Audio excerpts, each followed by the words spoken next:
clip of John, and he talks about his vocal injury stopping him performing because they're going back on tour. Yeah. And here's him commenting on that. I found a surgeon who did an implant outside of the vocal cords to help them build back to what they needed to be. The road has been long. It's been tough, but I persevered. So it looks like it's worked out. I remember when there were rumors that there were issues with his voice, and I didn't realize it was that serious. Yeah. His talking voice actually sounds different a little bit. Quieter. Yeah. It's going to be, I would imagine, change a little bit. I've known a couple of people who've gotten some vocal cord surgery, and sure enough, it changes, and you get used to it after a little while. I remember years ago, our former PD, Jim McGuinn, he had polyps, I think it was. That was on his vocal cords. He had those removed. He used to have a raspy, very sounding raspy voice. Yeah. After that, it smoothed out. Clear. Yeah. Kristen Bell says season 2 of Nobody Wants This kind of mirrors her own life as her character Joanne navigates challenges with her rabbi boyfriend, Noah, who's played by Adam Brody. She told people that she relates to Joanne's journey, advising her to just calm down a little bit and learn patience in relationships. Reflecting on her 12-year marriage to Dax Shepard, she shared that she and Shepard are an opposites attract type of couple who have learned to compromise and, quote, figure out a respectful way to have those discussions. She added that while Brody's wife, Leighton Meester, appears this season, Shepard likely won't. She said he's kind of retired from acting and now prefers his podcasting that he does. And, of course, they had a little backlash because this post she had the other day of a quote from him, it was on their anniversary, saying that I would never kill you, and it was during Domestic Violence Awareness Month. So the one thing you can take away is that there have been major cataclysmic stories that occur and that you sometimes have to be reminded. We live in such a voracious news cycle. Sure. It'll pass. Oh, I'm sure it will. Yeah. Kim Kardashian is opening up about a serious health scare, and it's got some fans talking. In a new teaser for the Kardashians, she said she's seen getting an MRI before revealing to her family there was a little aneurysm. She then explains doctors told her that it was caused by stress, which could be because she's juggling law school, the 4 kids, and her ongoing struggles with her ex Kanye. To emphasize how stressed she was at the time, she revealed the stress has even caused her psoriasis to flare up again, which she says started returning after her divorce. I forgot she had that. Yeah. During the season premiere, she also opened up about her complicated relationship with Kanye, admitting, I always felt like I had a little bit of Stockholm syndrome to where I always felt really bad and always protected and always wanted to help. She recently pulled the curtain back on her complicated marriage to her ex, previously saying that co-parenting with West is not easy. And later in the teaser, she breaks down over her divorce, saying, I'm happy it's over. My ex will be in my life no matter what. We have 4 kids together. So, yeah, she's tied in for a while. Might be time for her to revisit her relationship with Chris Humphries. Yeah. That seems like the guy that got away. Maybe. So a joke that Charlie Sheen once pulled cost him $1 million. Oh. Duh. He explained, I wrote a check to Denise Richards, his ex-wife. He said, I wrote a check for Denise once for $1 million on her birthday, kind of as a joke, and she kept it, not as a joke, and then like a month later, she effing cashed it. Wow. Now, Charlie says he couldn't recall if the couple were still married at the time or if it came later, but he did admit that he understand the move. He said, if I'm on the other side of that, I'm probably cashing that check. Yeah. So I guess he's got mixed emotions about it. His autobiography is really good. Yeah. And he every little dark corner he explores, talks about it, and there are times where he says, I was out of my mind. Not that we needed to be told this, but he's very candid. It's nice to hear him say that. Yeah. That in hindsight, he looks back and goes, yeah, that was a little nutty, man. He also takes the time to thank the people around him who are lucid and that he was rebuffing and saying that you were right. Yeah. Yeah. Wow. All right, we already knew that Katy Perry was getting back out there, but there are reports that ex-fiancé Orlando Bloom is also dipping his toes back into the dating pool. Orlando. The actor You would have to make that your ringtone, wouldn't you? has been spotted getting very, very close with the mystery brunette during an evening out in the UK. A source told The Sun Orlando and Katy split. really amicably and only want the best for each other. He has been keeping things low-key, but is dating again, and he's been on a string of dates in Chelsea, and it looks pretty chill, but he's having fun. That's He said a brunette. I'm naturally going to think Didi Khan. Yeah. Oh. Wow. She still alive? Yeah, I believe so. I don't know. Shaquille O'Neal, he's 7'1", so he needs everything custom made to fit him, and that's from his clothes to his vehicles. Custom made usually means expensive, and his latest vehicle purchase, a brand new Range Rover built to fit his large frame, his large frame, it had a sticker price of over $180,000 before the customization. Yeah, what did that cost? So grand total was supposed to put the new ride over $300,000. And somebody's enjoying the luxury vehicle, but it's not Shaq. It was shipped from Atlanta to Louisiana by the company working on it, but never made its destination. Man. The current theory is that thieves hacked the moving company to reroute the vehicle to a different destination, and now it's missing. This sounds kind of like what happened with Guy Fieri's tequila. Remember, Exactly. they rerouted They it. absolutely jumped into the system and rerouted it. I personally would like to see Shaq in a customized Miata. Yeah. Wouldn't It'll that not remind be me of hilarious? Hightower in Police Academy. Absolutely. Yeah. Yeah. Look like a go-kart. They could do it with a Mini Cooper. Yeah. And have him slide in that thing. Effortless Motors, who was behind the sale and shipment of the vehicle, is offering $10,000 as a reward for its return. So Jim Carrey has buried himself beneath makeup and prosthetics for iconic films like The Mask and How the Grinch Stole Christmas, but it's been a bit since he sat in a makeup chair for any length of time. One director feels that the actor should do it again for quite a different film. Chuck Russell, who directed and co-wrote A Nightmare on Elm Street 3 Dream Warriors, believes that Jim Carrey would kill it as Freddy Krueger. While saying OG Krueger actor Robert Englund is the only Freddy to him, he does admit that Carrey would do a bang-up job. And Russell should know he directed Carrey in The Mask. He said, Jim, in my opinion, could do almost anything if he put his heart into it. And he said, for Jim to do it, we'd have to do something that was another leap in the Elm Street series, a little bit like what Wes Craven did for his very meta New Nightmare. And he said, I think Jim would only consider it, and I'd only consider harnessing Jim if there was a bold new direction for Elm Street. You know who did a pretty good job? Jackie Earle Haley. Yeah. The movie itself, I think, had a few missteps, but Jim Carrey obviously can sell a lot. Yeah. I don't know about that. I think it's always sort of better because then you're going to see Jim Carrey as Freddy Krueger. Yeah, I agree. While I think he probably would do an amazing job at it, you're right. You'd be thinking Jim Carrey the whole time instead of so you're telling me there's a chance. some other. Yeah! He's excited, though. It'd be like if Terrifier. Yeah. We didn't know who that guy was. Right. And if we knew it was Jim Carrey, you'd probably be focused on the fact that it was Jim Carrey. Yeah, I agree. Yeah. All right, at the AFI Fest premiere of Springsteen, Deliver Me From Nowhere, Mark Maron revealed that Jeremy Allen White's performance was so convincing that he had fooled Bruce Springsteen as well, with the singer reportedly unable to tell if it was him or Jeremy that was singing on some of the tracks. Just a quick thing here. I've always heard the title without the Springsteen at the beginning of it, and now in all the promotional stuff that I'm seeing, it's Springsteen. Deliver me from, what is it again? Deliver Me From Nowhere. Nowhere, yeah. So I maybe because people were having a hard time associating it with Springsteen. Probably. Yeah. I would think so. And the book was originally titled just that, Steve. The book is Deliver Me From Nowhere. So the movie that this is based on has that name without Springsteen in front of it. So director Scott Cooper praised White's transformation, saying that he was stunned when he first heard him record in Nashville, calling it one of the great experiences of my film career. Kind of surprised he didn't I? Cooper said that he always knew that White had the intensity, vulnerability, and blue-collar swagger of Springsteen, but wasn't sure about the vocals until that moment. The film chronicles the artist's creation of Nebraska and his struggle with fame and personal demons. One of my favorite portrayals of Springsteen, Ben Stiller, of course, Preston. Oh, my God. Yeah. Hey, kids, let's count with Bruce Springsteen.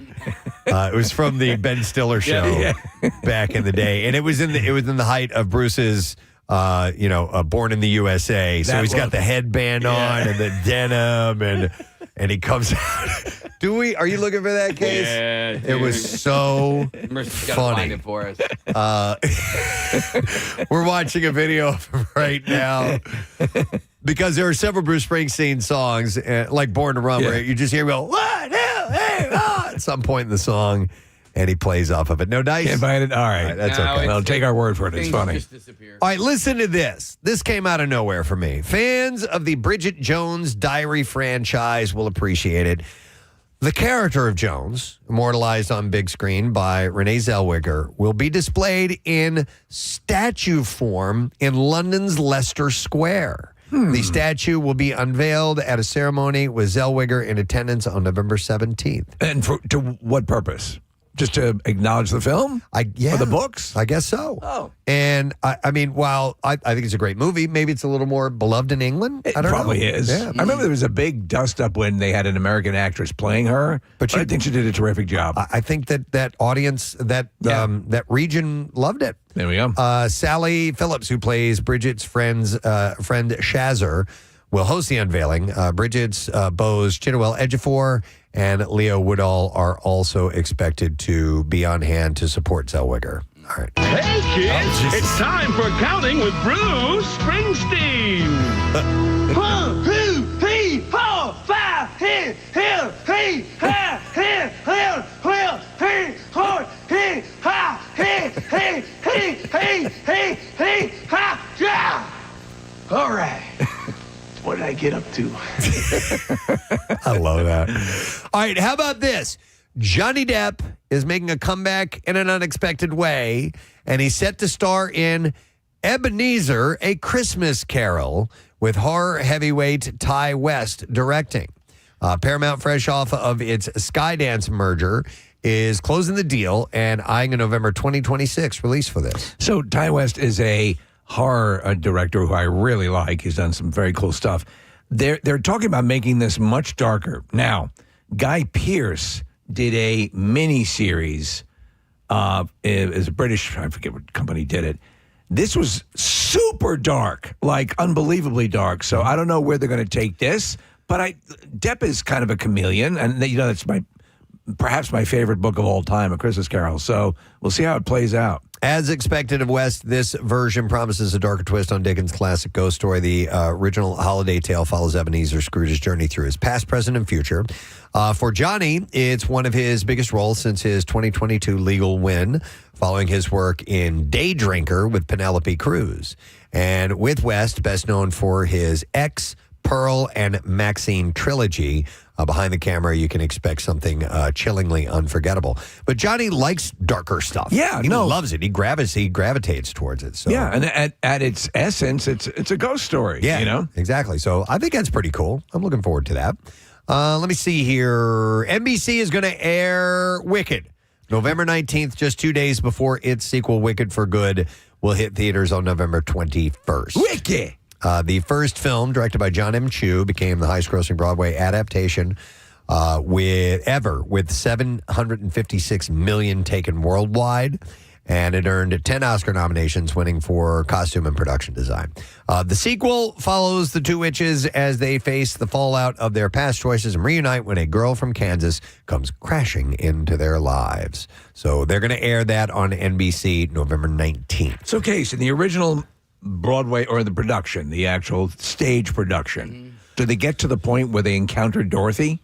No, I mean, you never really see it. It's stuff that's happening in the background, so I don't really want to tell you how everything ends. Because the movie apparently takes us up to Dorothy. Yeah. No. You don't want to give it away? Yeah, I don't want to give it away. I appreciate it.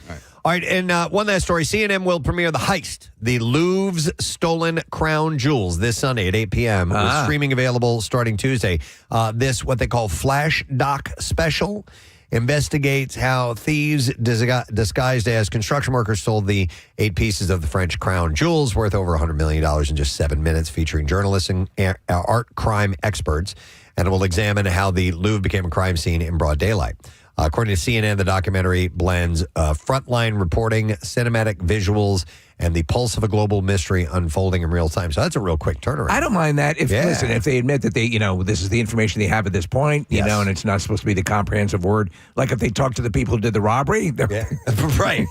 We got the CNN exclusive. Well, here's how we did it. Yeah. All right. So new movies are opening this weekend. I think we should tell you all about them.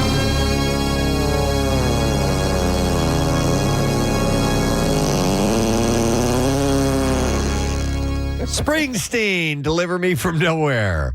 Biography, drama, music, story, and it stars Jeremy Allen White, Jeremy Strong, and Paul Walter Hauser.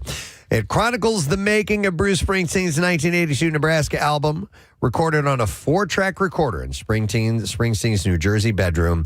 The album marked a pivotal time in his life and is considered one of his most enduring works, a raw, haunted acoustic record populated by lost souls searching for a reason to believe. 2 hours long. It's a PG-13 wide theater release, and the Rotten Tomatoes score clocks in at 66%.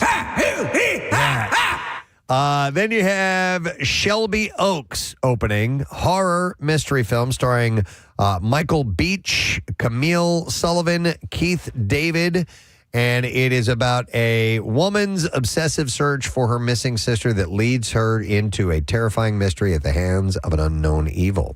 It's an hour and 39 minutes long, rated R, wide theater release.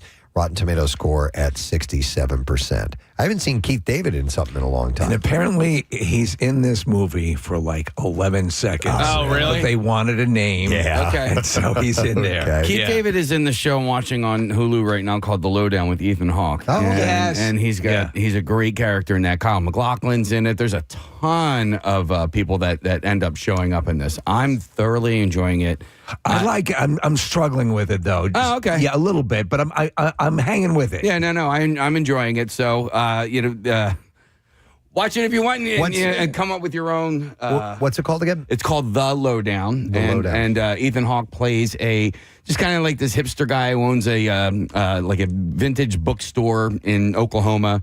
And, and he also writes and stuff like that. And he's kind of like trying to uncover some nefarious things going on possibly in the area. Kyle MacLachlan's character is running for governor, and Keith David is like his main guy, like David Keith. Sorry, is kind of like a private detective for him. He's his friend, security.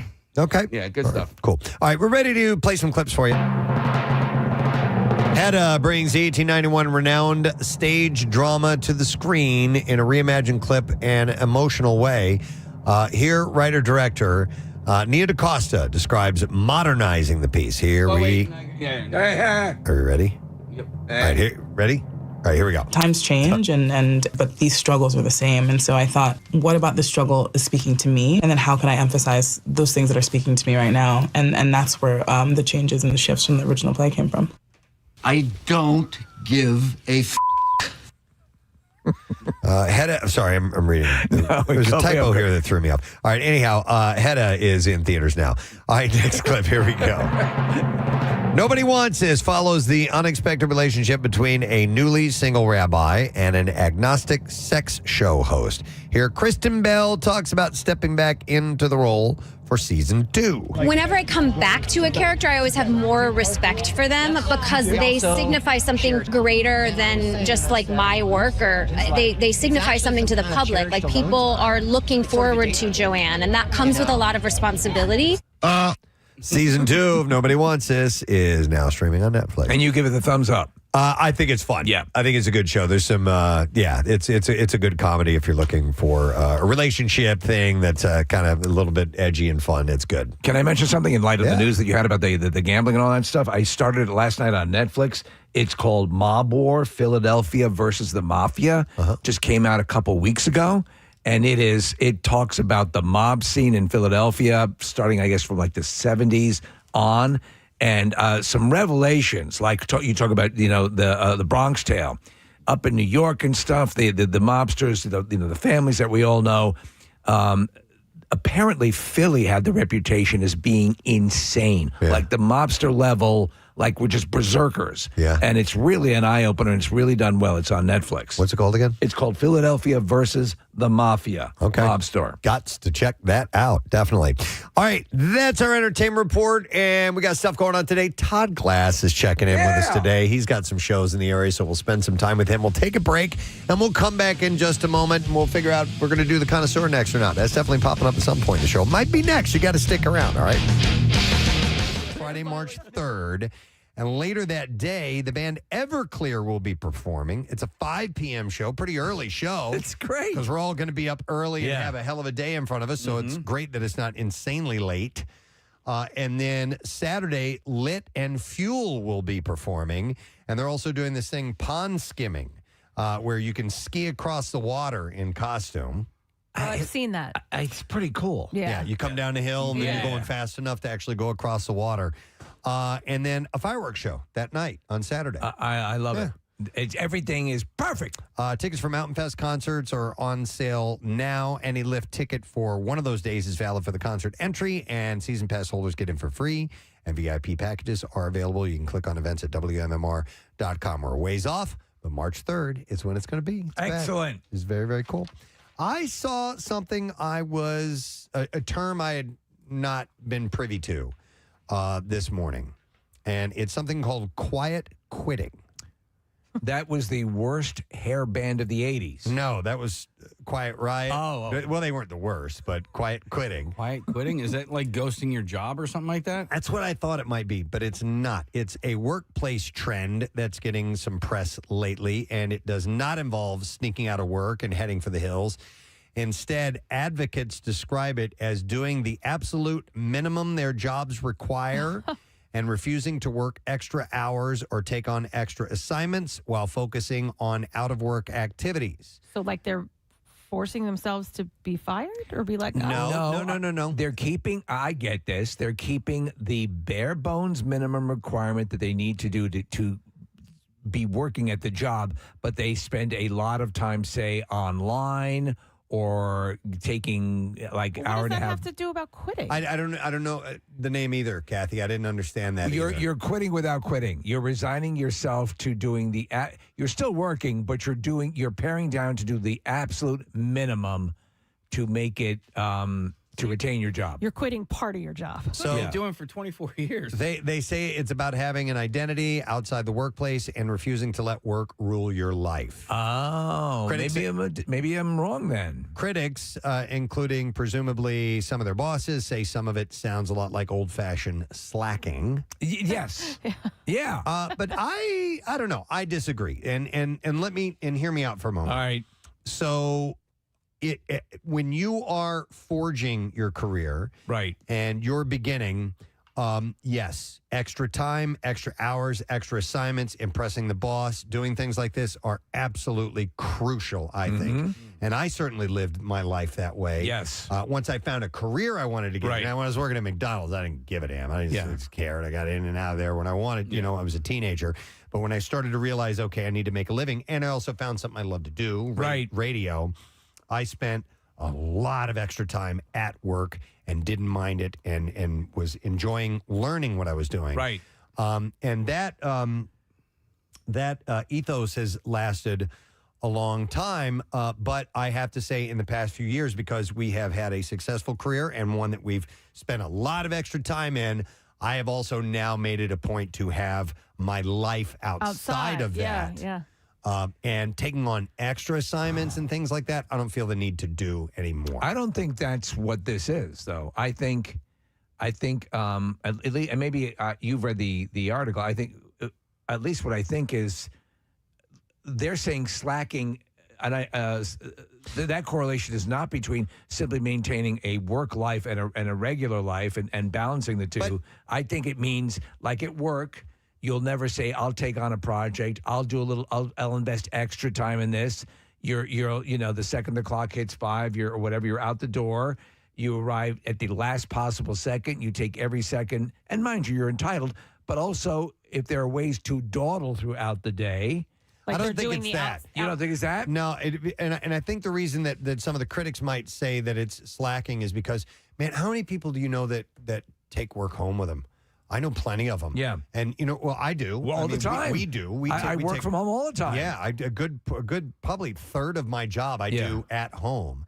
But I also, my buddy Steve is just constantly, he's taking work home with him. Yeah. And it's just, I think that the workload in some jobs, this is not everything, this is not an overall thing, but in some jobs, it's too much, man. Do they literally spell out what they're talking about there, or is it as vague as it seems to be? I'll read a little bit further on this.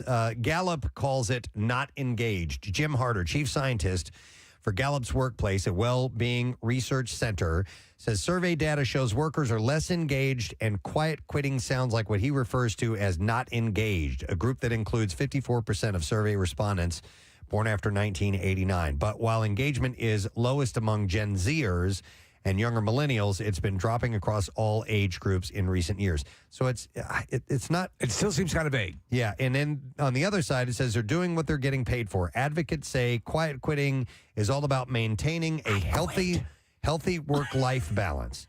People aren't going above and beyond. They're not bending over backwards for their employers anymore and sacrificing their mental and physical health. Yeah. They're doing what they're getting paid for. She says she wishes the trend had a different name because you're not quitting. You're taking care of yourself. You're coasting.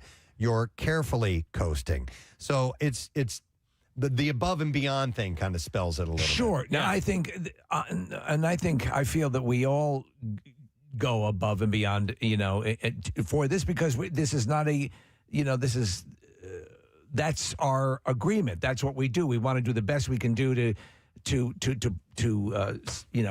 live up to our agreement with the audience. But I think at a certain level, especially if you want to get ahead, you need to take.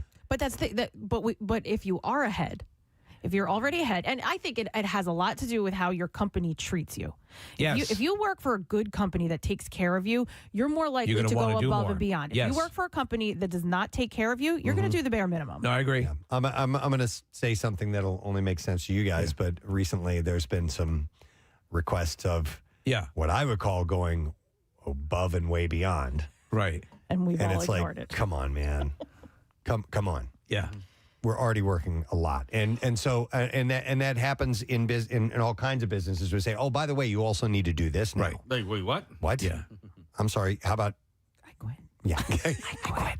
Hang on. Let me go to Larry because he's got an example of quietly quitting. Hi, Larry. Good morning. Yo, you guys ever heard of Jerkmate? You've ever heard of Jerkmate? Yo, ever heard of Jerkmate? What's up, Larry? Yo, how are you guys? I work for a very big, very corporate, and that's the one word that I think hasn't really come up in this conversation. Very corporate company. Mm-hmm. So at this point, they were pretty good throughout the pandemic, and I stepped up, took the job above me. Was waiting for basically somebody to open up so that the job title would open up, and I could kind of step into that. And when it did, they denied me my promotion and a raise. So now I'm just kind of freeloading until they figure out, it would cost them more money to find me and fire me than it would for me to just skirt under the rails. Kind of, let me ask you. So that's your version of quietly quitting. Okay. Have you ever seen the movie Office Space? Yeah.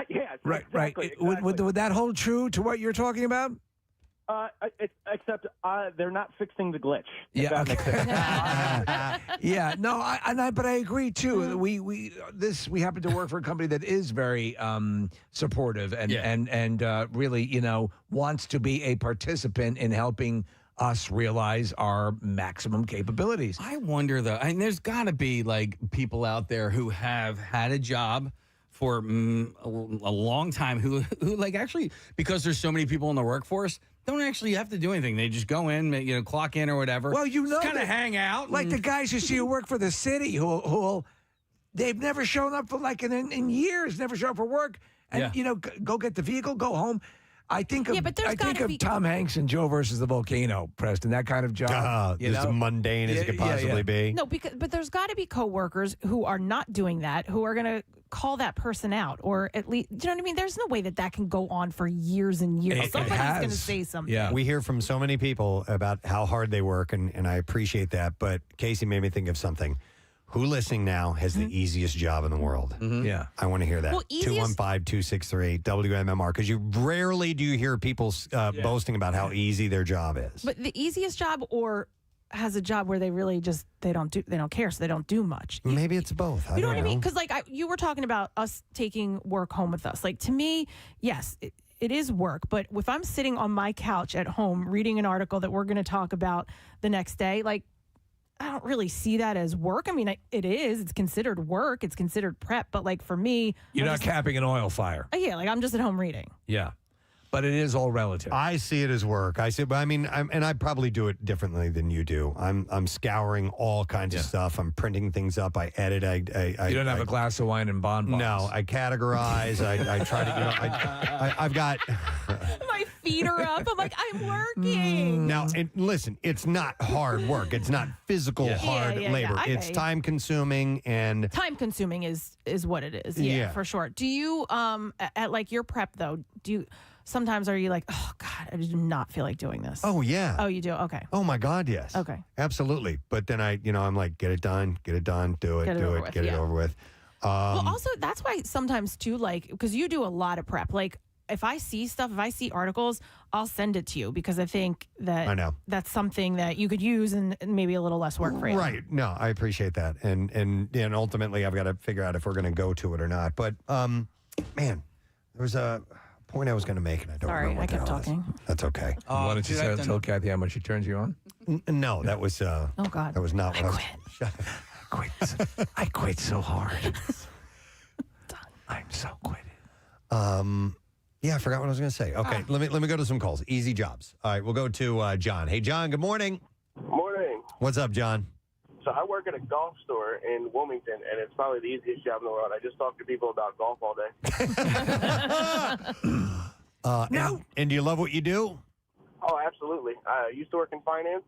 When COVID hit, I found this job, luckily, and I've never been happier. So, there's sometimes because you excel at a job, it has the feeling of being easy, and that's always the axiom, one of the axioms my father conveyed to me, which is do something you love and you'll never work a day in your life. Absolutely. You're still working, but it's fulfilling. Outside of the hours that we lead, I consider our job to be pretty damn easy. It's amazing. Yeah. I mean, I'm lucky as hell. Yeah. And I love doing it. What I don't love doing is getting up when we get up and doing that whole thing because it messes up the rest of your day. But I'm lucky that I can say, yeah, my job's, this is not something I dread, and I'm not going crazy from the amount of time I spend on it. The prep work is a little arduous, but I still love doing this job. So I'm not bragging. No, I'm just saying we're good at what we do. Oh, well, so therefore it makes it this that advice much easier. Is part of the other great advice I've gotten. Listen, and I tell this to other people. If you do something you love, you're going to invest more time into it, even in the beginning stages. If you do that, and I think by sheer force, Fair discussing the order of which things we want to present to you on our program this morning, and we're kind of kicking around when to place things where. And Friday we do the Connoisseur, and I know we did it around this time last week, but I'm pretty happy with the way things have lined up in the Connoisseur department. I'd like to do it again right now. It's time for the Connoisseur. I think there's a special new feature this time, right? There will be. I knew it. Thank you, Mr. Announcer. We will have a special feature for this time of year coming up in the Connoisseur segment. So we'll get to that in a little bit. By the way, it's brought to you by our friends at Acme Markets. Check out their flash grocery delivery or pickup that will get you fresh groceries in 30 minutes or less, fast, fresh, and right to your door. And we will have your chance to win a $50 Acme Market gift card in just a moment. But I'm going to start with this one. And I just had this very thing yesterday. When it comes to comfort food, nothing beats a gooey, golden grilled cheese sandwich. I just had one. Me too. I love them. Yesterday. Love them. And I'll give you a little tip, I think, to take it to the next level. And that's part of what this article is about. The sandwiches are simple, but they're delicious. And according to a new survey, they are America's favorite sandwich. The Tillamook County Creamery Association polled 5,000 Americans, 100 from each state, and found 61% say the grilled cheese is their favorite sandwich. So, Connoisseur, can I ask you a question? Yes, certainly. So, because it is so popular, why do restaurants that focus in on grilled cheese have an uphill battle a lot of time? Is it because the grilled cheese is so obviously easy to make at home? I think that's it. Is that it? I think that is absolutely I also think it's too expensive. Is that it? Well, yeah. I mean, there was a place around here that I loved them, and I thought they were great grilled cheeses. What was the name of it? The Meltdown. Yes. Yeah. And but me personally, I'm not going to pay more than $5 for a grilled cheese. That's because at home you can slap it together, and even with the most basic of ingredients, it's going to be good. Yeah. You know. So, and I think that's why it's a bit of an uphill battle. Like, how much does Panera cost or charge for their grilled cheese? Because theirs is good. They have a damn good grilled cheese. And I had a grilled cheese from the Couch Tomato. And obviously, guess what? It's going to be more expensive than if you make it at home. But yeah, I think that's probably it. It's just, you almost feel embarrassed if you're ordering out for a grilled cheese. And Panera, it's $8 to $9, Case. Yeah. And it's good, but I agree with you. Like, I'm not going to spend that more than once a year. So here's the thing. 75% of respondents confess that they don't feel confident calling themselves an expert in making one. And that's why the cheese experts are offering a helping hand. And so according to this article, Josh Archibald, executive chef of culinary development at Tillamook, and Jill Allen, Director of Product Excellence, have teamed up with creators Owen Hand, Tony Chapman, and Chef Tyler Kaminsky to share the best techniques for the ultimate grilled cheese sandwich. So here's what they have for you. They say the secret is in the spread. While 71% swear that buttering the bread, or swear by buttering their bread, there are 12% of fans that like mayo used on the outside. Yeah, we've talked about that. But Chef Josh says that using both is really the way to go for best crisp/crunch on the outside. The mayo helps create a crispier outside. I got it. Yeah. What I like to do is spray or sprinkle some garlic because I like making it on the griddle. So I melt the butter and then sprinkle some garlic powder into that butter mixture. That's a good idea. Do you know what I used to do when I first started making them? You'd pour the oil in the pan. You put obviously it's as simple as you can get. You put the grilled cheese on, but I would with the spatula. Sure, press it down. Yeah, most really definitely. hard. Yeah, it's almost like a panini. You can exactly. you can also put a weight on top of them as well. You can take another pan and put it on top of that if you don't want to sit there and holding something down on it and press down on it. So it says don't hold back on the cheese. For 68% of respondents, the perfect grilled cheese includes more than one cheese. And I like to do that, too. I like to do American and cheddar together. Cheddar tops the list, but for that gram-worthy cheese pull, try a mix of medium or sharp cheddar and then add some Monterey Jack or whole milk mozzarella. And then when it comes to the bread, white bread is the favorite for 43%, but Chef Josh suggests using a thick sliced sourdough or even a croissant. I've had sourdough. If you're feeling adventurous. Yeah, good. So the one I made last night was one of the best grilled cheeses I've made in a long time. Actually, I made a grilled ham and cheese last night, which I'm a fan of. Yeah, it's good. Or tomato on the grilled cheese, too. It's great. But I used from the store, like a hearty white bread. It was garlic and rosemary infused. Nice. And so that added a level of flavor that just knocked it out of the park. And I used both cheddar and American cheese. And, of course, I paired it with Campbell's tomato soup, which was just out of this freaking world. It doesn't get better than that, especially when there's a bit of a chill in the air. Yeah. And then I sit down, I do some knitting. How about that? I read my little Harlequin romance, and I'm off to bed at 7:30. I love it. I was we were getting ready for dinner. We had a couple of things set aside. We had some leftovers, and I'm like, I'm just not feeling it. And I went to the grilled cheese and tomato soup, and I could not have been more satisfied. It's exactly what my body needed. Yeah. Physically and mentally. It's medicine, for Christ's sake. Yeah. So you knew that the story was coming up today. Did that put the grilled cheese in your brain, do you think? No. I had already had it in mind. I didn't see this until, well, you know what, Casey, hang on a second. I think it No, did. you're right. I guess it did, subliminally. I had printed this up yesterday after the show. Aren't you hungry for grilled cheese? And I forgot about it. Another thing I like to have with my grilled cheese always is a pickle on the side. I like a nice big dill pickle to have. That I along don't with it. do. Yeah. But I could see you're a pickle man anyway. You're the pickle king, were you not? I am, and I want to. I was the Grand Marshal. I was the Grand Gherkin. Sorry. At the Big Dill. And by the way, I do want to mention I saw a post the other day from my friends at Fishtown Pickle Project, and Preston's picks are back, and a portion of the proceeds go to the Camp Out for Hunger. Oh, that's wonderful. So I want to point you in the direction of the greatest pickle ever made, in my humble opinion. Preston's picks, and it's not because I had a little bit of input on the recipe. It's just because they're so damn good. So Fishtown Pickle Project. You may think, listen, I would look for any reason to vilify these pickles, but these are he's right. They're the best pickles I've ever had. Now, I've said this before, and I'll say it again. If you have leftover meatballs, right? You have spaghetti and meatballs for dinner.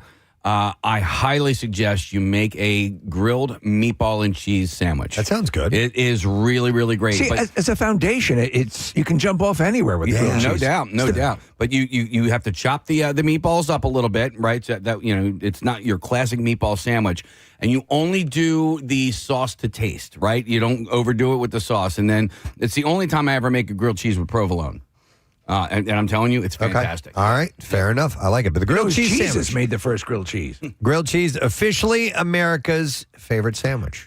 Well, I support. Bravo. I support that. Yeah, I'm behind. Did you say Jesus or cheeses? I said Jesus. Jesus made the first grilled cheese. Jesus. Yeah, grilled cheese sandwich. All right, I am ready to play a clip and see if you can identify what movie this has to do with food or drink. All of our clips will this morning. So if you know what this is from, get in touch with us. Here we go. The order, please. Yeah, I'd like 3 cheeseburgers, 3 French fries, and 3 cherry pies. What do you guys want? All right, 610-660-9333. Call now. Order up. Here's a story close to home. This article, Steve sent it to me, probably from Mr. Klein, our good buddy, but it doesn't say on here. So anyway, I'm going to dive into this. With the Michelin Guide set to rate restaurants in the city for the first time next month, getting a seat could become more difficult, but lawmakers want to eliminate one barrier. City Council is set to consider legislation to ban so-called reservation scalpers, third-party businesses that allow people to snatch up coveted tables and then resell them at times for exorbitant prices. I didn't realize this was a thing and how elaborate it had gotten. Yeah, the bill says that the apps can grab reservations from the restaurants in the city only with the restaurant's explicit consent. City Council member Isaiah Thomas, a Democrat who represents the city at large and is one of the authors of the bill, said restaurants can be saddled with empty tables if the reservations don't resell. So the idea is to crack down on this predatory behavior ahead of the Michelin Yeah, rating. exactly. Because and a lot of restaurants will just get completely screwed because, they have a half full restaurant because all of this has taken place without their knowledge. Yep. So the legislation modeled after a similar law in New York is not aimed at popular apps and websites like OpenTable, Resy, and Talk that already partner directly with restaurants. Instead, it targets those that don't. Primarily, that includes a site called AppointmentTrader.com, which provides a platform for people to sell coveted reservations and tickets to sold-out events.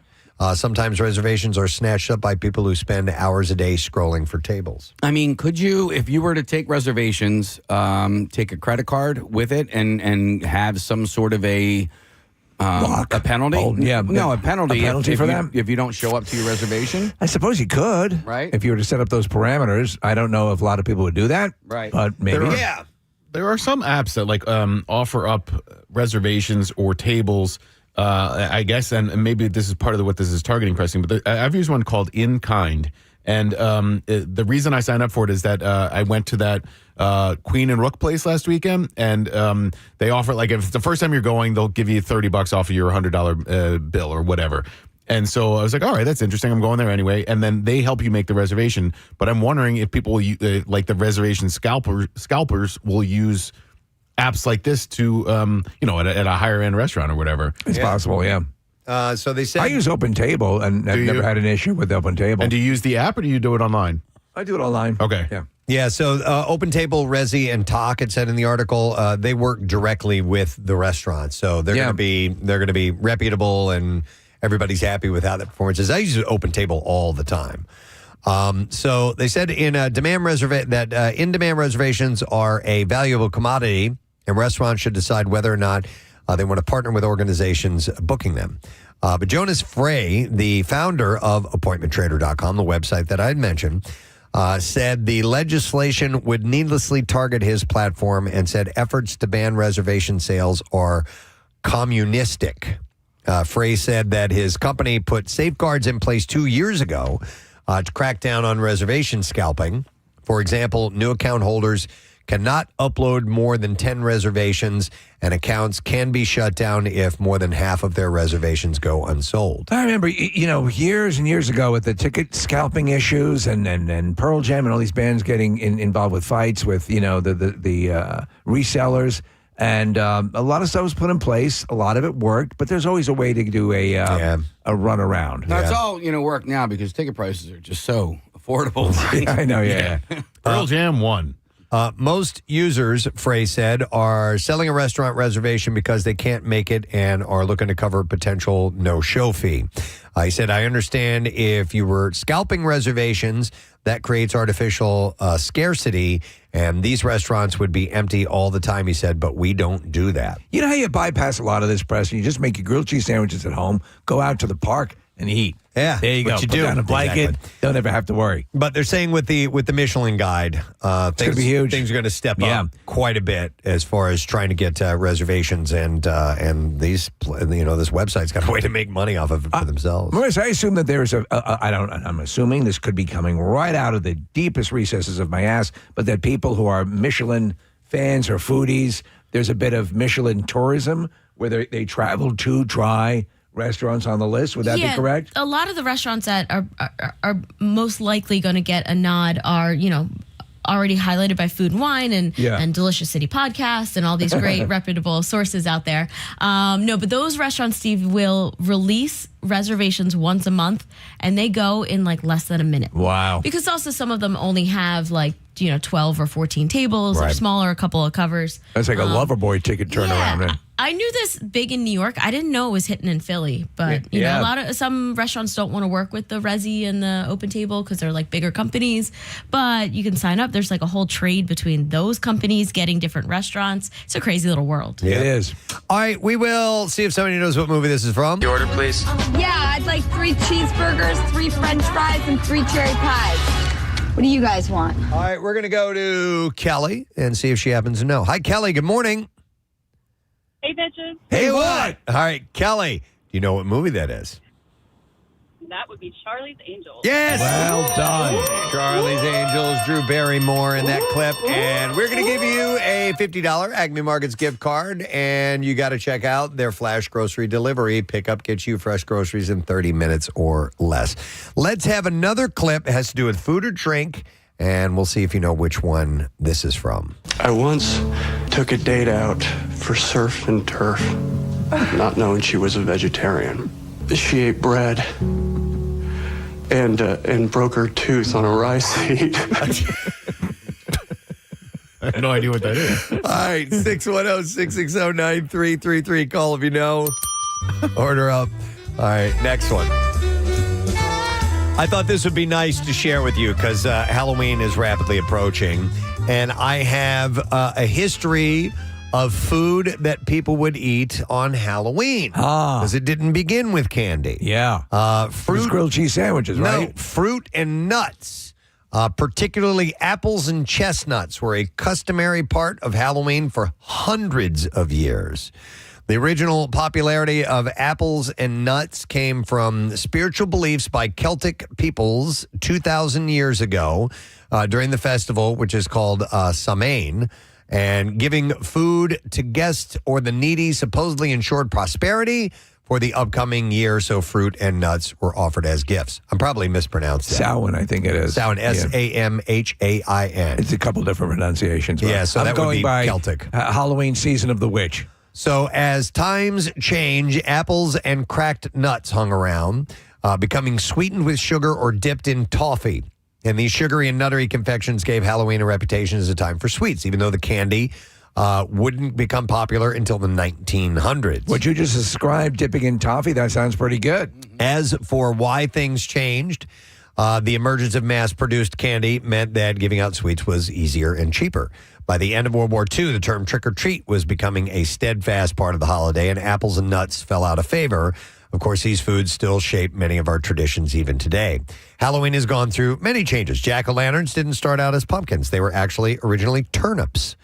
According to the lore, evil spirits would spit on apples as well as other fruits, such as blackberries, on the night after Samhain, so that these had to be harvested before them. Apples, in many ancient traditions, provided good fortune or even allowed you to see the future, so it made sense that they were popular to eat during Halloween. This fruity tradition persisted and eventually came over to the United States. During the mid-1800s, certain regions began celebrating what was called Sap Apple Night or Nutcrack Night. Nutcrack Night. During these events, young adults would play games involving burning nuts or biting apples. Ducking or bobbing for apples was one such custom. You remember when I was a kid? Yeah. Bobbing for apples was a Halloween thing. It was a thing, absolutely. Yeah, we would do that on Halloween night. And for those who don't know it, if you're too young to know what bobbing for apples is, literally apples float in water. So you'd get a big pot or a barrel, typically what it was, and they would put apples in. Apples would float, and of course, when you're going down to try and get it with your mouth, it pushes away, and the apple spins around. And it's hard to get. There's a way to do it, though. There is. Yeah. You need a pretty good-sized mouth to be able to do it. But that was a regular Halloween as you're bobbing. As people would say that. Go bobbing along. And another involved having apples on sticks from a string. A candle was attached to the top, and partygoers would compete to see who could bite the apple before the wax ran down to their skin. What's the one where they pound a railroad spike into your rectum? I don't know that one. Okay. And winners of the contest were said to be the next to marry. So that was the tradition. Yeah. I love that stuff. There's a great special on the History Channel that highlights or chronicles the history of Halloween in the United States. Halloween candy hit the scene in 1880 with the introduction of candy corn. Not a big candy corn fan. No, I hate it. But as a kid, I loved it. But that's kind of where it got started. Yeah. While it's still around even now, it wasn't the biggest hit initially, with fruit still defending its title for a few more decades. From the mid-1800s to the early 1900s, Halloween parties were incredibly popular, with treats that included candied apples, oranges, nut sandwiches. Nut sandwiches? How's that nut sandwich? Huh.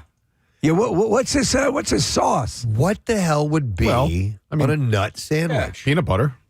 There are nuts that can be ground up into sandwiches, I guess. Are these intact nuts on bread? Almond butter, I don't. Yeah, but I don't know if they were making nut butter. Napa almond chicken salad sandwich. Hold right here. I'm going to go make some more nut butter. Give me that time, magazine. The early 1900s. I'm not sure when peanut butter was invented. This nut butter's warm. Also, fruit cakes, cracked nuts, and spiced ciders. Here's some ass sauce. Yeah. I could. This all now the risk of handing out anything peanut butter or peanut related on Halloween, big problem. Yeah, the allergies. You know, though, if you're stopping, I love Raisinets. You chocolate covered Raisinets.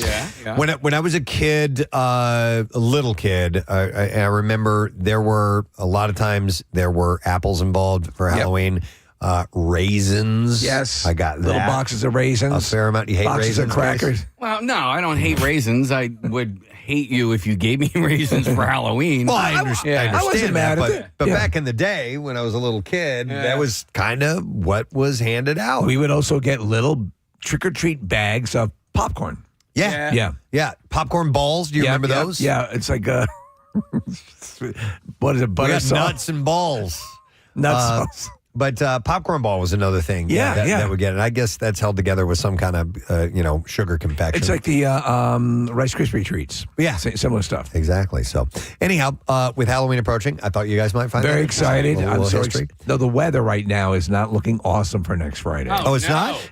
Well, there's a potential of showers on Friday. If it shifts, as Cecily said last night, if it shifts a little bit earlier, we'll be fine. It's going to be chillier.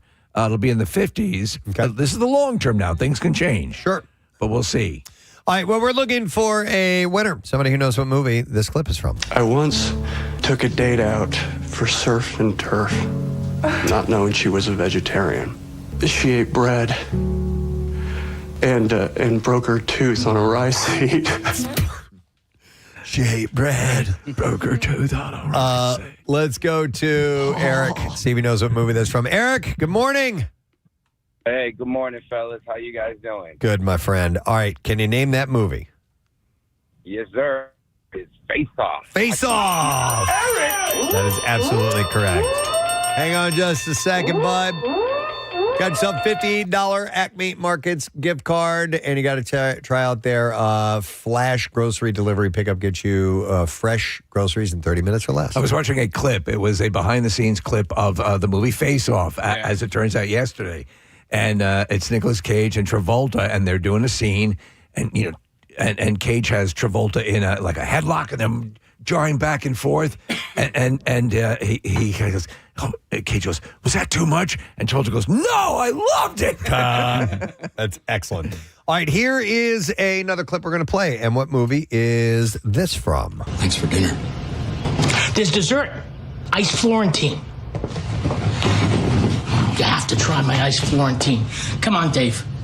Come on. I need your help. Okay, let's see if you know. 610-660-9333. Time for the fast food roundup, my friend. Got a few stories that have to do with the world of fast or casual dining. I'm going to start with this one, and I saw this morning, and I am not happy about it. No? Nope. Nervous now. Wendy's latest change in their menu has some fans claiming that it ruins their sandwiches. Wendy's quietly changed from flat leaf lettuce to shredded lettuce on its sandwiches and burgers. Not a fan. Oh. Not a fan. Is that a cost-cutting move? They believe that it probably is. Okay. Well, I agree with you. I'm a fan of the Wendy's burgers. Yeah, I am too, and I'm a fan of the whole leaf lettuce, whether it be romaine or iceberg. It doesn't matter. But the shredded lettuce, there's a couple things. It's messy. Yeah. If you're eating in your car, it falls out all over the place. Stop it. That's why a lot of times while I do like lettuce, like even if I'm ordering a hoagie and I know I'm going to eat it right then and there, I sometimes I'll go without lettuce because it's just too damn messy. And also, it doesn't have that crunch that I'm looking for in lettuce to add some texture to the sandwich. It's weird. Sometimes, you cut up something, and in my mind, it might taste a little different. I mean, maybe it's psychosomatic or whatever. Well, I think that no, I think taste, Steve, is flavor and texture. Yeah, I think that they combine to create what we call taste. Right. So, a few months ago, a rumor on a now deleted Reddit thread began swirling that Wendy's was doing away with flat leaf lettuce in favor of shredded lettuce. This is a goddamn outrage. And as of October, it's for goddamn ridiculous. It's for goddamn ridiculous. As of October, fans have noticed a change at their local drive-thrus. The chain has updated its menu photos on its site to show shredded lettuce on all chicken sandwiches, wraps, and burgers that contain lettuce. Hey, ho, ho, shredded lettuce has got to go. This, I am unaffected by this decision. I don't even know you. Yeah, I know, but I don't get... First of all, I don't really get burgers from Wendy's. I get the chicken, and if I'm getting chicken, I'm not getting lettuce on it. Okay. Yeah. The chicken is a good Case sandwich. is out on this I'm one. out. Does any fast food restaurant offer up spinach instead of lettuce? Fast food? Not that I know of. That's a good question. I would prefer that. There's spinach on a burger? Well, yeah. I mean, I like I don't know if I'm being persnickety or an old man here, but lettuce does nothing for me, and it's there's no taste, there's no nutritional value. There's actually a little bit for spinach, So if I'm going to put a leafy green on my sandwich, I'm going baby spinach lettuce. Baby spinach, I should say. Or arugula. Yeah, arugula is a little too spicy. Yeah, there's like a kick to it that I don't. I mean, it's not bad. I'm not gonna throw it away, Steve. Peppery. Yeah, I'm gonna go with spinach. If I have my ridiculous choice. about Yeah, it. I mean, yeah. Wait, Come I'm on. so sorry. What is arugula? It is. Oh, okay. Arugula. What's that? It's a vegetable. Gotcha. There you go. Now we're clear. All right. So McDonald's has historically used shredded iceberg lettuce on its burgers and chicken sandwiches, while Wendy's has always opted for flat leaf romaine lettuce. Now, I'll double back, Steve, about McDonald's. Way back when the McDLT was around. I know what you're going to say. That was flat leaf. That was flat leaf lettuce. It was iceberg lettuce, and that's part of the reason I preferred that burger. The Big Mac was shredded lettuce. And now I love me a good Big Mac, but it's the lettuce I think it would be better with the flat leaf lettuce. After World War II, did we not learn anything? Other I don't know what chains that means. like Burger King also use iceberg lettuce, but they use the whole leaf rather than shredding it to keep the texture. Not surprisingly, texture is what many fans have been complaining about since Wendy's switched to shredded lettuce. Is it conceivable that Wendy's could offer a kit to allow you to reconstitute your lettuce? I don't think that's even humanly possible. One customer wrote on Reddit, "It gets soggy and slimy. I miss the crunch of the whole leaf lettuce." Another one said, "It's absurd how much worse it makes. Tastes like a cafeteria burger." Why don't you introduce a new sandwich called Soggy and Slimy? Good. So some listeners are texting in. Wawa offers spinach. Subway offers spinach, and then somebody said Popeyes should definitely offer spinach. Right. You're right. Because he was strong to the finish because he eats his spinach. That's right. Fans have speculated that Wendy's made the switch because shredded iceberg lettuce is cheaper than romaine. A Reddit user wrote, "It's just an industrial way to use more of the head of lettuce. You can throw all sorts of ribs and stalk pieces into a shredder." I think that's what it is. While fans... True. Response has been poor so far. It seems that Wendy's doesn't have any plans to change the lettuce back. However, if the reception continues to be negative, perhaps Wendy's will reconsider its decision, especially after the CEO and CFO, Ken Cook, shared that Wendy's was not happy with its sales performance in the second quarter of 2025. Do you know that the Wendy's founder, Dave Thomas, was involved with Carvel's as well early on? He was kind of a fast food savant and jumped around and sort of consulted a number of different companies. Wonder what he would say about this. I think he'd be rolling over in his grave. Now, here's another story in the fast food roundup. McDonald's has brought out 3 brand new items quietly on its menus. A brand new sauce on the menu. It's nut sauce. About to turn up the heat on some of McD's signature items. It is the Buffalo Ranch sauce. This new vibrant orange cup is available alone to pair with fries and nuggets as part of 2 new menu items, which are the Bacon Buffalo Ranch Deluxe McCrispy Sandwich and the Buffalo Ranch Snack Wrap. Think of some of the names of these things. Like, it's just a crazy name. And then Mickey D's is also rolling out the new Frap flavor, which is the Chips Ahoy Frap.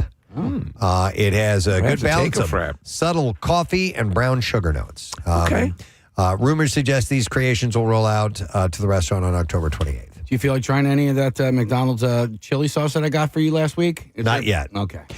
Thank you, though. I know. It's been sitting there for a while. I don't know what to do with it. Come on, man. You just want me to sample it? You want me to rub it on my gums? Yeah. On your gums. All right, and then one last thing, and this is a fast casual story. Chipotle fans. The restaurant chain is bringing back their burrito celebration on Halloween again this year. Oh, I thought that was a To Kill a Mockingbird thing. No, not Boo Radley. October 31st, from 3 to close, rewards members who show up in costume get a free $6 entree. Wait, how do you get a free $6? For $6, you get a free entree. Yeah, get a free $6. Yeah, that's what it says right now. I think that you're going to select from. It probably costs $6. It's a $6 entree you get for free. Yeah, How about that? Here, just hand me $6 and here's your free entree. But it gets better. The Burrito Costume Contest is returning to celebrate their 25th anniversary, the event's 25th anniversary. You can post your costume on TikTok with the hashtag Burrito Costume Contest, which entered you for a chance to win the grand prize from Chipotle. And the winners will score an exclusive VIP card worth over $500 in free Chipotle food. I love that. Penn Medicine is offering a bulostomy. Oh, wow. Yeah, for free. Okay. You just got to wear your... just wear a costume, you get a free colostomy. All right, and there you go. That's your fast food roundup. Let's see if somebody knows what what movie this clip is from. Here we go. Thanks for dinner. There's dessert. Ice Florentine. You have to try my ice Florentine. Come on, Dave. Come on. I need your help. All right, we're going to go to Gus to see if we can get an answer. Hi there, Gus. Good morning. Hey, good morning. All right, Gus, you know what movie that's from? The Punisher. Yeah. The Punisher. Hang on, Gus. You got that $50 Acme Markets gift card. Congratulations to you. All right, another clip to play. What movie is this from? You want a carrot? Right now? Yeah.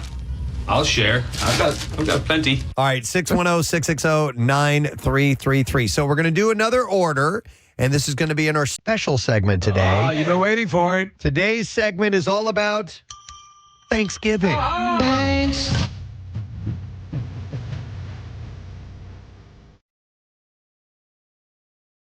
So a few stories have popped up concerning Thanksgiving.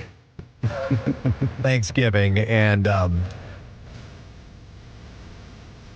That's it. yeah, That's not a dated reference, right? All right, so what? Jimmy Walker? Yeah, Dynamite. All right, so I have 3 Thanksgiving stories, and we're going to start with this one. Walmart has announced the price of this year's Thanksgiving meal baskets, and at less than $4 a person.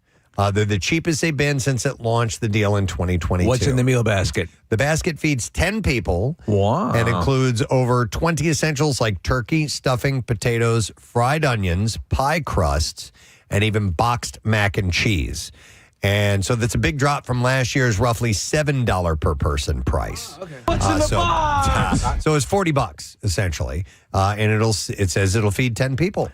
That's a pretty really big bargain. Abso-friggin-lutely. And obviously... anything to help you save some money, especially you want to enjoy the holiday. Yeah, and it comes as shoppers grapple with inflation and retailers competing hard before the holiday rush. With Aldi rolling out a similar deal as well. The battle for budget-conscious holiday shoppers is officially on. So, you guys know what you're doing for Thanksgiving yet? Yeah. Just having it at your house, right? Yeah. Okay. Why? What's up? I don't know. I mean, I'm going down the shore. I just wasn't. Okay. You're going to Ireland. I am, yeah. Yes. I'll be abroad for the second time in my life. I'm celebrating Thanksgiving with my son in Ireland, which I'm really excited about.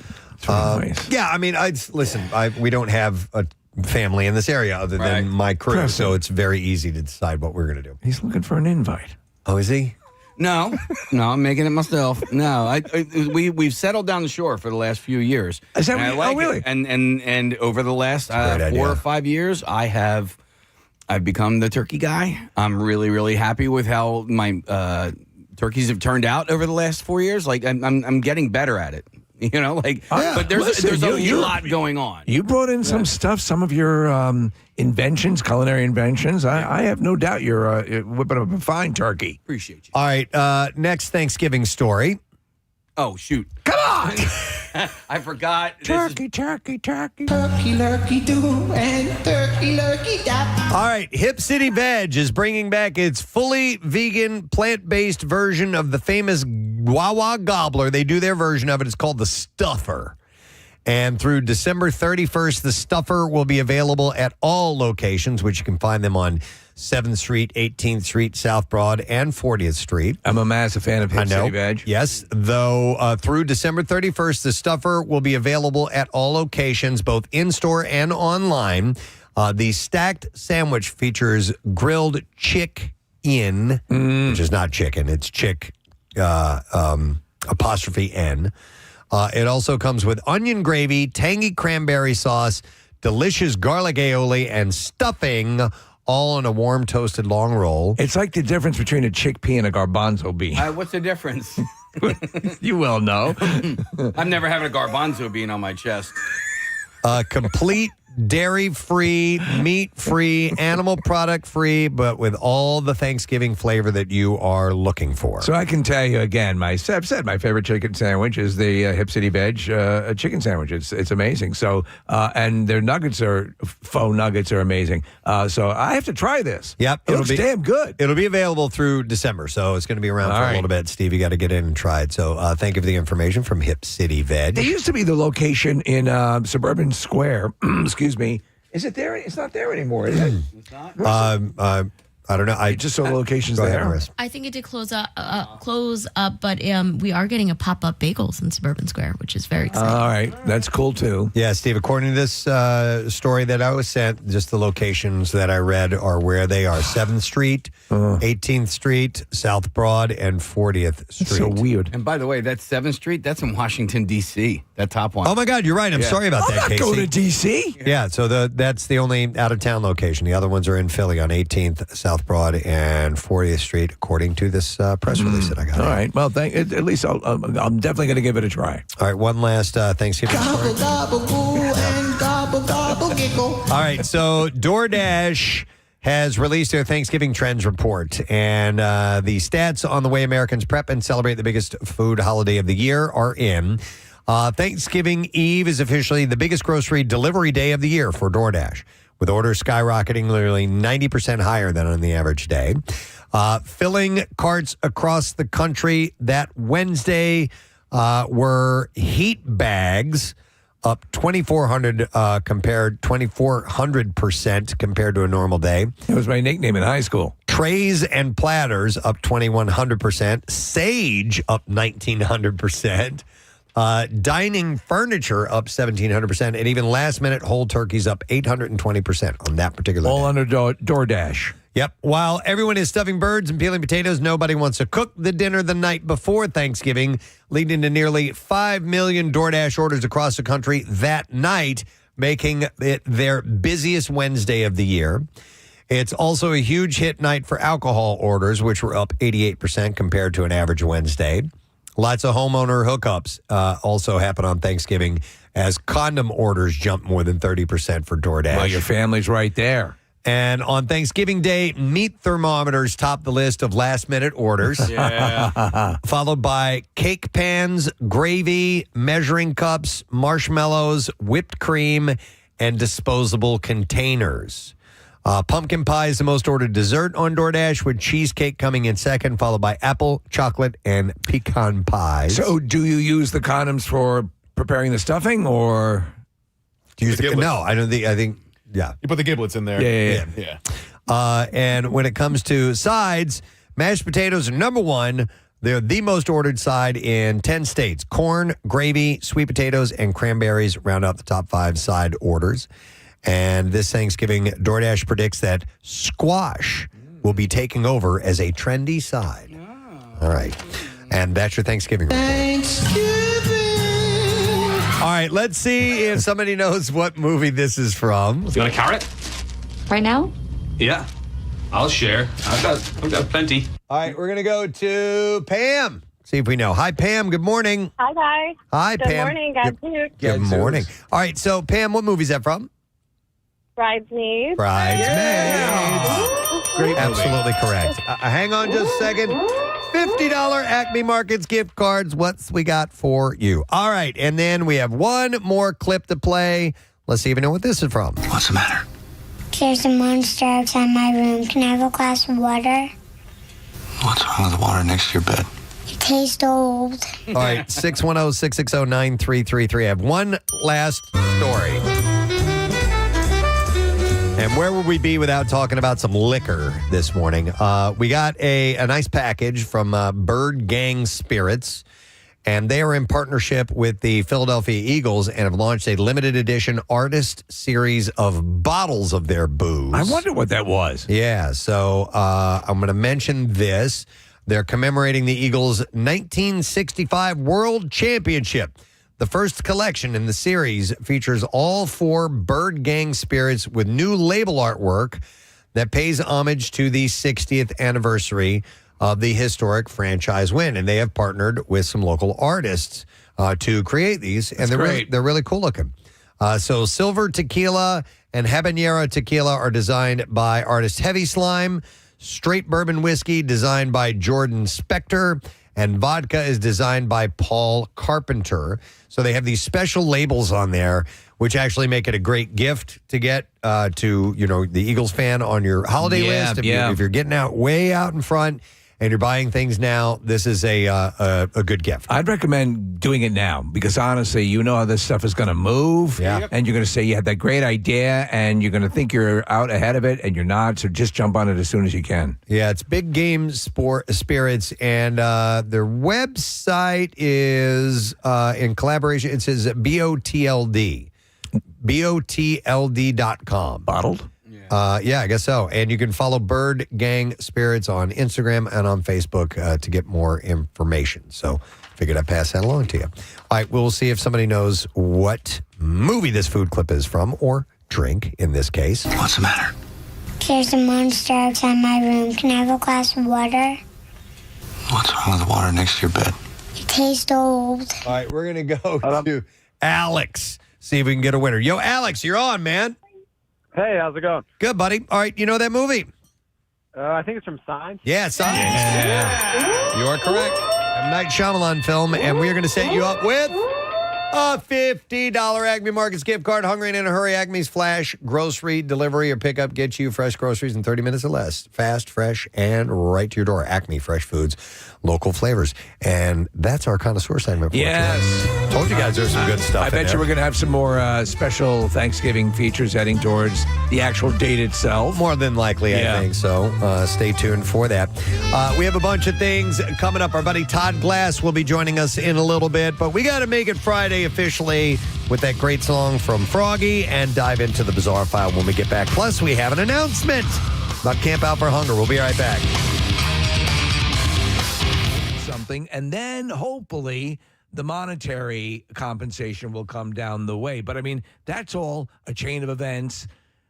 And that's the ultimate desire, is that you do something you love and you are paid well for it. You know what I do love is mindless labor. And when I was getting ready for the bike ride for the Tour de Shore, I had all these team jerseys that were sent to me, and I needed to make sure that they were getting to the right people. So I was just like basically sorting and stuffing, and I had to do it for a couple of hours. And I loved it. Yeah. You know what I mean? You like, want to work in retail now? No, because I don't want to deal with people, right? Yeah. Like you don't have to. I could do that. I could do that. But look at an Amazon fulfillment plan. I just threw headphones in. I stood here for like 2 hours, and I just stuffed names and cooling towels into these bags and. I do like the organizing factor of things like that. I'm actually volunteering at a nonprofit today, and we're putting together packages. So to me, that's perfect for you. I'm gonna make sure each package has 2 of this and 1 of that. I love sometimes if you get to put a little bow on it or something like that. I can tie the bows. The studio that I have in my room in my house in one of the rooms. I love. Today I'm gonna rearrange the wires so that everything sits properly. Like that sort of. Yes, that's sort of where I can just check out and do that. I do love that kind of work as well. You know what I was going to tell you guys back to? You mentioned the bad part of our job is getting up so early. That 2-week vacation. I know you're going to make fun of me, but I'm not kidding you. I'm dead serious. During that 2-week vacation, at the end of it, I swear to God, I woke up and I looked in the mirror and I was like, I look a little bit younger. Oh my God, I'm beautiful. Look at me. Have I always glowed like this? Listen, my nipples are like erasers. I did. I had color in my face. Yeah. I felt like my wrinkles weren't as bad. The bags under my eyes were gone. So beautiful. Did the gentleman stitch naturally appear? Oh my God. Oh my God. I've gotten tighter. It's gotten tighter and more moist. Oh, wow. By the way, I know someone who got that. Oh, really? I thought that was just an urban legend. Oh, no, and it's a major, it's not a little, we're going to put a little stitch in. No, it's like a major. Yeah. I always thought that was an apocryphal. It's basically like having a baby. Wow, Kath, what is their first and last name? I want to hear more about that. But I got all these callers on the line. No, it's okay. But I want to hear more about that. Jennifer's on. Hi, Jennifer. Good morning. Good morning. Jennifer, you have an easy job? I think it is right now. Okay, share. Are you doing it right Yeah, now? I know. Seriously. Yeah, she's a blacksmith. No, I'm actually shopping at the moment. Oh, okay. All right. Then stop. My day off. Okay. All right. All right. I work at a casino as a sportsbook writer. You work I can't. as a sports book what? Writer. I write tickets for sports bets. Okay. She writes tickets for sports books. Or the Eagles. Yeah. But we're real slow at this time of the year. Okay. So I spend half of my day just staring at TV, watching sports. Well, okay. Well, that's not bad. But what about the other half of the year when everything is kicked in? Is it very difficult? It gets crazy when people are trying MetLife. All right, That's the sorry. hard part of the We're sorry to interrupt your shopping, Jennifer. Yeah. We'll let you get back to Sounds that. like but she's thank you for the fighting a call. robot. We appreciate it. All right, let me go next to Brandon. Hey, Brandon, good morning. Yeah. Uh-oh, here we go. All right, you have an easy job, it says. I'm a trash man. Trash man. How is that an easy job? That looks like hard labor to me, man. You drive the truck? A monkey can do my job. I know, and I've known a few trash men in my life. That love their job? That love the job. I agree. That love the I job. have as well. Yeah. I will say, anytime I see the guys going by my house, they're either like laughing or singing. Right. You've got a group that you work with. Listen, you know that it's got its dirty elements, but the trucks will do a lot of the work. But also, you're getting a bit of a workout yourself. Yeah. How old are you, Brandon? The only thing I can complain about is the weather. Okay. Yes. How old are you? I'm 30. Okay. 30. Man, I see those Why guys not? lifting some really heavy trash cans. I'm like, no way, dude. Brandon, do you need to work out outside your job? Your job is a workout, correct? Yes. Yeah. Yes, that's correct. Okay. But I also am able to work outside my job because I'll probably be done within the next hour. Oh, there you go, man. All right, you get done early. What time you get up in the morning? We start work at 7. I get up at 6. All right. Okay. That's not bad at all, man. All right, so Brandon considers it an easy job. Yeah. I would consider that a difficult manual labor gig, but he thinks it's one of the easiest jobs. I wonder how they pick the case. To your point, do they go in rotation on who drives the truck? Because the dude who's driving the truck always has kind of That's the dude. easier Yeah, gig. That's a good gig, question. yeah. Let me go to Kenny. Hey, Kenny. It's taken me all this time to realize, but I love you. I love you. All right, Kenny, what's your easy job? Well, I'm not there anymore. Unfortunately, I had to move on. But I was a guard at the old Byberry buildings. After the asylum were abandoned. We were all over the place, and it couldn't have been any more of an easy job. Oh, we chilled in the trailer for about 7.5 hours out of the 8-hour shift. The boss said basically just take a drive around every once in a while. Here's a TV. You can hook up your video games, and we did. My God! I mean, it was an amazing job. But I would. But that's for me. That would not be an easy job. That would be so boring that I would. because you're looking for busy work to kill time. Yeah. I mean, you could honestly get another job while doing that job. Right. Do you know what I mean? Like if you could find a job that you could like work for, online job, you could work from home. Kenny, quick question. Did you ever see anything of the paranormal? How much time you got? Wow. Are those buildings completely gone now? There's some that still exist. There's a self-help, like a halfway house, and there's a bank or something that uses. Okay. Do the tunnels still exist? Flat. Do the tunnels still exist? No, they had to take them up too when they knocked it all down and All right. everything. Okay. All right. Thanks, wanted Kenny. to go there. What asylum was it? It was Byberry. Byberry. Where was that? that? Northeast Philly. Okay. And they used to do like the haunted houses and stuff like that early in the day, and then I don't know if it was not safe like or the- whatever, but they completely shut it down. It's very similar to the one, and I'm having a brain, Penhurst. Penhurst, yeah. All right. Hang on. Let me go to Sam. We're talking about people who have the easiest job. Hi, Sam. Good morning. Hey, good morning. How you doing? Good. What's up, buddy? I really don't have an easy job, but I kind of find it easy because I like it a lot. Okay. I work at a auto detail shop in Westchester, Pennsylvania. Okay. See, I think that would be a good, that would be cleaning something all day cleaning, long. getting something looking sharp, and it's sort of an expression for you, correct, Sam? I mean, you're right? Yeah, I take pride in my work, but some days I'll be delivering cars a lot. I'll go to like the Maserati dealership, drop off a Maserati, whatever. Like, I get to drive some pretty cool cars, which also adds to. Oh, that's cool. No, that is cool. Yeah, I dig that. All right, so this isn't your shop that you own. You work there? No, yeah. I just work there. I'm also currently in college, so it's like kind of like a part-time kind of thing. I think that's great. Yeah, because I've talked to Thanks, Sam. Chuck down the hall, and he's like, when I retire, he's like, he would love to open his own auto detailing, not shop, but like he would come to your house. And like you're like, dude, I could do like one car a day, and like that would be it. You know what I mean? Because you make a decent amount of money. There was a service that we had come, and then they asked. They were a client here at the station for a while. Yep. And they did a pretty decent job. Yeah, you can make a couple $100. Yeah. Easily. Yeah. And knocking out one a day or every other day if you just wanted to keep yourself busy. Yeah, my wife has had this guy come to our house.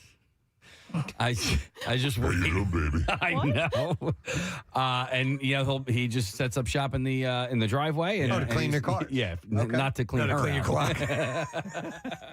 But yeah, I mean, he gonna buff your ass. probably does like one car a day. A couple of $100 a pop. Like it's a decent living. Yeah. Okay. I'll go to Joe next. Hey, Joe. Good morning. Hey, bitches. Hey, what? What's up, Joe? Hey, so I take care of dogs for a living. Are you like a dog walker? Yeah, dog sitter. At your house, or you can come bring them to my house, Yeah. and it's awesome. And you consider it to be an easy job? Yeah. Well, I mean, all you're doing is taking the dogs for a walk here and there and just playing with them, and then the kids help out. So. By the way, there's no reason to be embarrassed if you have an easy job. No. I think you win. You're lucky. I think it's a great job. Yeah. And so you're obviously an animal person to begin with, and so how would you make your own hours? Well, yeah, basically, but I mean, technically, I work 24/7. I mean, I'm always. Oh yeah. So. Okay. Yeah, that makes sense. Yeah. All right. Like right now, I have a puppy with me. I asked the owner if it was okay if I brought him to the beach and the in Ocean City, and the beach is paying for itself basically right now. Oh, that's cool. Having puppies wouldn't be too bad. Thanks, Joe. Appreciate it. Hang on, I want to go to Mark, who's been a trash man for 28 years. He's got a different take on it. Hi, Mark. Good morning. Hey, guys, let me tell you something. I'm going to debunk that guy's theory right off the bat. I guarantee he doesn't work for a major trash corporation because front-end guys, which I've been doing for 20 years now, go in at about 2:30 to 3. I'm fortunate enough that I can come in at 5, and that's considered banker's hours in the trash industry. He's going in at 7 o'clock in the morning and only working till 11. He probably works for a county that's picking up parks and recreations. I did residential for 7 years. It is one of the toughest jobs there is. I'm in front end now. I'm in an air-conditioned, high-tech truck. I work for one of the most major trash corporations in the world. Our trucks are high-tech. They're nice. They're comfortable. They're ergonomic for the driver. I have AC.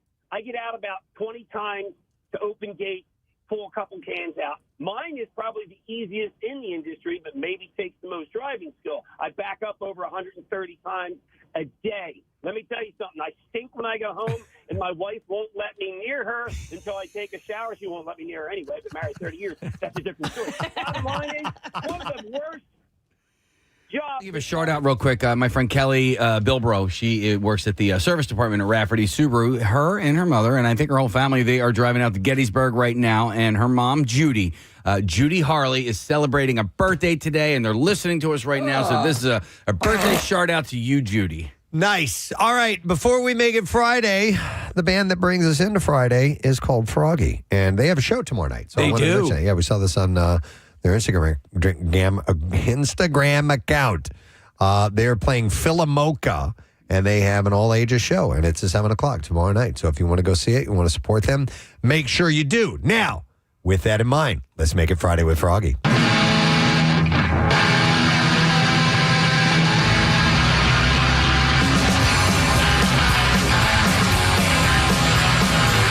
wanna be the connoisseur. This outside's got all the lore. Now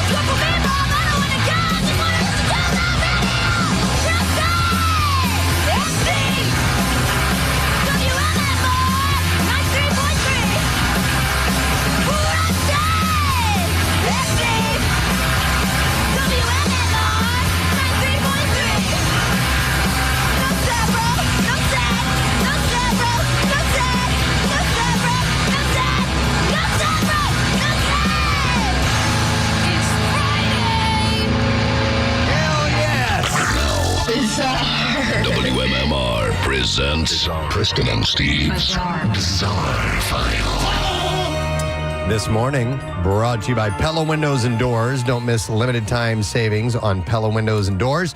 You can get 40% off of installation or 0% APR for 24 months. PellaPhilly.com. So, a coroner's office canceled its safe and sweet family-friendly Halloween party due to ongoing concerns regarding 24 rotting corpses that were found in a previous coroner's mortuary. Oh, that'll kill a party. Yeah.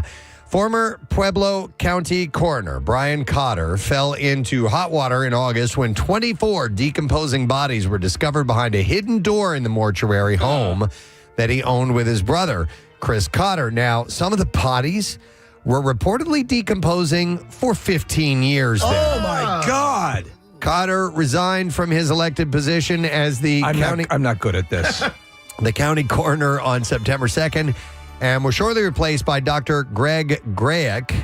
One of Grayek's first attempts at regaining the community's trust was to hold a community Halloween event at the coroner's office, but the idea was quickly met with pushback from the community. They're decorations. In the face of mounting criticism, the office eventually made a Facebook post canceling the event. They said, "Our intent was simply to provide a safe, family-friendly opportunity for children and families to enjoy the holiday together, as we had provided in the past." And it has become clear, however, that the event was not well received by some members of our community. Gosh, these rotting corpses look authentic. We recognize and respect those concerns, and as such, had decided to cancel the event.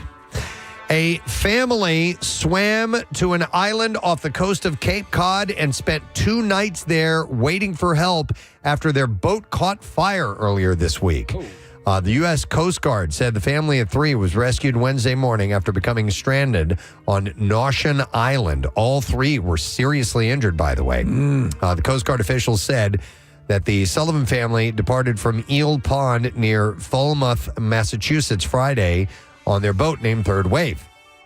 In a statement from the family, they said that they had been asleep early Tuesday morning when the family's dog started barking, alerting them to a fire. By that time, the boat was engulfed, and while the family was able to escape, their dog tragically died. Though the boaters were expected to return Tuesday afternoon, they were overdue, and a concerned family member reported them missing that night. And a search for the boat began soon after. The Coast Guard received a Mayday call from the family Wednesday morning. Notion Trust volunteers found the missing boaters and provided first aid. They were airlifted to the Cape Cod Hospital. C.C. Sullivan remains in the ICU in critical but stable condition. Her husband, Patrick, was taken to the Brigham and Women's for treatment in their burn center. And their son, Tyler, suffered third-degree burns on his arm and smoke inhalation. Listen, but it's in stable condition. It's the ultimate irony that you have a boat that's on fire surrounded by water, but boat fires accelerate quickly. Yeah. And they can be deadly, obviously. They're considered one of the biggest dangers of boating. Absolutely. It was wild that they swam to this island. Yeah. And then they stayed there for 2 nights before they were found, and they were in that bad of shape. So we'll see if they how they recover. A Detroit pastor, and I think we have a clip to play from this, Casey, is under fire for ridiculing a worshiper who attempted to gift $1,200 to the church instead of the $2,000 that the pastor had requested during a fundraiser, as a minister defended his now viral stance on giving. Perfecting Church's Bishop Marvin Winans was caught on camera sneering at a woman's charity to her face as she delivered the large donation to the church during a congregation's day of giving. So we have a clip of him essentially berating this woman. That's what he does. All right, here we He's go. not having it. Here we go. I, given faith and stand in unity with the vision of Perfecting Church, of sowing this seed of $1,000 plus $235 and receiving the blessings to come to all that participated. Now that's only $1,200. Yes. Y'all not listening to what I'm saying. If you have 1,000 plus 1,000. Okay. Well, I'm gonna work on the other 800. Well, that ain't what I asked you to do. Dude, let's play some fun music and move along from here. Winans had created. Is everybody having a good time? Winans had created the event and asked congregants to donate $1,000 and then raise $1,000 towards the competition For the completion of the church's new cathedral. McCoy, the woman, held herself responsible for the mix-up. She said, he absolutely did not rebuke me. Now there's a difference. No. There was a correction because let me clearly state that pastor gave instruction on the lines to get into, she said. The worshiper revealed she has been the target of online threats since the video went viral and wanted to clear the pastor's name. McCoy said Winans personally apologized to her after the service. Yeah. And she will continue to give to the church as she has done since 2013. I think that you do a public apology too, because that was listen. If they're cool with it, that's fine. But that seems pretty outlandish. Yeah. Do you know how much it costs to polish a Bentley? Winans began the $23 million project 2 decades ago with the hope of building a 3,200-seat Perfecting Church Cathedral in a few years. The project stalled in 2008 after funding dried up because of the recession. The 168,000-square-foot structure was abandoned until 2023 when the city of Detroit sued the church, stating the incomplete building was an eyesore. Church officials proposed a new plan for the cathedral, and construction resumed in August of last year with plans to open the building in June of next year. But yeah, it's an embarrassment. All right, a Texas corrections officer was arrested for smuggling chicken wings into a jail after an inmate paid him $50 through a Cash App. Yeah, so Officer Simmons should be allowed in. Amos Nyanwe, who worked at Travis County Correctional Complex in Austin, was caught after jail officials were monitoring an inmate's phone calls on an unrelated matter. Has to be refreshing that it just bigots.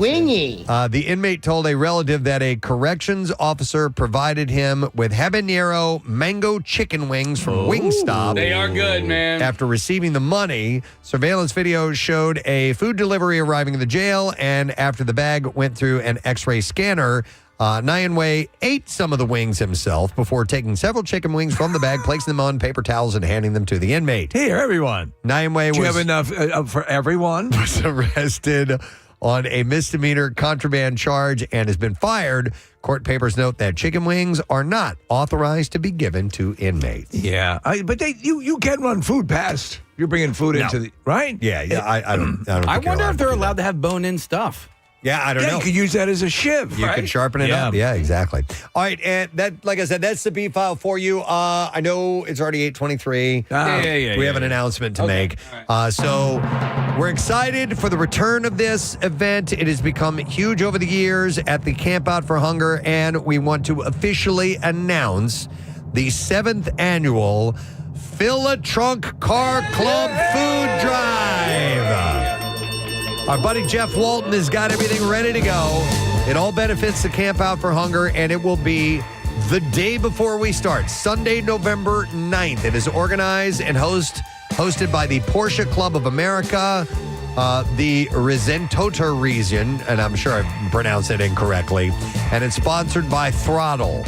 It takes place in the Xfinity Mobile Arena parking lot, helps us kick off Camp Out Week, and interested car clubs must register in advance. This year, we're making sure that registration, we did have one year where it was too big. It was too much to handle, honestly.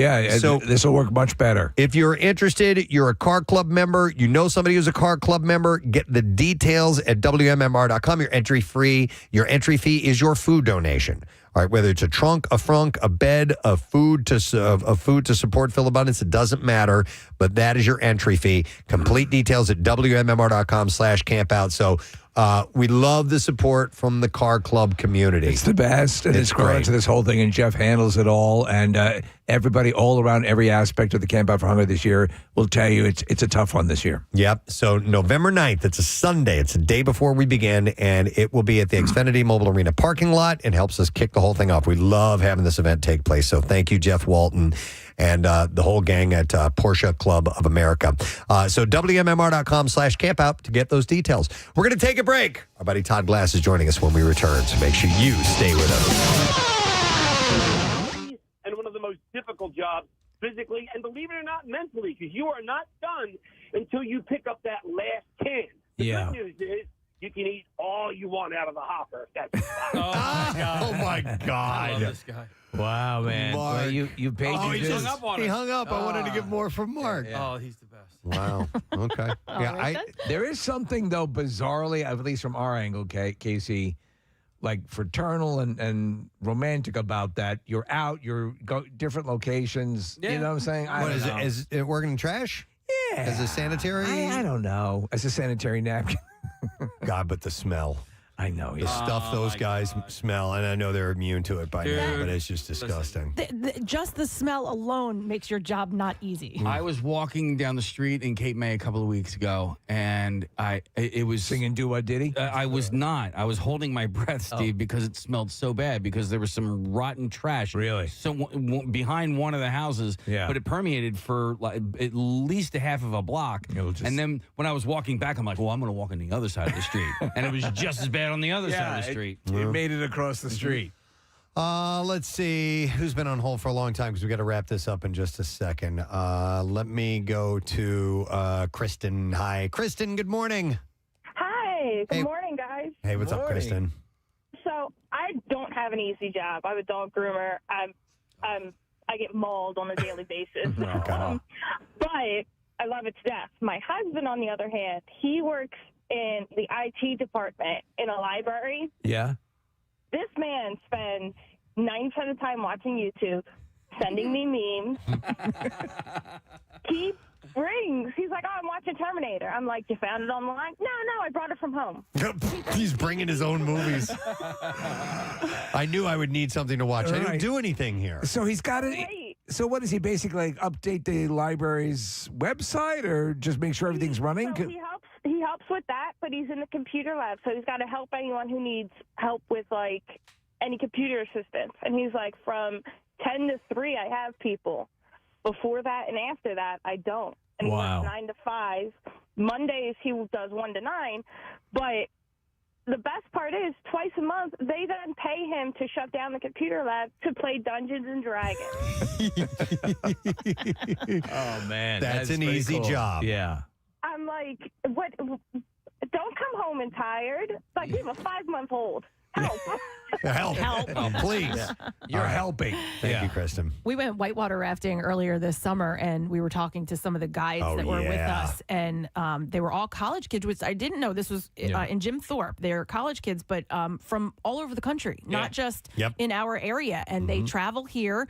And she was basically telling us that they like camp out for the summer. Wow. And she said it's one of the, for them, it's one of the greatest, easiest jobs. I'll never forget this gal in Maine. She was our whitewater raft guide. Her name was Wiggy. She was awesome. And same thing. Loved her job. Travels all over the place. Goes to different, depending on the season. You know, she'll head out west when it's cool. when it's warmer, and then head east and just loved the job. One of Jace's surf instructors too. She goes to Hawaii for the winters and then comes to Ocean City for the summers. A guy who would teach surfing in Costa Rica in the winter, he would be a snowboard instructor in Colorado in the wintertime, and in the summertime he would go to Costa Rica and teach surfing. I'm like, damn, man. Didn't he die in a big wave off Australia? Or is that that was boating. That was after the bank robbery, and we don't talk about that. Yeah, I mean it's a legit career. The guy who ran our thing in the Grand Canyon, like that's what he does from May to September, and he majored in that. He found a college and basically majored in like adventure activities. That's cool. Yeah. All right, one last call, then we got to take a break. It is Jeremy we're going to go to. Hi, Jeremy. Good morning. You guys rock. Jeremy, it says here you got an easy job. What is it? Dude, I coalesce the vapors of IT security maybe 3 hours a week, and I work 40 hours a week. So you're actually working for 3 hours of your 40-hour work week. Not even working. I'm literally just talking to somebody else in a meeting about an issue and tell them what to do and how to do it. Okay. Do you feel mildly guilty that you make money doing that, or are you okay with it? Completely. I honestly Netflix and spreadsheets. Netflix and spreadsheets. Dude, well, you listen Good to for what you. Preston said earlier. You win. Yeah. You know? That's it. You got a job, and you're obviously providing what your bosses need you to provide, or else you wouldn't be there. Yeah, So there you go. exactly. I was talking to my friend Joey Lee the other day in the parking lot of Wawa, and I said, if I ever complain about my job, just slap me in the face, because this is what I do for a living. Yeah. I push buttons like that. Yeah. You know? Yeah. All right. Well, anyhow, thank you guys. And quietly quitting. I was not familiar with that term. No. And it essentially means just doing what needs to be done and only that, and not going above and beyond. My buddy Steve texted and said, quietly quitting equals lazy F. But Steve, my buddy, he drags so much of his work home and shouldn't be doing that much work. He's a booker at Chippendales, right? He gets all the guys. Yeah, exactly. But anyhow, hopefully you enjoy your job. You enjoy your job, then you're in a good position. If not, I hope something comes along that you really want to do. Yeah. We need to take a break. We'll come back in a second, and we'll get to the bizarre file. It's all the way next. Stay there.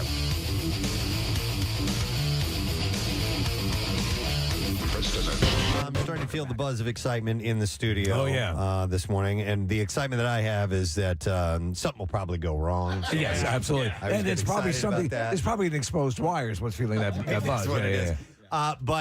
And I also realized as we were getting prepared for this morning, I'm like, this is the fourth time we've done this competition. We should probably have some type of official recorded intro. We don't have one of those yet. No. So Steve is going to be doing it live for us this morning. So, Steve, are you ready? Yes. It is time for the Battle of the Self-Proclaimed Experts. All right, and it is the It's Always Sunny in Philadelphia version of this that we are doing. If you stop and think about this, so we've done Harry Potter, which is one of probably the most elaborate of the collections of work that you'd have to be aware of. Mm-hmm. This is right up there. Oh, it's got to be beyond. If you think about the hours of programming, good from point. It's Always Sunny in Philadelphia, it's got to eclipse it's amazing. The Harry Potter universe. So we reached out to our listening audience and we asked for you to tell us why you should be in our contest, and we got, as we figured, loads and loads and loads of great responses. Right. And they were really hard to narrow down, but we had to do it. And it's the only way to filter through and just find some people that we think might be good competitors. And we can't do a battle royale with everybody and then narrow it down and bracket it down to two people. So this is how we do it. Knowledge and passion. That's what we were looking for. All right. And we have two people in the studio. And I'm going to read the emails. Some of them are kind of long, so I'm going to read portions of the emails Reader's Digest version that were sent in. This one first says, Gadzooks Gang, as a stakeholder in kitten mittens and current student studying bird law at Patrick's Pub University, it's an honor to place my name in contention for this self-proclaimed expertise. 15 seasons and counting of Sunny content directly linked to my brain over the last 17 years have allowed my inner day man to shine through and have it be a huge piece of who I am, my personality, and quotes, situations I directly tie into my everyday life. I am incredibly thankful for what the gang has been able to create and produce for us over the years, and I hope my obnoxious ability to have that content as part of who I am win me the title. On top of that, the Preston and Steve Show has been my personal inspiration for wanting to work in radio/broadcasting, attempts at the difficult job front over the years of on top of recent historical events have led me away a bit, but the dream constantly remains whenever the frequency turns to 93.3. Hope to rid myself of all safety nets. Blending two of my passions is a dream, and thankful for the opportunity from you all. But anyway, see you later, jabronis. Cool word. Signed, the Golden God, who is currently untethered and whose rage has no bounds at all, James Bailey. Is here this morning. Good morning, James. I just wanted to make sure I could perform a successful ocular pat down prior to us starting here. Yes. Okay. All safe. You guys are all checked. All right, thank you. Thank God. He's wearing his goggles. We are good to go. All We're all right. good. It's a pleasure to be here, guys. I mean, like a literal dream to be sitting here talking to you guys. So thank you. That's awesome. It is our pleasure, and thank you for all of your enthusiasm. We appreciate that. All right, and our next contestant sent in the following email. It said, you know what? Let me kick down a little thing to you that our founding fathers kicked down to me. And it goes, don't tread on me. And right now, if you guys don't pick me for this contest, you'll be treading all over me. If I'm selected, and when I do eventually win, I'm going to peak so hard that everybody in Philadelphia is going to feel it. If I'm unfortunately passed over as the self-proclaimed expert, I'll get all in your faces and point out your faults. But after I win, I'm relaxing. I'm getting blackout drunk, and you're leaving me alone. But Kathy, just a heads up, I'll give you $50 if you drink soup out of my shoe and take your top off. That's a good deal. I'm sorry, Kathy. She's done it for less. What color, by the way? Thanks. It's a lengthy email. I'm not going to get to all of it, but he was born and raised in South Jersey, graduated from Rowan University, a staff sergeant in the National Army Guard. Please welcome Alex Crespo. Thanks for having me. Morning, Alex. Happy to have you here. Thanks for being on board. This is awesome. Appreciate it. And again, sorry, Kathy. Well, listen, this is the way things are going to work with Battle of the So-Called Experts. Oh, I'm sorry. With Battle of the Self-Proclaimed Experts.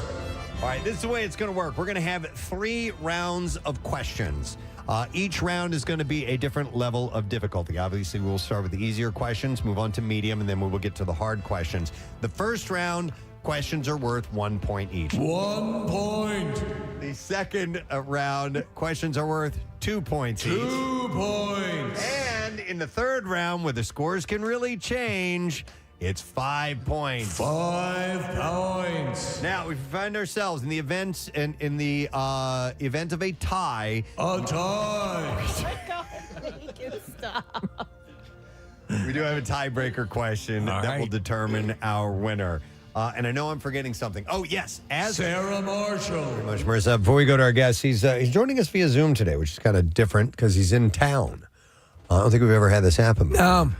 And Steve, didn't you come across a piece of audio? What was this? It was intercepted. It was a phone conversation that Todd was having, and we were kind of caught off guard that he's in town and that we were doing Zoom, and we wondered if the tone of everything, our relationship had changed a bit. So intercepted this call. All right, so this was it. Hang on. So here's the deal. I could easily go in to see Preston and Steve, but let's face it. I mean, I've gotten to that point in my career where it's just counterproductive. I mean, I use the guys when I needed to use them, and then, I don't know, it's probably a bad analogy, but I am disposing of the mail like a snot-filled Kleenex. So, if it's going to be this much of a drag on me, then I may have to cut ties with those guys because, the show, everything's on fire, and I'm ready for the 15th phase of my career. So that's what's happening. Wow. Okay. I don't even know who he was talking to. I don't know. And then he put out this because this is how you know it's Todd. This is the second part. Oh, okay. Yeah. Here we go. And by the way, if you know anyone who could get me some free sod for mentions, I'll gladly incorporate it into my new show. I'll do the whole sod debt. I need about, let's say, 4 to 5 acres of sod and good stuff, like Kentucky grass. Really quality sod. So, just to put the word out there, Todd Glass, I'll give the mentions on stage or the next time I'm on Kennel. Okay. All right. I just caught me off guard. Well, he's joining us now. We do have Todd Glass via Zoom this morning. Hey, Todd. Oh, my God. So funny. I need sod for 4 acres. That clearly was not Todd, but we don't give you a little fun. We were surprised you were doing a Zoom today. Well, let me say this first. Hello to Preston and Steve, Casey, Nick, Marissa, the whole gang. Yes, the formalities, of course. Well, I didn't want to say anything, but my insecurities, I honestly, if I had a safe word, like on my podcast, I used to say truth. That meant I'm not lying. This is Casey's fault. He messed up. Is that right? What's up? Not really. Yes. Not really. Whoa. Well, Casey, I know. Yeah. Go ahead. Why isn't it your fault? I mean, listen, your shows that we're promoting, because tonight's shows are sold out. Yes. Your shows are next week. I thought I had time.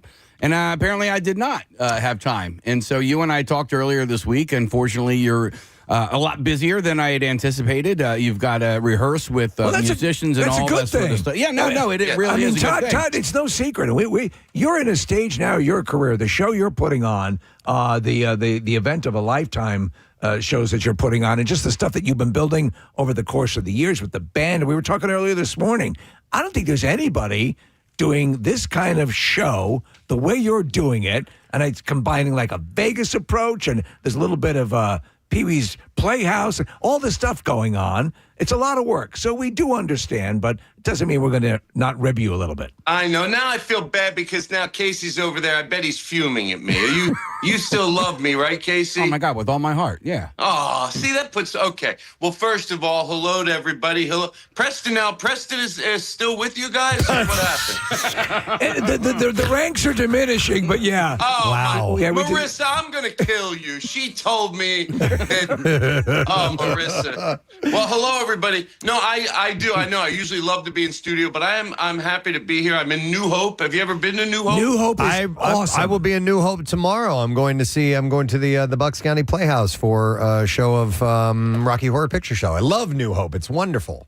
Yeah, it really is cool here. I'm at the New Hope Lodge, and I just wanted to give them a shout out. They'll get you sod. No, listen, out there, the lodges and the hotels, it's a wonderful. Wait, when you're from here, you can't tell me you never went out to New Hope. Oh, yeah, when I was younger, my mom, and speaking of my mom, she needs some plumbing. Is Horizon? Yeah, big Can sponsor. they help her out today? Go over there? By the way, real quick, I do want to mention New Hope. Todd's show tonight is at John and Peter's in New Hope. That's where. Did you have one show tonight, Todd? Well, can I do this and then I can relax? Like, Okay. I don't know if other guests. Then I'll get this stuff. Yes, New Hope. Both shows are sold out tonight. Okay. And then I start next on the 30th at Next in Line. Okay. Next in line. Which is a Friday night. And then, I start the Thursday night. So I'll do Thursday the 30th, Friday the 31st, and November 1st, 6 shows. And 3 of those shows, I think, are sold out, but there's still, reasonable amount of tickets for the other 3.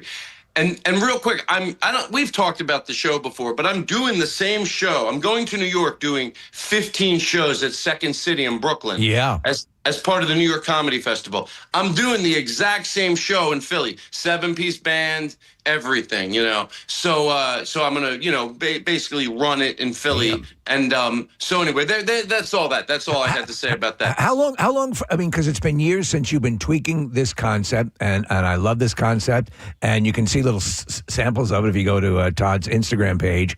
But, I know you're a perfectionist. It's if you're doing it with this the way it is now, you've got to be very happy. Is this what you've been waiting for all these years? Well, not in that sense of like just waiting, but for this show specifically with the band. I've always toyed around with music in my act, but right. This level, this is a tight show. The guts of it, it's a stand-up comedy show. Yeah. I know what it's like, but I've worked hard at this for a long time, and so to go do it. I only have done shows in New York like right before the pandemic. I did a show. I don't get to New York that often to do shows, so but at Second City, that's the 7th. Through the 17th at Second City in Brooklyn. But there you go, all that stuff. What's the most amount of people you've had, joining you on stage for any one of these shows? Because you have a sizable crew. 7-piece band is a big group. Yeah. Man, that's awesome. Well, that's funny that they're not on the show. They sort of lent their name to the show to help me, promote the show. Sort of. So there's some good names on there if you want to read through them. But there's definitely some good names on there. But we were afraid of that confusion. So that's why we sort of changed the wording of it. We didn't want anyone to think they're all going to be on the show. But it's just like when, Mike Birbiglia presents Alex Edelman, right. Mike Birbiglia is not going to be on the show. Right, right. But it's the show that we've been watching grow and that we've loved all these many years.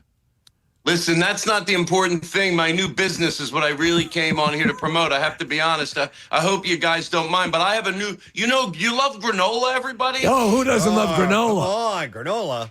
How about when it has those little pieces of white chocolate and a little M&M here and there? Oh. Right? But the best part of that is that, so I make a granola. It's for if you're in a relationship or maybe you're being dishonest with someone about you. I make a granola on the front of the bag. It says granola, really big, but there's no granola in it. It's just it's M&Ms. Oh, okay. It's faux granola if you want to create the impression that you're eating healthy. And then maybe you picture maybe your significant other going, "Oh my God, I can't believe I thought you were trying to lose weight, sweetheart." And then you just hold up the bag. You go, "I'm doing everything I can, honey." I love and how. Then go ahead. Part of our program is we sell extra 7X pajamas. All right. and you put them on at night, and if your significant other goes something like, "Are you trying?" You hold it way out. You know how far they're going to go. Sure. Honey, this speaks. If I must be doing something right. And then you just keep dipping in, eating the granola. She goes, "Well, you are eating granola, and those pants do look big on you." Wow, that's a brilliant way to fool yourself to an early death. No, that's amazing. So you create the illusion you're losing weight so you can have your M&M granola. Exactly. Yeah. Like, you know what it reminds me of? These phony, these motivational speakers, but they don't really help you. Like if you watched a documentary on somebody amazing, and that's how you have self-improvement. These guys, "I'm going to change your life with one word." Those guys, one word. Up to now, you always say, "I have to do this. I have to go to the store. I have to pick up my kids. From now on, one word is going to change your life. You're going to start saying, "I get to." Ooh. Yeah. Oh, please, shoot me in the head already.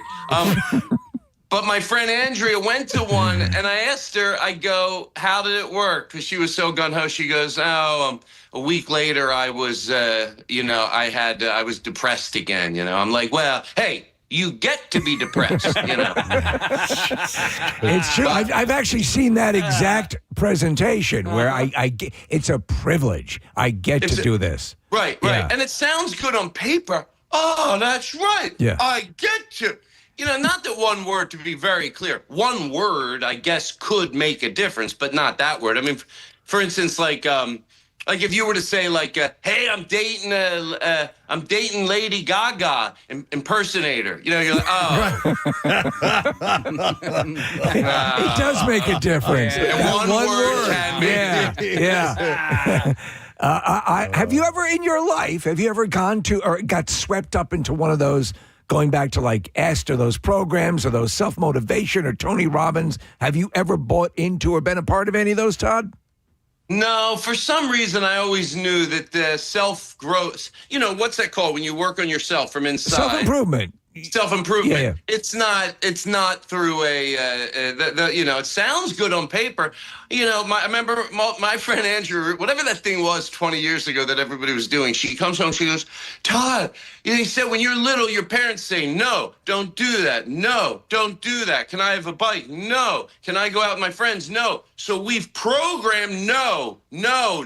You have to change that and instead of saying no, you need to say yes. Yes, I can. Not. No. All right, please. All right. This is going to be very helpful when I'm Yes, I cannot is the way to say it. Yes, I cannot not know what I'm doing. I like for the purposes, if you're listening and not watching this, but when Todd does a second person in the room, he gets up and leaves the camera range. So that I do. Yeah, it's why? Because there's nothing funnier to me than I love growing up listening to like radio to hear somebody go, "I'm over here. Wow, this is so much fun. There's somebody in the background talking. It makes my whole morning." Yes, that's my whole career right there. Riveting. Yeah. Todd, I got to ask you a question because I love to follow you on social media. Well, I wouldn't say I was a comedian's comedian, but I appreciate the compliment. He was just about to say that. No, but I want to ask if how do I ask this? Birds, are those the animals that you think about the most by any chance? Birds? Birds. Yeah. Well, it's funny you asked that. I'm not even kidding. I have a lot of things about birds. I'm not scared of birds. Like, I told someone I'm scared of birds. They go, "In the sky?" I go, "No." Not like I'm walking down the street. Run under the truck, honey. That's my imaginary significant other for that joke. Notice I tell her to run under a truck. You have a 50s wife for all your scenarios. I do. I do. I have an imaginary 50s wife for my bits. But like when a bird goes under the table or like, at a restaurant outside and a bird goes under the table, it could fly out and hit your knee. Or in the mall, when there were malls when I was younger and I would go to a mall and a bird was loose, or in the airport, it gives me the heebie-jeebies. I hate it. Have you ever had like a bat loose in the house or anything? No, but if I did, I would freak out. Let me tell you something. One time there was a mouse in my house, a mouse, not even a rat. And by the way, once you have a rat in your house, it's very depressing. I had that happen once, and I'll get to your thing real quick. But this is a true story. When you have a rat in your house, you know what you tell your friends? What? I have a mouse. Exactly. Because nobody wants to say. Because my friend goes, all right, it happens. They're building the home next to me is getting knocked down, and when they're doing major construction, the rats they come out. So my friend goes, it happens. I go, I know, but if you can't keep rats out of your house, like a mouse, you can get it. Okay, I get it. It came in. Well, once there's rats in your house, you go, what's next? I have a raccoon in my house? I go, yeah, it happens. I got a raccoon. I got you know what? There's a hippopotamus in my garage. Well, it happens. It's just when they're doing construction next door, all the hippos get out. All the hippos get out. Whenever they're working on the zoo, yes, there's always maybe going to be a rhinoceros in your backyard.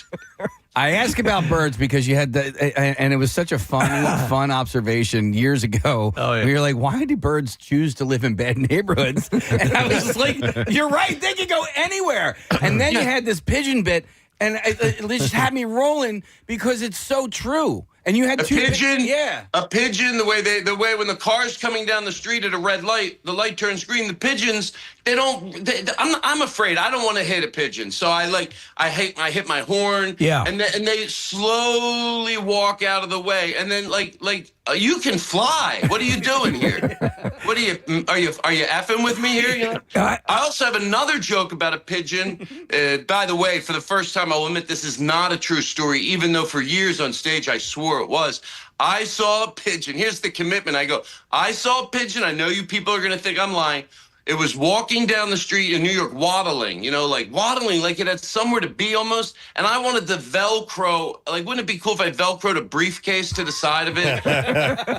And then every day it would bring joy into people's lives. Absolutely. On the way to work. Not be delighted in seeing that. Hey, Go ahead. Can I tell you something? Yeah. Speaking of my food problem, I do this thing where, we were talking about... Were we speaking of your food problem? We were talking about granola. Oh, great. Yeah, and trying to lose weight and lying to your... I have a thing where I will have to throw food in the trash. I don't think I'm the only one that did this, but if I don't want to eat it, like that... Do you know the Biscoff butter guys? Yeah. Yeah, absolutely. The Biscoff cookies you get on airplanes. They're awesome. They're wonderful. I love them. I get them. Preston gets them. They're great with coffee or tea. They're so good. The butter is sweeter and more dangerous. So I have a little bit of it. I have to go outside to my outdoor trash cans, not my indoor trash can, throw it out. So I throw it out. And then it's back in the house. I realized the raccoons are putting it back in the house. I said to this raccoon, what are you doing over there? He goes, I can't stop eating it, and I had to put it back in the house. Sure. I go, I put it outside, and I own this place. That's amazing. He's like, I'm trying to lose weight, and that my wife is yelling at me. I got this bag of granola. I go, wait a second, where'd you get that? He goes, it's really M&M's. It's a long story. God, the raccoons in your area, so smart. They're very smart. Yeah.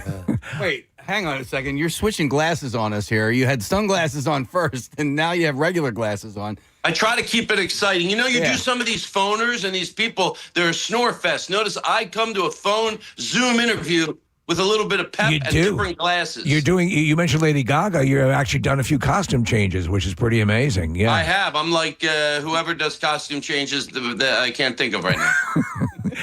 Lady Gaga. Yeah, absolutely. So is this your hotel room here right now that we're seeing behind you?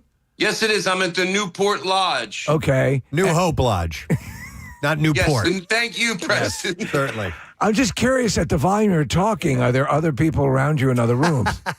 Well, that's a good question. Am I talking too loud? It seems to us you are, but I don't know. Well, here's the deal. No, my room is a isolated room. It's like not connected with other rooms. Oh. They're like little villas, I like guess a bungalow? you could say. Like a little bungalow. But I'm loud, I guess, because I don't want to come off like doing a phone interview like, oh, hello, guys. How you doing? Yeah. No, we appreciate it. You're bringing it. Yeah. I'm bringing it. I bring it. Like if I was there, loud and obnoxious. Yes. So with the new show, with the show that you work, that people are going to go see and everything, you love evolving it. You're a big fan and student of Old Vegas and these kind of presentations. And I forget, Todd, and you can remind me. Are there plans again to bring this to Broadway proper with a full presentation? Well, that's a good question. Seriously, the goal of the show in New York is to do those 14 shows. You know, I've been working on this for a while, but I should say, out of defense of myself and maybe paranoid, I have been doing other things in between, and also working on my stand-up. No, I'm not. I'm saying this for a reason. My own paranoid. Nothing you said. But yeah, the goal is to do it those 14 shows in New York, and then like a lot of shows start. I think all shows in a little place, and then get someone to come in with the big funding to then do it like, you know, more upscale with more of a budget. But this is a big show. I mean, the show I'm doing in this little room is there's something fun about going into a little room sometimes and doing a really big show. It's sort of overwhelming. I think it's terrific. I love that type of show. Most definitely. But I've worked really hard on. I'm in a moment of confidence. Like I said, the guts of this show are stand-up comedy, and I've worked harder on my act really now than I ever have my entire career, and I'm proud of it. It's a tight thing, and it's something to see. It really is something to see. It's hard to explain, but once people see it, they get it. It's great. It's funny, and I'll tell you this. I think, and we talk about it all the time. We all follow you on social media, and the little videos, the little vignettes that you're doing. I would say, I think, and everyone would echo this, I think you're on a creative high recently. I think you're doing some of your best stuff. Well, you know, I always talk about Gary Goldman with this, is that, like, I don't want people to think, oh, my best work was blank. You know, my best work was, so I'd like to believe that my best work is next year. But that takes working on it. And like I said, I always loved stand-up. So I always did pretty good by nature of just loving it. But you know, I work harder now. I have more of an understanding that people pay to come out to see a show. They're hoping you're going to be on one night. I remember years ago, I got too drunk and that stuff just doesn't fly anymore. You know, I didn't have it happen that often. That's the stuff of legend, though. I mean, that everyone who knows you and loves you, and we all do, knows that everyone can get into that situation now and then. Yeah, that bar's gone anyway. I had to wake up. You know when you have to wake up and track yourself, but you can't admit you forgot, so you have to act like, because you can't go, oh my God, how long did I do? Well, you were there, Todd. Don't you remember? That was PJ Ryan's in Phoenixville. No longer there, and so, you know, they're not missing you. Yeah. They say they never recoup their losses after that one comedian shut down. Todd, Stephen mentioned... all those years later, they had to shut down. Stephen mentioned the little vignettes, the little bits that you do on social media. I love them. I love the ones you do in your car.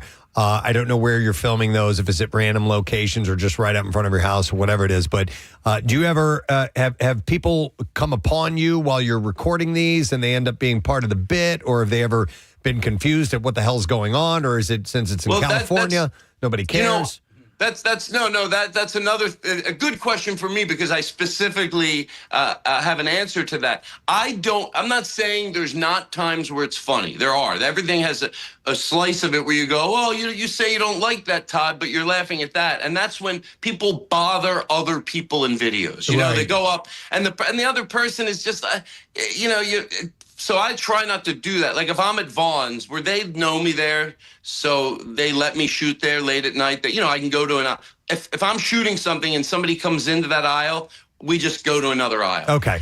And we're all using a cell phone, so it's not like we have a camera crew or anything like that. But yeah, I always try to go where nobody's at to bother them. If somebody maybe would, once in a while someone will recognize me, not that often, but I will then, if they seem to be eager, then we'll leave that in maybe. Okay. But yeah, I try to not bother anybody. Like when we're doing stuff outside, I go, no, I don't want to do stuff here. There's too many people here. And I'm embarrassed to do it. Even if I'm not bothering them, I don't want to do it around other people. Well, listen, I totally get that. Some people do it and do it well. Just kind of making someone collateral damage to a bit it just seems wrong. Even I'll go ahead and say this, and for what reason I don't know, but even Billy on the Street, I used to love him. I really do. And I'm not saying I don't love him as an entity anymore, his whole being. Right. But a lot of times the man on the street stuff now, I think like you're being that other you're making fun of. You're the asshole. You're the jerk in the bit. Yeah. No, I know what you're saying, and we've had him in here. He himself, the regular guy, and I agree. I think those bits can be really funny. Can be. Sometimes that they've gone through a few people who kind of set their day off in a bad way because they were accosted by this guy they didn't know. They weren't in on the joke, and some people can do it and finesse that. To me, I've never been a fan of the very uncomfortable situation with people who aren't part of it. So, I know exactly what you're talking about. Yeah, I don't want someone else to be the victim of my joke. But again, I want to be really clear. That man on the street stuff also can be done brilliantly. Absolutely. And be hilarious. Yeah. So that's just to make that, for some reason, I want to make that really clear because there's a lot of that humor that I myself love. But there's a fine line between going, now that person's a victim of your stupid joke. We're talking about what you're talking about, not getting in the way or annoying people. Have you ever been doing something out on the street or done something in a club or whatever that just sets someone off in a way that they got aggressive with you? One time I used to go through go up to people, or I do it through the toll booth where I go, oh my God, like back when I was like 18, 19, right. I go through the toll booth and I go, oh my God, they said you were in an accident. You don't remember anybody. You got amnesia. They're like, what? I go, oh my God, it's true. Right? So one day I did that. By the way, I think I was in New York and I did it in like a little bodega to a woman. Like I was in a silly mood. I go, because people would always laugh at it. It doesn't seem mean-spirited. Right. So to see a woman in there, I'm with my friends and I go, oh, they said, wait, everyone told me you were in an accident and you had amnesia and you don't remember anybody. She goes, shut the F up, and started like reaming, like screaming at me. I think she might have like waved her handbag at me like aggressively. And let me tell you something. You know what I did? Nothing. I apologized. I said, sorry. I'm sorry to get into your space. And she didn't calm down, but she left me alone. So the answer to that is I never do that anymore. Yeah, that's what you said. You were shocked. I have to ask you. I like that though. On another tangent, so we've all been talking about this series. I think it'll resonate with you. Task. Are you familiar with the show Task? On HBO. HBO. It takes place in Delco. It's so Philadelphia and so true to the region. It's incredible, and you're completely unaware of it. Yeah, Mark Ruffalo's the star of it. It's really, really, really good. I mean, this would be like you taking a trip home. It's so Philly, so Wow, Delco. well, I gotta check that out. I mean, obviously, I'm sure you guys have thought the same thing. There's really so many good new shows that you get overwhelmed sometimes in these unbelievable shows. But if a few people tell me to watch it, like you guys mention it, then eventually you go, okay, I have to watch this show, especially because I'm from that area, obviously. Steve and I were talking, there's so many shows, Todd, that I almost feel disconnected from other people because there was a day when you could just say, hey, you saw that, right? Yeah, I saw it and they talk about it. And now if you mention it and it's like, no, I haven't caught up to that one. I got 5 other shows on my list before I'm going to get to that. So I'll talk to you in a year when I get around to it. Right. You know? I think you should leave us like that. Like, I know that show, and I love it so much, and my certain close group of friends love it. But, yeah, you ask people, that they go, oh, no, what? You go, oh, you got to watch that. Yeah. You know? Let me tell you, that is state of the art. That is one of the shows that has, where, and I'm sure you have the same reaction, where you have a gut laugh at some of the bits, because that's all predicated on uncomfortability, but those are actors and actresses creating a scenario. Well, that's right. Yeah. It's the visceral. It doesn't just make me laugh. You're right. It gives you in your gut. It just does it for you. Yeah. You know, it's so absurd and so silly. And that show, obviously, Well, I saw that. That was the first show. Remember, people started binging shows. I think the first one. I forget what it was years ago. Orange is the New Black, maybe. So there was one before that, and I can't remember what it was.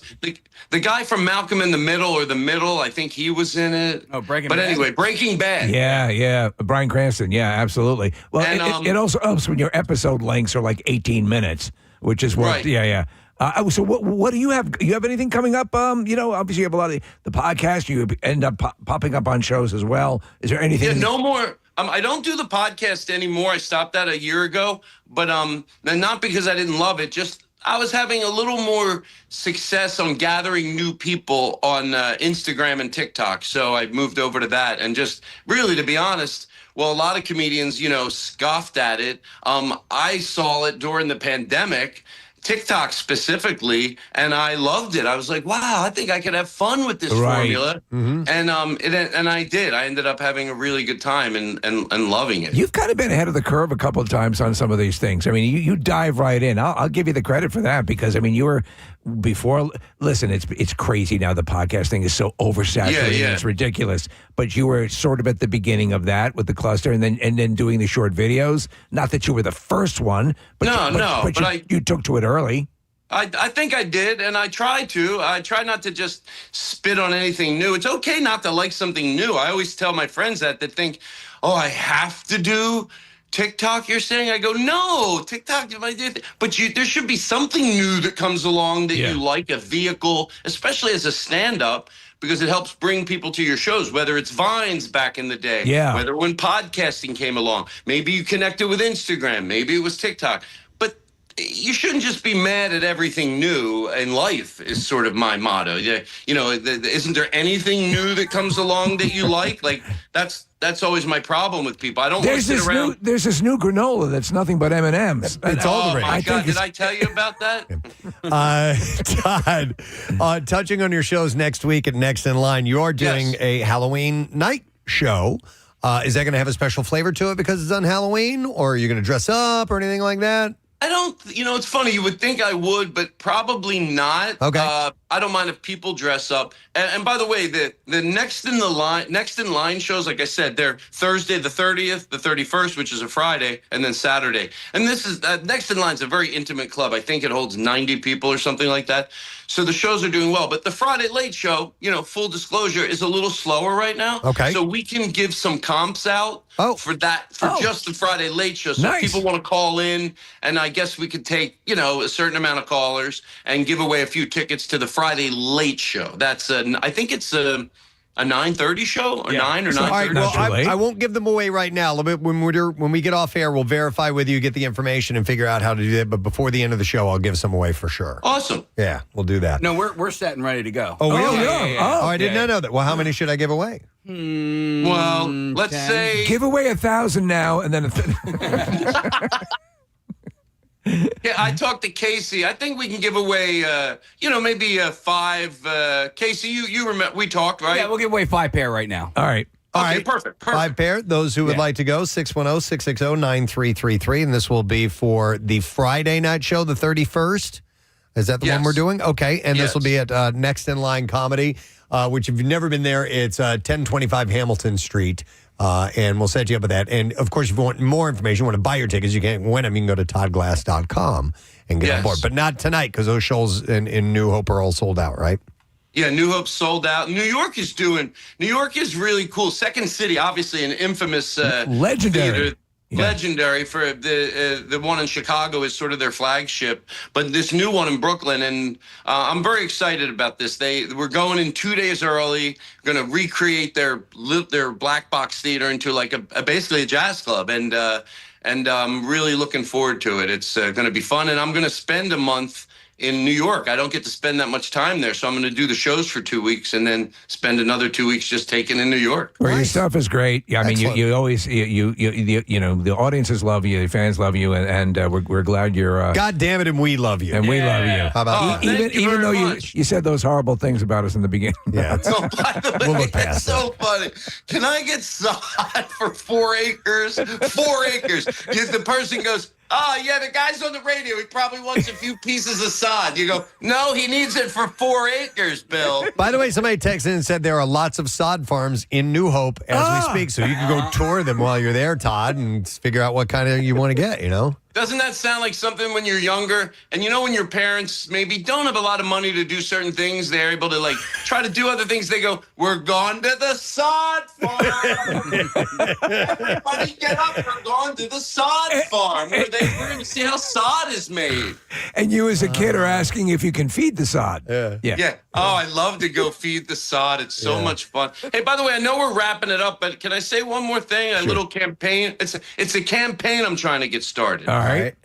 Well, it has to do, and I don't know if I've ever talked about this before, and if it wasn't so important, I wouldn't try to squeeze it in as we go to close here. But, it seems to me, and I'm going to go backwards with this, and be honest with me, well, actually, Todd, you're wrong with that, because I don't want my math to be wrong here. But when companies have double stuffed their items, like Reese's Cup, double stuffed, it's done well, right? Yeah. It's always done well. I think Kit Kat is doing very well. Yeah. They have a double stuff. And Oreos, I think we all know, oh, yeah, they're doing very, very, very well. People go, well, what if they don't want double stuff? That's why they make the original too. But double stuffed, everything so far, Americans love double stuffed stuff, right? And that's your campaign? My campaign is, hey, Pop-Tart, what are you waiting for? Yeah. Good point. Come on, let's double stuff those things. Double icing, double inside, and put one in a packet, and then come on here. I'm behind it. Absolutely. I'm 1,000% behind that. Thank you. Yeah. A great American, Todd Glass. Give him Thank the salute. you very much. Give him the salute that he deserves. Yeah. Thank you, Preston, Steve, Casey, Nick, Marissa, and the gang back there in shackles that are answering the phone. All right, Todd. Have a great time. We love you, all right? Thank you. Love you guys. All right, we'll see you soon. Todd Glass, guys, right here on the Preston and Steve Show. Double stuff. Of course. Yeah. Oh, how Todd likes to get one more in. He does. before we He wrap does. it up every time. There are double Milanos. They have double chocolate Milanos, and I Milanos. prefer those. I think that campaign is fantastic. Yeah, I know we're tight on time here, but I also can go the other way. I love the very thin Oreos as well. Yeah. No, you're right. All right. We got to take a break. We'll do it. We'll come back. Stay with us. Forgetting Sarah Marshall. Forgetting Sarah Marshall. So, as I ask the question, either one of you can buzz in at any time. Now, if you buzz in before I finish with the question, I'm going to stop where I am. You'll have to answer the question at that point. There may be more to it that you miss out on, but if you're feeling strong, you can go for it. Now, if you do get it incorrect when you interrupt me, I will pose the rest of the question to your competitor, and they will get to hear the entire clue and then give us an answer. Yes. So they might have an advantage. That's up to you. That's where a little strategy comes into play. We need to test out our buzzers to see what they sound like. So let's go. Alex, if you could hit your button. That will mean that Alex has buzzed in first. That's great. And James, could you hit yours? Hey! All right. When you hear that, that's James, and he will get to answer the question. And that's how things work. We have our podiums set up here in the studio. If you're streaming on YouTube, you'll be able to see all of this live. Nick is going to be our scorekeeper. Nick, you all set? Yes, sir. All right. I don't have your mic on. This one? There we go. There you are.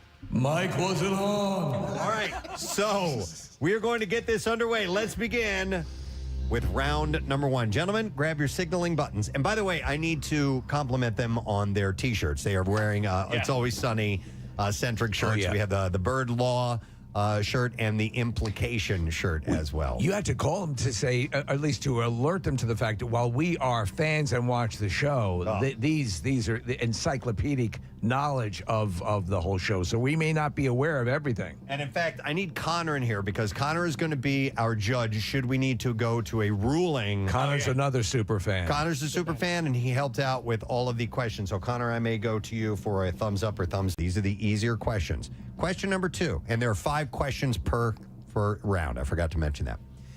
Which Pennsylvania bridge is seen? Alex. I'm going to go Strawberry Mansion Bridge, but I think I jumped the gun. That is incorrect. Which Pennsylvania bridge is seen in the opening credits? George Washington Bridge, correct? Or no? That is incorrect. That is incorrect. Both of them wrong. It's the Ben Franklin Bridge. George Washington Bridge is in New York, James. Round up. No, that's very different. Very different. All right. Is it the Verrazano Narrows Bridge? Here we go. Golden Gate. Yeah. And by the way, you heard Casey playing sound effects. Yeah. For an incorrect answer, you will hear this. Dead air. Or you will hear this. This is not good radio. All right. And for a correct answer, you'll hear. Or. Rock flag eagle. See, it all looks professional. It does.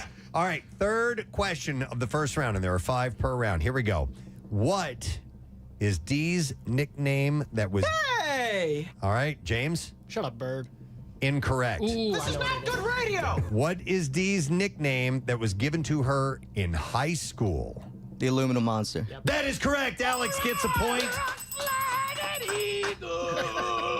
That's from the episode titled The Aluminum Monster versus Fatty Magoo. Question number 4. What is Rickety Cricket's James? Matthew Mara. Matthew Mara is correct. Rickety Cricket's real name. All right, question number 5. And this is a lengthy one. A lengthy setup. I just want to tell you ahead of time. Here we go. Mac and Charlie go to a diving pool they used to go to as kids. But the pool has been abandoned and is full of garbage. Mac says that the pool looks like the way that it is because of a pattern of discrimination against lower class people. But Charlie says it's because a kid drowned. Alex? Jamie Nelson. That is correct! And round 1 comes to a completion. And by the way, that was from Mac and Charlie White Trash episode. Nick, what is the score so far? All tied up at 2 apiece. Nice, guys. 2 Very for nice. Alex, 2 for James. It's a tie score. And they got the same question incorrect, I want to point out. So nobody stole anything from anyone on that one. So 2-2 in round 1. And we now move on to a slightly more difficult section of our contest. This is round 2 with our medium difficulty questions, and each question is worth 2 points. 2 points. It's helpful. Question number 1. We need you to give us the full definition for the meaning of the Dennis system. James. D, demonstrate value. E, you're going to engage physically. N, you are going to nurture that dependence. The second N, you are going to make sure you neglect emotionally. I, you are going to inspire hope. And then with that S, you are going to separate entirely. That's correct. Wow! Well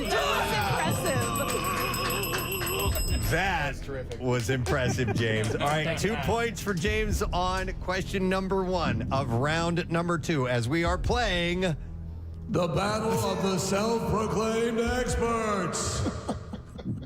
I don't get tired of it. I love that I can just point to Steve and he'll do that. All right, here we go. Question number 2. Here we go. When the gang buys a boat, Dee is in charge of cleaning out the old stuff, but she throws it overboard.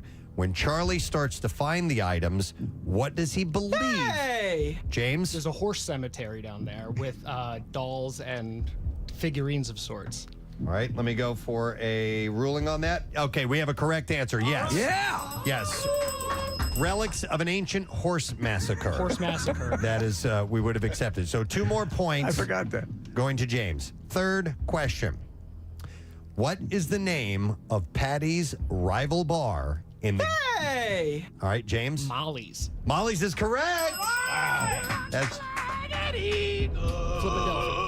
is from the episode The Gang Reignites the Rivalry. Fourth question of round 2. Mac creates an exercise bike in Hero or Hate Crime. What is the name of it? Alex. Am I allowed to say this on air? You can. All right, Ass Pounder 4000. Yes, the Ass Pounder 4000. I was thinking the same thing. By the way, the bloopers from that episode, some of the funniest things you'll ever see. I'll make sure, I watch my mouth a little bit. That's Nope, it's all good. All right, we can always jump out on you to do something inappropriate. All right, and then the fifth and final question from round number 2. Round number 2. Who is the local news reporter that Dennis fantasizes? Alex? Jackie DiNardo. Yep. That's correct. Yeah, Jackie DiNardo.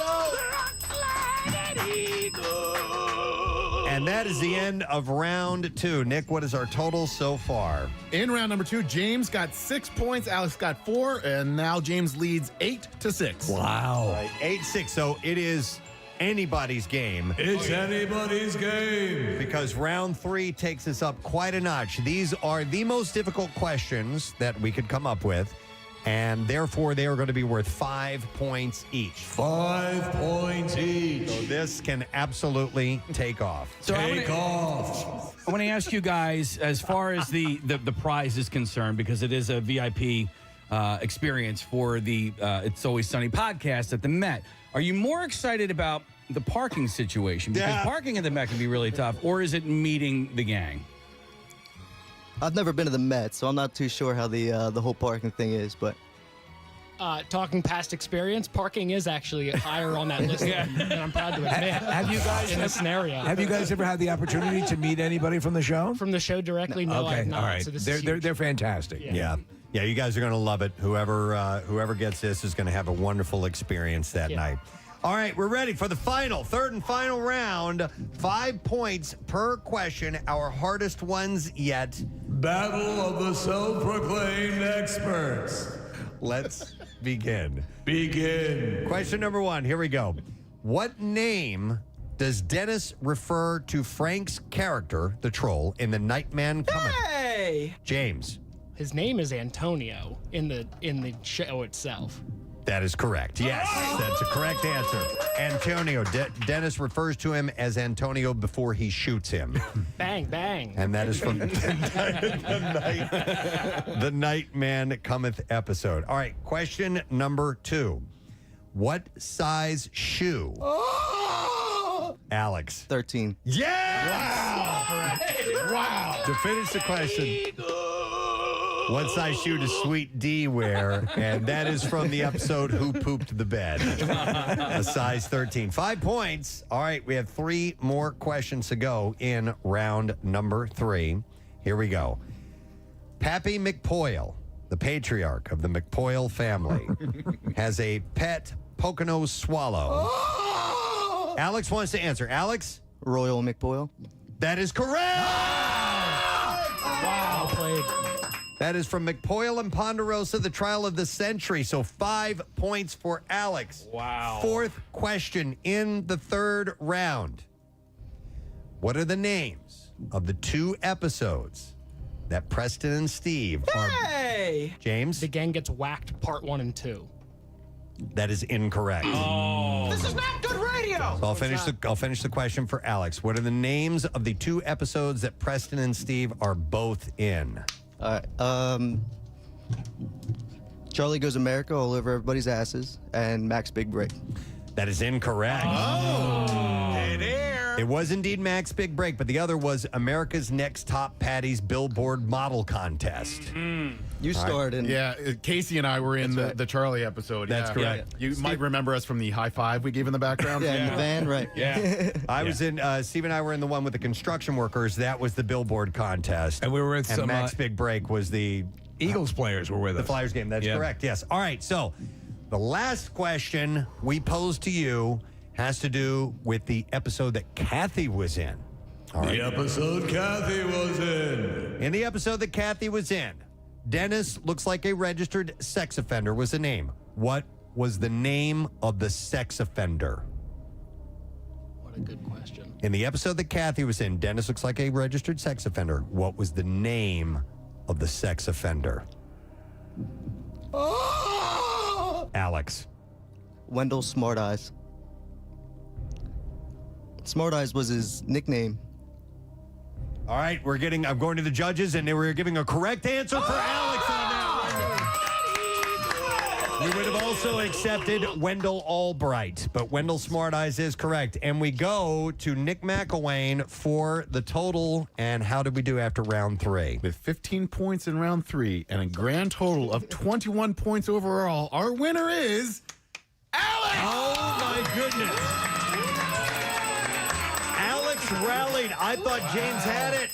Listen, they're insane, both of them, with their incredible command of this knowledge. But at the end, Alex, you did it, man. Good job.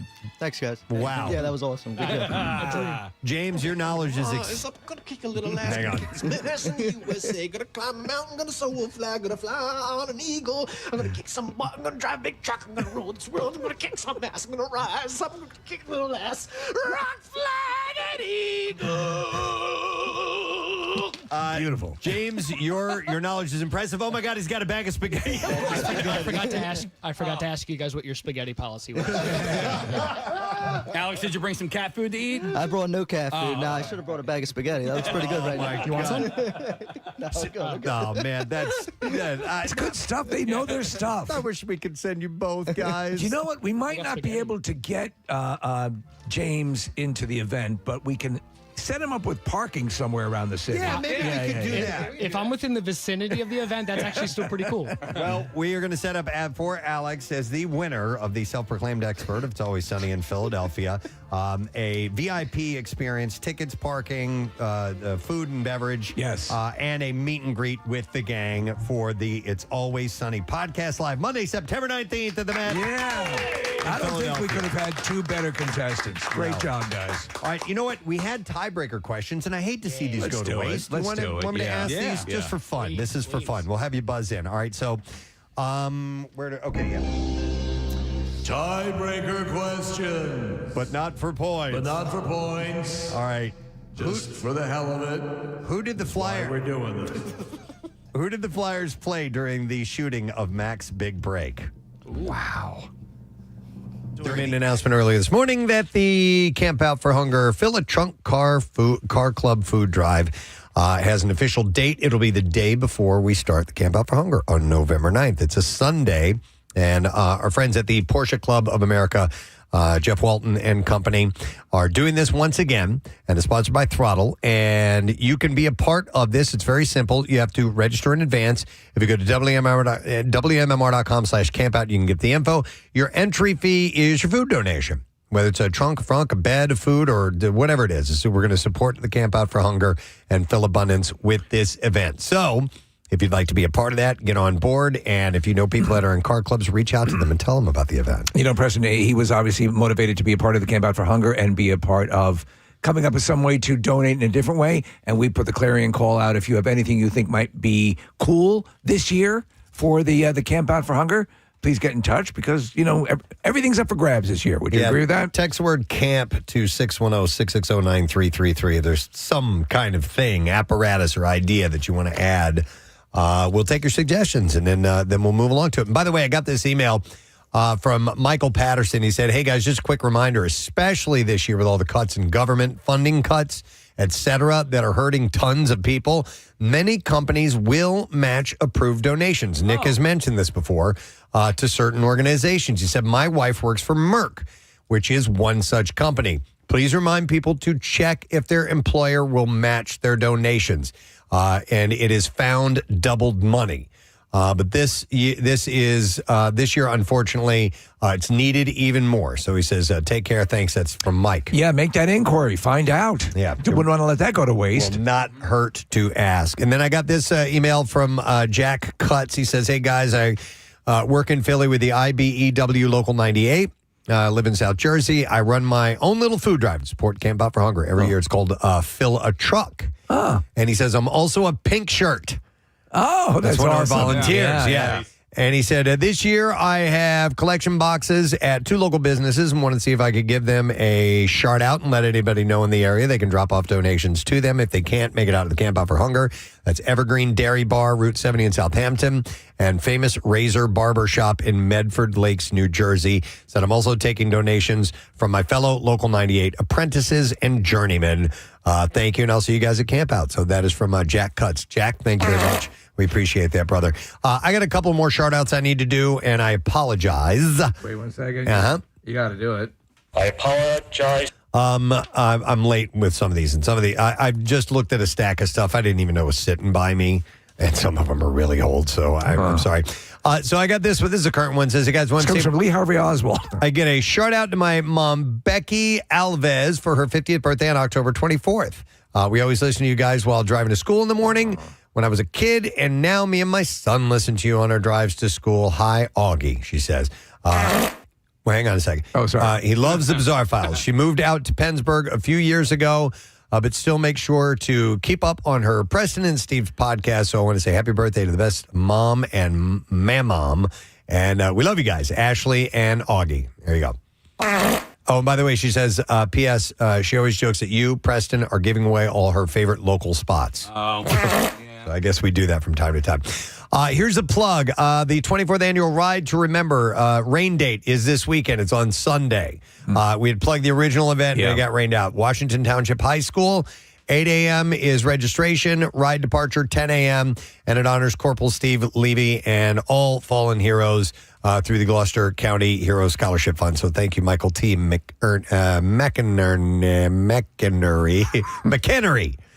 who's the president. There you go.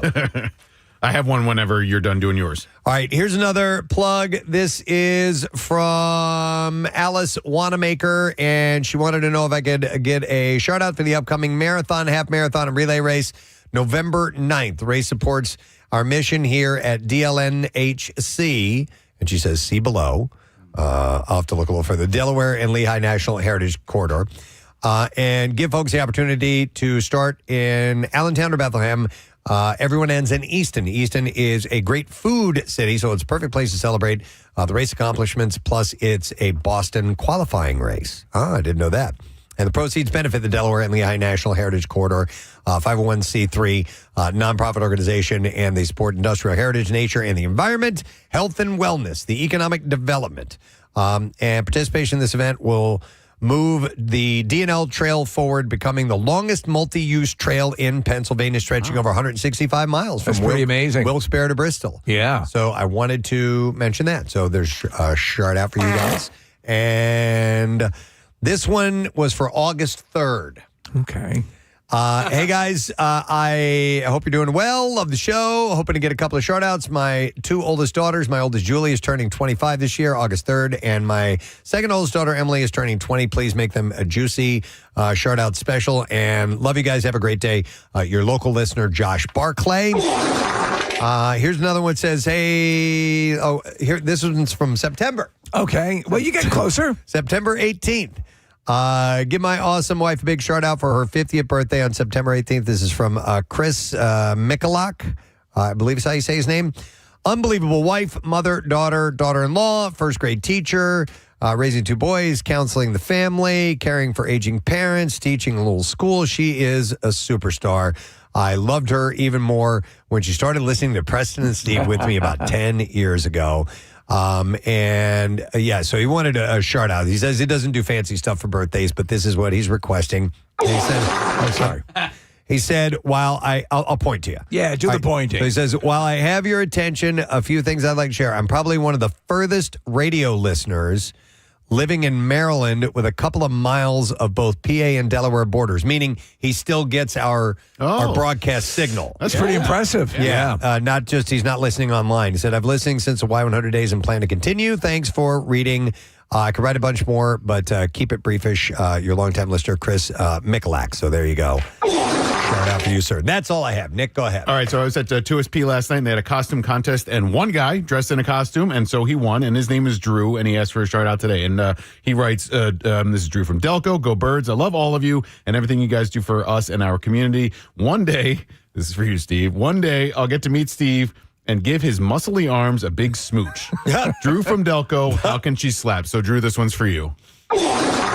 It would have been kind of funny if he came in second. Yeah, I know, right? That's what some of the he dressed up. His costume was either Jesus working a construction site or Forrest Gump running on empty. So he couldn't quite decide. But a really nice dude, and we had some great prizes last night for everybody at 2SP. So thanks for coming out to that appearance. It was a lot of fun.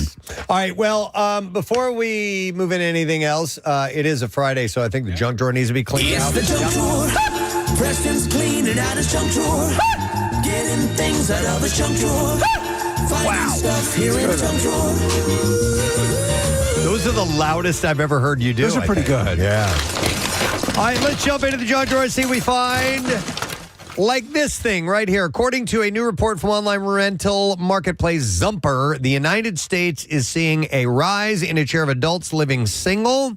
And the research shows that this demographic is looking for a place to settle down that affords them a lifestyle that they can truly enjoy. And the report, which was just released, uses, I was saying released and uses at the same time there, its findings to determine the site's annual ranking of the best U.S. cities for singles in 2025. We were just talking about the facility that's over by KOP, that, the apartment complex and stuff like that, where they have the restaurants and everything on board in the same area. So yeah. I assume those are represented in this? No, this is a city. Oh, a this city. Is the best I'm cities. sorry, misunderstood. So to rank them, Zumper analyzed 100 of the most populous U.S. cities across 8 metrics. And the metrics were population, median of the one-bedroom rent, population and percentage of singles. I'm sorry. Gotcha. Median one-bedroom rental, restaurants per capita, nightlife per capita, entertainment per capita, cost of living index, median non-family income, and unemployment rate. Each city was assigned a weighted overall single friendliness score based on the sum of the 8 weighted scores, which was then changed into a letter grade, A being the best and F being the worst. And the majority of the cities on the list are actually mid-sized places and not coastal hubs like New York, San Francisco, or Los Angeles. So these are not ones you would really expect.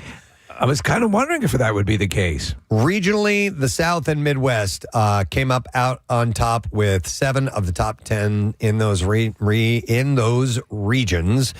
And the number 1 spot, St. Louis, Missouri. Oh, your stomping ground. That's my old home. Was that your recollection when you were a single guy there, that it was a great town to be single? It was. Yeah. Actually, yeah. Median rent for a one-bedroom apartment in the city is $1,000, and about half of the population is single. So the study author said in St. Louis, they have a rare combination of affordability, nightlife, and entertainment options per capita. All that combined really offers an appealing and social opportunity for singles.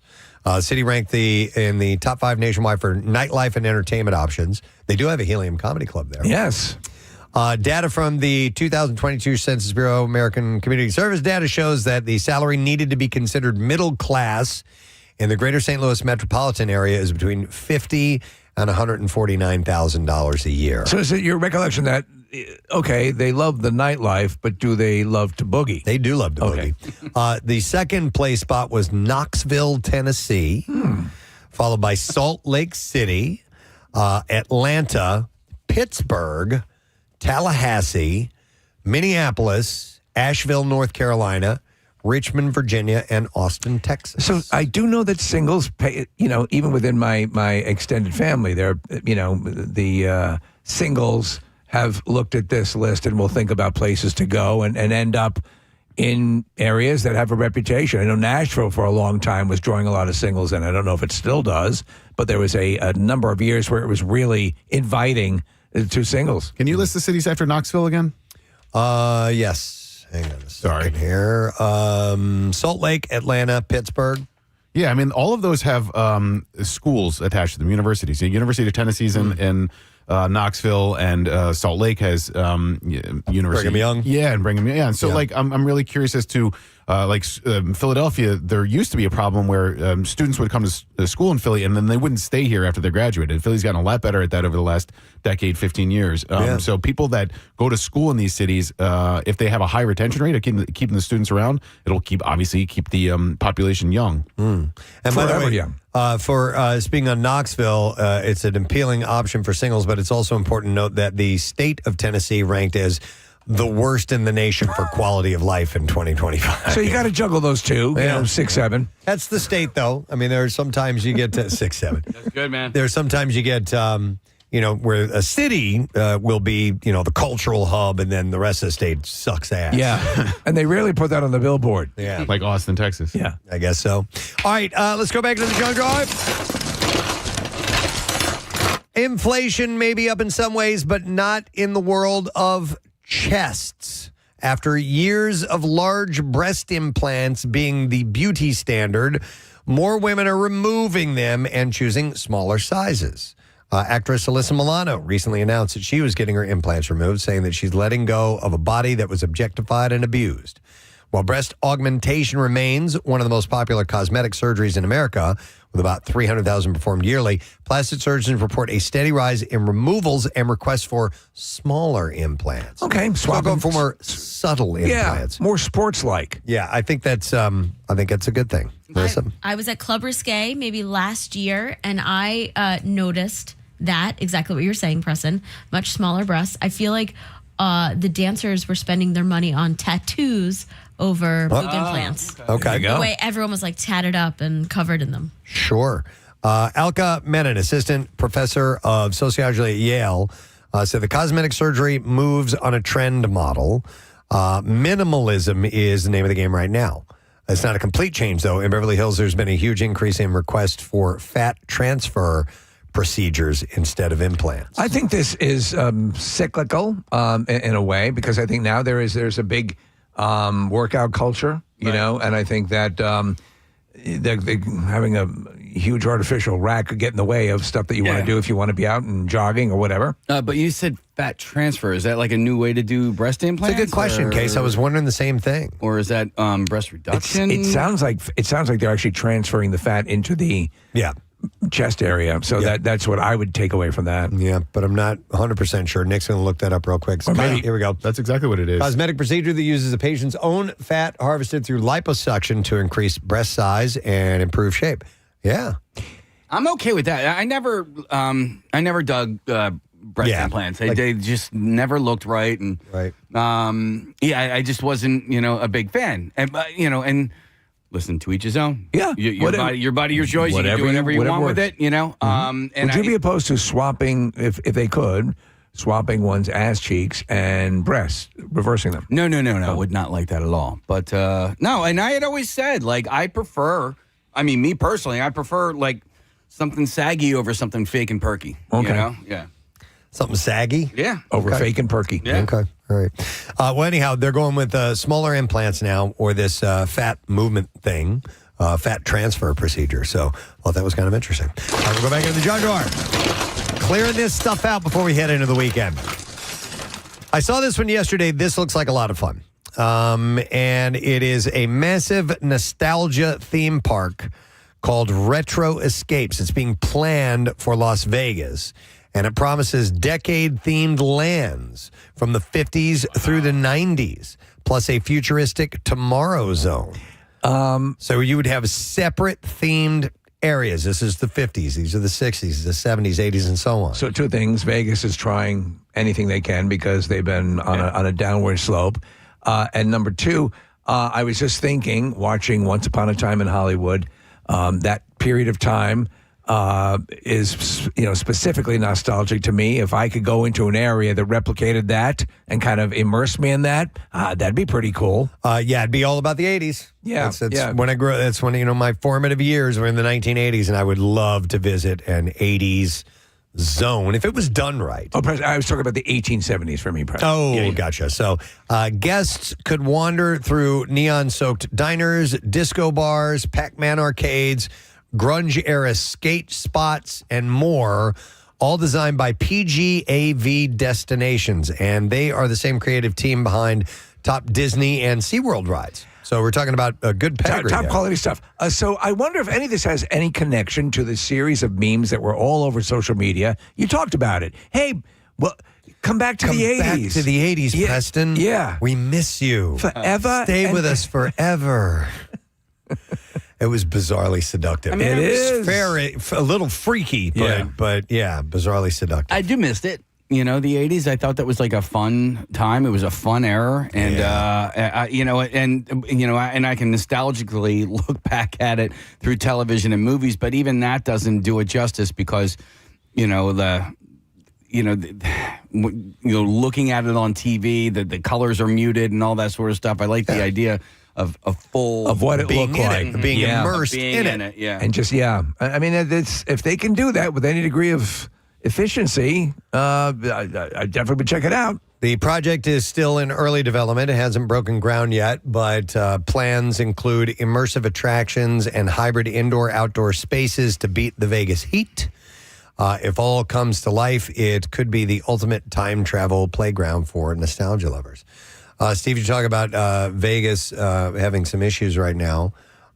Is that because fewer people are just into casino culture? Yeah, there's a bit of that. There's a bit of the way the younger people are approaching, drinking or going out and nightclubs and things of that nature. But also, their pricing is gone through the roof, and people are responding to $30 hamburgers. Because I know just a few years ago that Las Vegas, as far as people moving there, was expanding very much. We're talking about the city itself and drawing in tourism. You know what I read an interesting thing about Vegas in the sports world is that the Vegas Golden Knights, their hockey team, has done really well because they were born there. They're not a very old franchise. They've only been around since, I think, 2018, 2019 or whatever.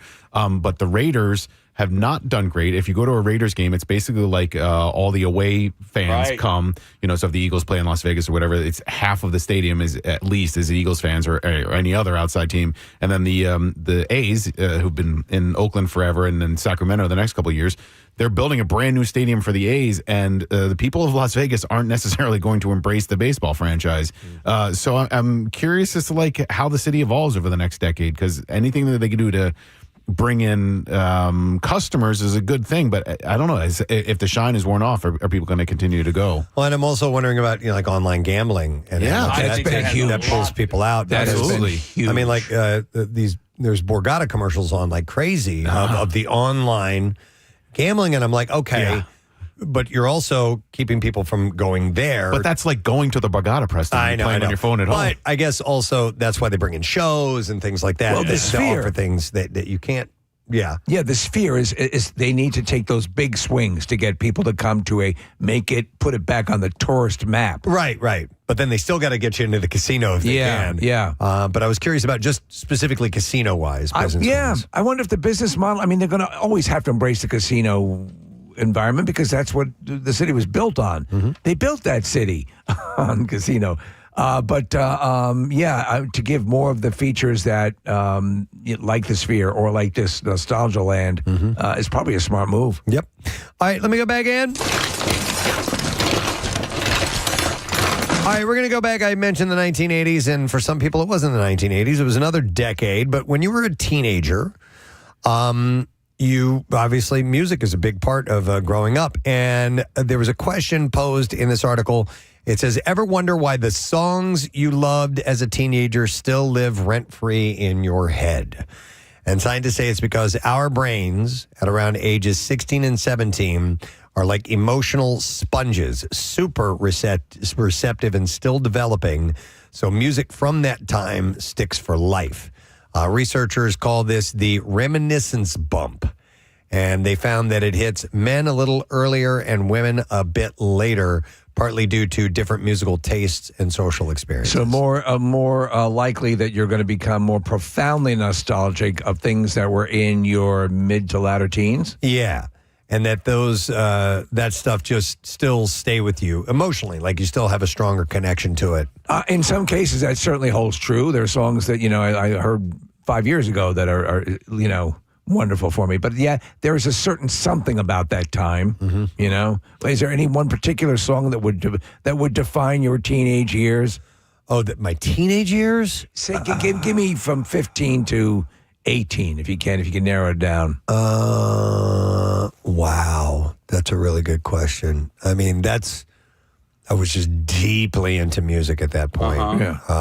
And if we're talking about music that was current at the time, because I was listening to stuff outside of my age range. It wasn't necessarily current music because like the Beatles were huge to me. So that is not really music of that time. I don't know, Steve. I mean, there's there's a lot of great nostalgic songs that pop up, but I'd said like the classic 1980s song, I've said this before, would be like "Come On, Eileen." Yeah. And when I hear that, I have specific memories about it still. But I don't know. Do you have one? I think of certain songs that are seismic in the way. I think one of them is one of yours as well, which would be Benny and the Jets. I would think also heard Wichita Lineman. Really is. I've said that Benny and the Jets is probably my all-time favorite song. Yeah. And Elton is not my all-time favorite artist. It was that song, but that goes back even younger. I was in like 70s kindergarten. Yeah. And I remember it from then, and it has stayed great for me that whole time. I've never wavered on it at all. I had, when I finally had my license, I would drive around and just wait for Hotel California to come on. I could not get enough of that song. And then also my buddy Kevin, he had a mixtape, and there were so many songs on that mixtape that still to this day, like it brings me back because there was a couple of weeks in the summer, I had turned 16. And his parents employed us to paint their garage, and it took us entirely too long. But they were paying us by the day, so we took us. But we listened to that mixtape over and over again. So like Strawberry Fields was on that. Sweet Judy Blue Eyes was on that. And then Nick, I had asked you because you and I graduated high school the same year. And for any time we had some sort of student assembly, for some reason, to get us all riled up, this song would get us all riled up. If I had my time This, to me, it's a great song. Is definitely a 1992-93 sort of. It just brings me back to the auditorium at Cardinal Ira High School. This makes me think of Story Married and Axe Murder because it's on that soundtrack. But yeah, 16 and 17 for me was Alive by Pearl Jam. I remember being in the back of Chris Cornacchi's Subaru Outback, driving up and down the Blue Route and listening to that cassette over and over again. And it started my love for that band. And it really became, to this study, Preston, like my rock music and not my parents' rock music that I inherited. Okay. Makes sense. So here's an interesting discovery. They discovered with a fun twist that many people form strong connections to music about 25 years before they were born, thanks to parents, nostalgia, and timeless icons. And therefore, the Beatles would be a perfect example of that. Well, that happened with me. So it was my older brother who was introduced. He came home with Meet the Beatles, 9 years older than me. But my dad had sort of very eclectic taste, from Wagner to Gershwin to soundtracks to all that. Preston, Roy Clark, so everything all over the place, and some rock music as well. It's funny. My mom embraced our music. My dad did not. My dad liked his music from the 50s, and I love that too. I loved all that doo-wop stuff. But my mom loves Guns N' Roses. That's right. Yeah, same thing. My mom loves AC/DC and Bon Jovi and stuff like that. Yeah. I have a picture. My grandmother loved Pink Floyd. The one that I saw topless. I told you guys I was in the car one time, me and my mom. This was, maybe 7 or 8 years ago, and she's, in her mid 80s. And we were in the car, and For Those About to Rock from AC/DC was on, and I reached over and I turned it down a little bit, and I put my hand back as I'm driving. And my mom reaches over and turns it back up. What are you doing, pussy? What is it too hard for you, pussy? I'm like, yeah, Mom, that's okay. Live version's all right. Nah, it's not. I'm going to play the other one. Sorry. We got to wrap up anyway. So. Oh, man. But, there's a reason behind that love for the music in your teens, when you loved it then, why you still love it now. Right. But anyhow, thought that we would wrap it up. Preston's closing up his junk drawer. There's nothing left here in the junk drawer. Until next time, that was the junk drawer. A reminder, the singer of that song, Kyle Mack, and his band, Minute by Minute, are going to be playing at the Camp Out for Hunger. Maybe we can get a live junk drawer out of him. On that Tuesday. I should ask him. Yeah. On that Tuesday morning, they will be playing, and I may be getting up and jamming with them. We've been, I've been talking about setting something up. But Monday, that Monday is Sidearm. Tuesday, Minute by Minute. Good Man Fisk is on Wednesday. Thursday, Jameson. Then we wrap up the week with live music from Drop Dead Sexy. You did it. What? You said wrap up the week. Oh, I said wrap. We'll wrap it up. So, Camp Out for Hunger details as they're coming together, WMMR.com/Camp Out. We're going to take a break. We'll come back in a second. We got another crack at the B file. Stay there. Shooting of it. Not the actual murder.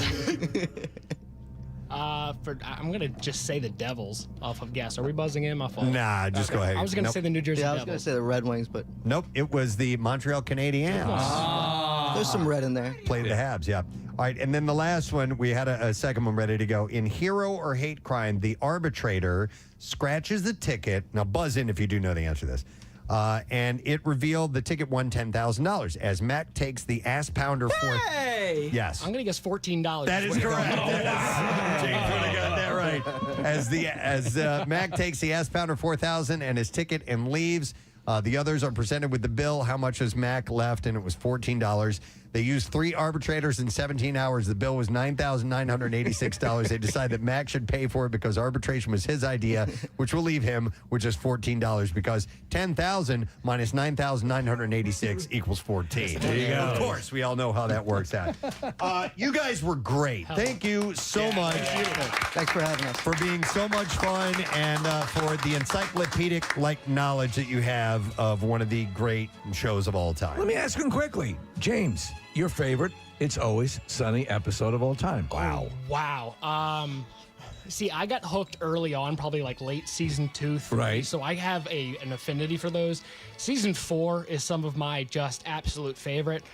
Mac and Charlie as manhunters, and when they hunt Cricket down for that entire episode is one of my favorites. Okay. I'd probably go somewhere around that range, at least that time, manhunters. All right, good choices. And you, Alex? I think same thing. Those seasons 4, 5, and 6 were probably the best. But my favorite, I think, is probably Charlie Catches a Leprechaun. Yeah. Okay. Nice. That one's a later one, but There's so many to choose from. It's ridiculous. Yeah.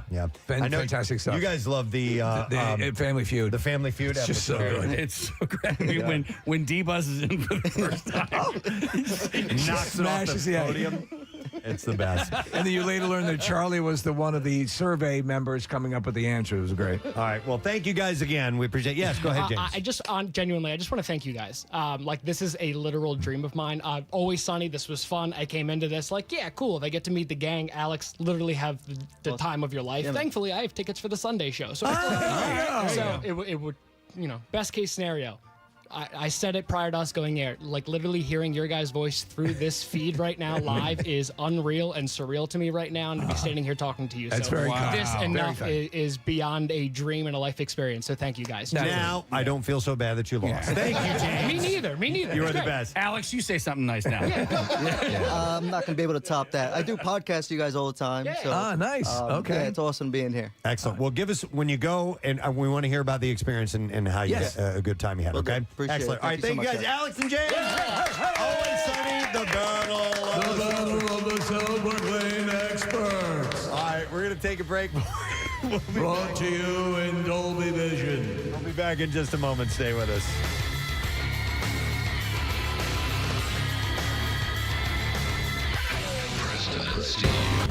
In a little while. Yeah, I'm curious how that was.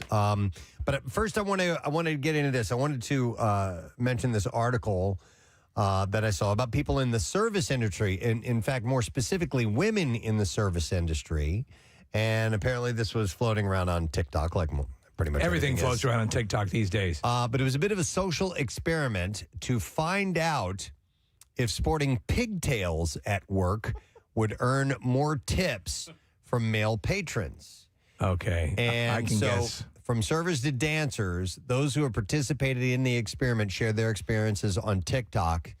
And they say that their tips have increased since they've been using the hairstyle at work. Like, overwhelmingly, like everyone had seen I can see an that increase. coming. Yeah, for some reason. And what do they It's like conjecture as to what's that? It's cutesy. Yeah, I think it's got to be it, right? Well, Or like, would a ponytail do the same? No. No, pigtails. Pigtails. So a server who's among these sharing the results said, unfortunately, women are going to be fetishized in different ways by what they look like. If changing my hair up is going to affect that in a positive way, then it's something I'm going to give a shot to, they said. So, yeah.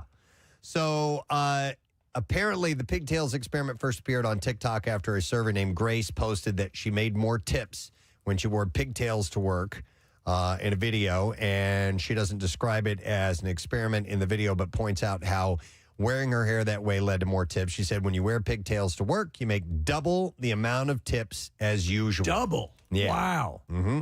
I'd wear pigtails. It'd be hard, obviously. I'd have to pull my flesh out. We could glue some on to you, maybe, something I look like like that. a rabbi. But it led me to thinking about what people in the service industry might do to actively try and get more tips, and that would be changing something, whether it be their appearance or whatever it may be. Did you ever have a job where you had tips? Just pizza delivery. I never did. Never in my entire life. That was the only thing that I ever did. Did you have long hair then? Yeah. Did you put your hair in pigtails? No, I didn't put in pigtails. You didn't think of it. Ponytail, maybe. Yeah. Okay. Yeah. I don't think it'd be the same, right, with a guy? like a man bun? No, Definitely if not. A guy please. with pigtails. Yeah. I was the coat check. That was the only job I had that was tips. Did you ever put your hair in pigtails to get it? No, Could you put your hair in pigtails now? Yeah, I could put. Oh, my hair in okay, pigtails.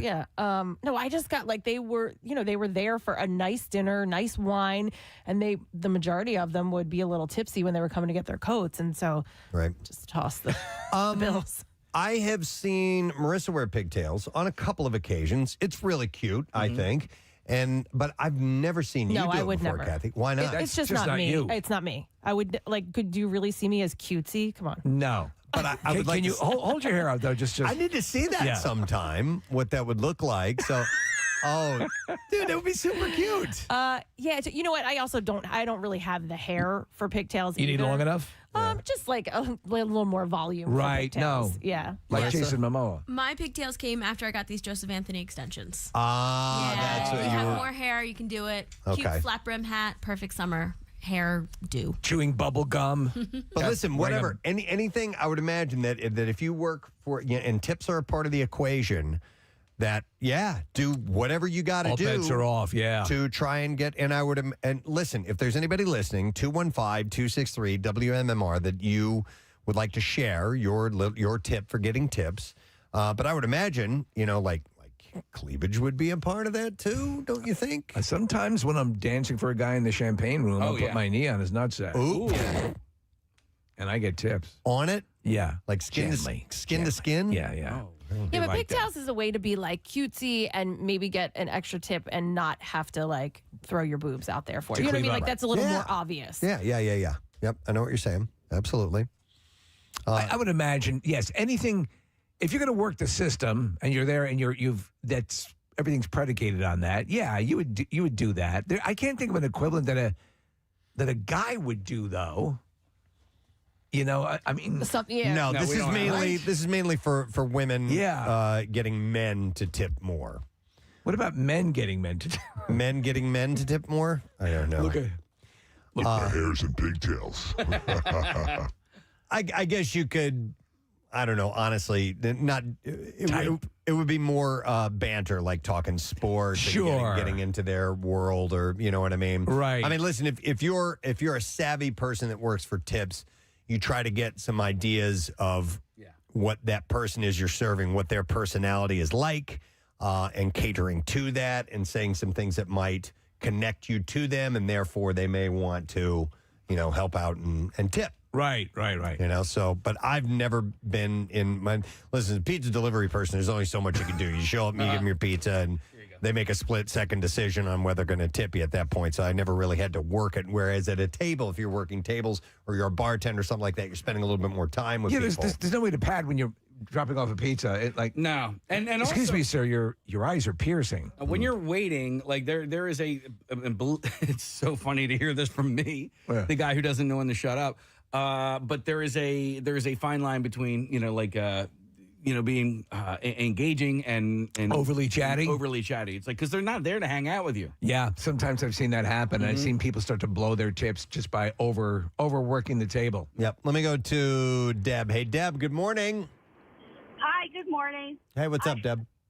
So many years ago, I used to bartend at Chi-Chi's in Cherry Hill. It was right around the time that the movie Cocktail came out. Right. Okay. And I used to do crazy like blender tender things, like by putting straws in the blender and pouring it in the glass. And I also got into doing like little mini magic tricks That's at cool. the bar. That's smart. Yeah, it was so much fun. Like little coin tricks and like tricks getting things into glasses and that sort of thing. But I used to love it, and it really helped out. I got a big following from that. So what would you say percentage-wise? How much did your tips increase when you started doing magic tricks? Probably like 50%. Wow. All right.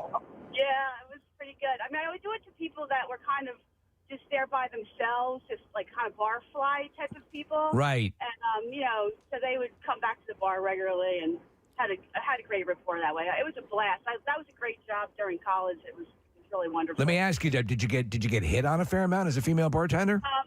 Yeah, back in the day when I was single, for sure. But Yeah. No, it's just, I think that's probably one of the, it's something you got to put up with, right? yes, yeah, it was very. But I flirted back too. I mean, you kind of had. I mean, I just was be very friendly and smiling. And, Right. Well, it's a means to an end. Yeah. You said, Preston, exactly. when you Thanks, delivered Deb. pizzas, you would flirt with the people, right? A little bit? Of course, Yeah. a little bit to try and get something going on, but I go for a walk. Yeah, didn't work. It didn't work. I'm going to go to Lindsay. Hi, Lindsay. Good morning. Good morning, you guys. Good morning. It. What's up? So my sister is a server down in Disney World. Disney World, family friendly, and she did the pigtails experiment at her job. And so she's a waitress at Disney World. She serves in Magic Kingdom and at one of the resorts, and she did pigtails, and she tried to see if she got more tips. She ended up getting more tips because of the pigtails. Now in Disney World. So, any guess percentage-wise how much it increased? She didn't tell me how much, but she did show me some of the cash that she got in a Snapchat of that night. Wow. I mean, in Disney World, she does get pretty good tips just because everybody is on vacation. Right. Also the prices, but she also has fun pens that have Mickey heads on it. The other thing is, and it's very strange, she's done this as well. She's engaged, but she doesn't wear her engagement ring while she's on shift. Yeah. Listen, that makes sense. You're looking to pad it a little bit. You're working, and that's. I mean, if you're comfortable with that, why not? She's been down there for about 7 years, and I don't foresee her ever coming back. I'm fine with it. That's it's my in at Disney. Yeah, totally. Yeah, that's pretty wild. Thanks, Lindsay. Appreciate it. There's 50%. A lot of people do the opposite with the engagement ring thing, and they wear a fake one so that people will keep from bothering them, from hitting on them. Yeah. That's another thing. Do you know anybody ever used to do that? Tip oriented. That's more leave me alone. Don't bother me. I knew a female bartender who had a whole bunch of fake wedding rings. Yeah. And would wear those. Yep, I believe it. Talking about that band, Des Rocks, Casey said something that was not really funny. Yeah. He was kind of making a pseudo joke, but he did a wheeze laugh after it that I can't stop thinking about. Who was that cartoon dog that would laugh like that? Muttley. Yeah, Muttley. Yeah. Also, a little Elmo Blatch-like from Shawshank. Oh, my God. Yeah. I had the best wheeze laugh of almost anybody. I mean, there are some really good ones out there, but Steve, this will go to you. When Dom DeLuise. Oh, my God. Yeah. Would especially him and Burt Reynolds when they were together, and the movie The End, there are scenes where he goes between crying and laughing, and it just never fails to crack me up. If you watch the outtakes, and the movie itself could be considered an outtake of Cannonball Run, and Cannonball Run 2, where they are trying to get it together. Yeah, you're going to hear that. You still can't find Cannonball Run digitally. It's on DVD only, and unfortunately, I think I sold that DVD years ago. I really want to watch that movie. And I'd asked Kevin Smith about that. Right. I'm like, why can't you find some of these movies digitally? And he thinks it has something to do with music licensing. One of the funniest fake laughs I ever heard, I just showed up in my Instagram feed. Marissa, if you can find it, somebody asked Chris Farley, hey, do you ever drink in the morning? And then he answers the question, and then the laugh he gives afterwards is so great. Yeah? Just the laugh alone, I think, is hilarious. If we can find that, not that one.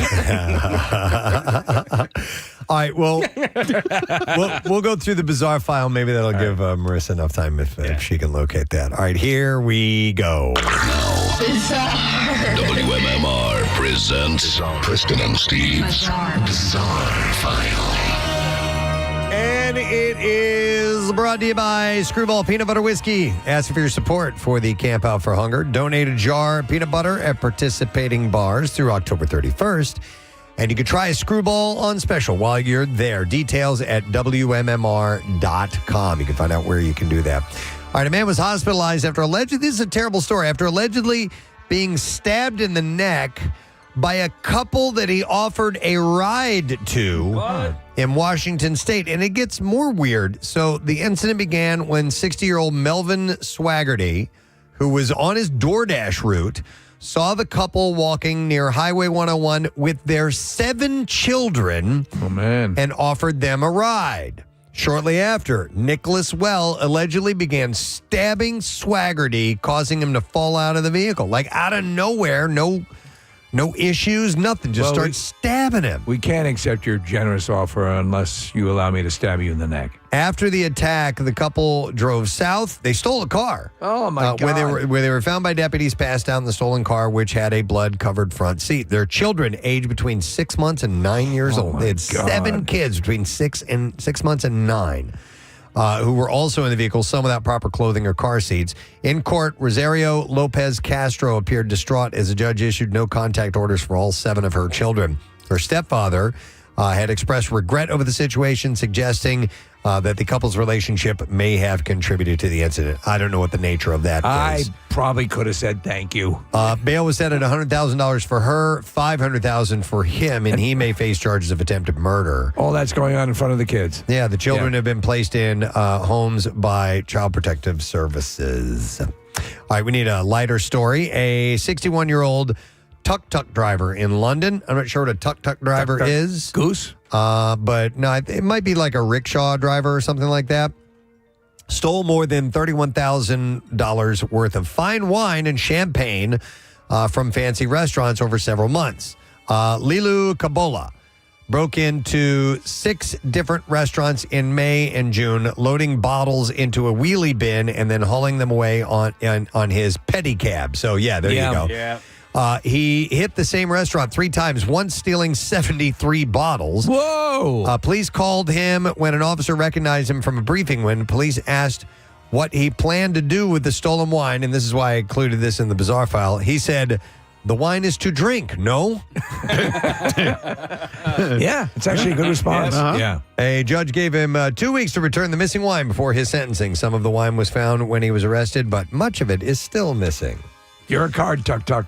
An artificial intelligence detector led police to believe that a person was armed with a weapon at a Baltimore County, Maryland school. It turned out they just had a bag of chips on them. Okay. Tacky Allen was sitting with friends Monday night outside of Kenwood High School eating a bag of chips after football practice. About 20 minutes later, police showed up with guns walking toward Allen.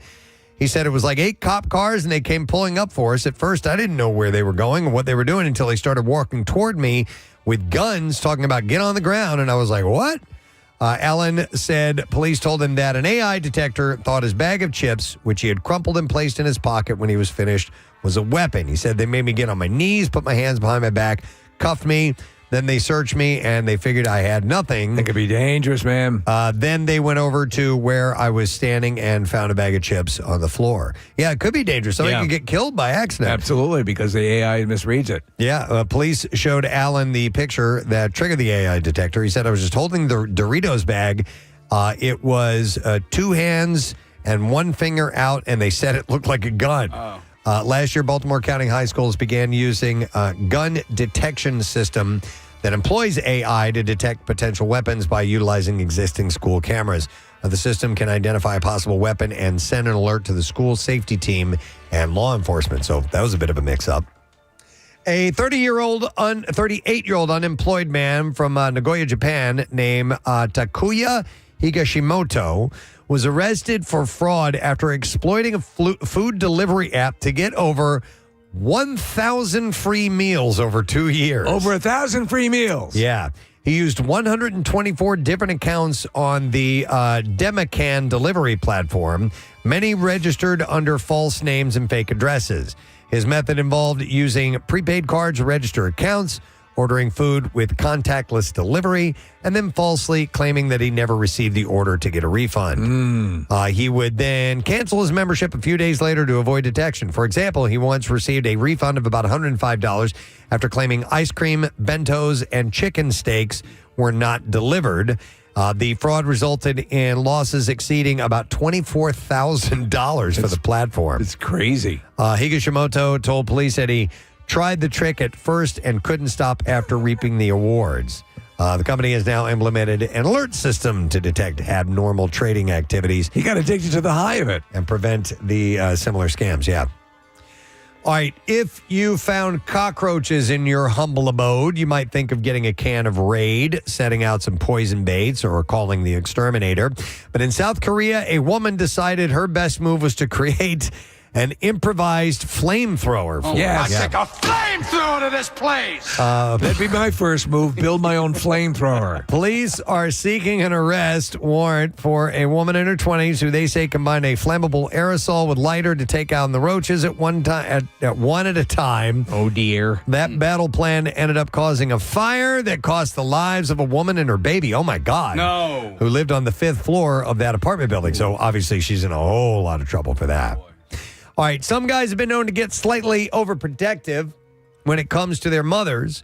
In Cambria County, Pennsylvania, 24-year-old Dylan Lang admitted to state troopers that he shot 55-year-old Robert Hagen Jr. when it was learned that Hagen was slipping it to mommy. Oh, man. Reportedly, Hagen had been out drinking with Lang's mother and had returned to her home where the duo was getting down inside his truck. Lang lived at the house with his mom. Who's my daddy? Who's my daddy? And a couple of other relatives. And he was livid enough when he discovered them in the truck to exit the home with a gun. Despite his mom's pleas, Lang fired 2 shots from a 9mm into Hagen's chest, killing him. So he murdered the dude. Lang is now facing multiple charges and is being held without bail. Wow. Oh, this Thanksgiving's going to be tense. All right, we can't end on that. I'm sorry, Case. I know I get, or do we have to wrap up? No, you're good. All right, last one. This is kind of fun. While many people give their ex a nickname, it's usually not flattering, and now it's costing someone big time. A court in Turkey ordered a man to pay his wife compensation after he saved her contacts in his contacts a phone.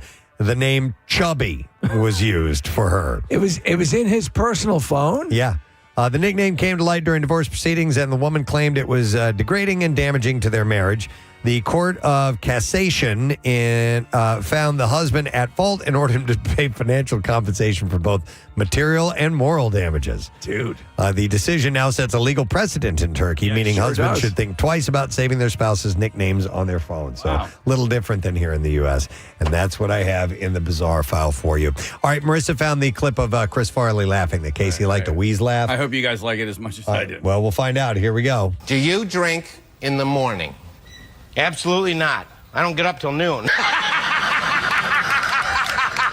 I never said it was a wheeze laugh. I just said he cracks up afterwards. And He's doing a very forced laugh. I love Absolutely it. not. I don't get up till noon.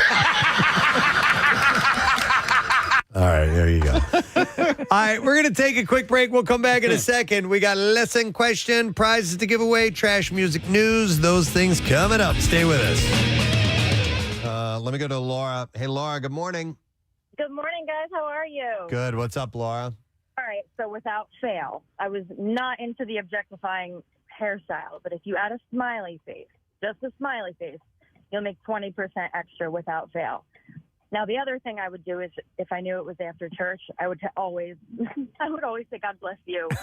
I'm Jewish. That's a great idea. Now, that's thinking about it. So you got the church crowd coming in, and you hit them with a God bless you, and always. Boom. And it always works. Wow. I love it. That's smart. That's a smart thing, and you're not being duplicitous. It's a little thing. And the smiley face it's coming from the heart, right?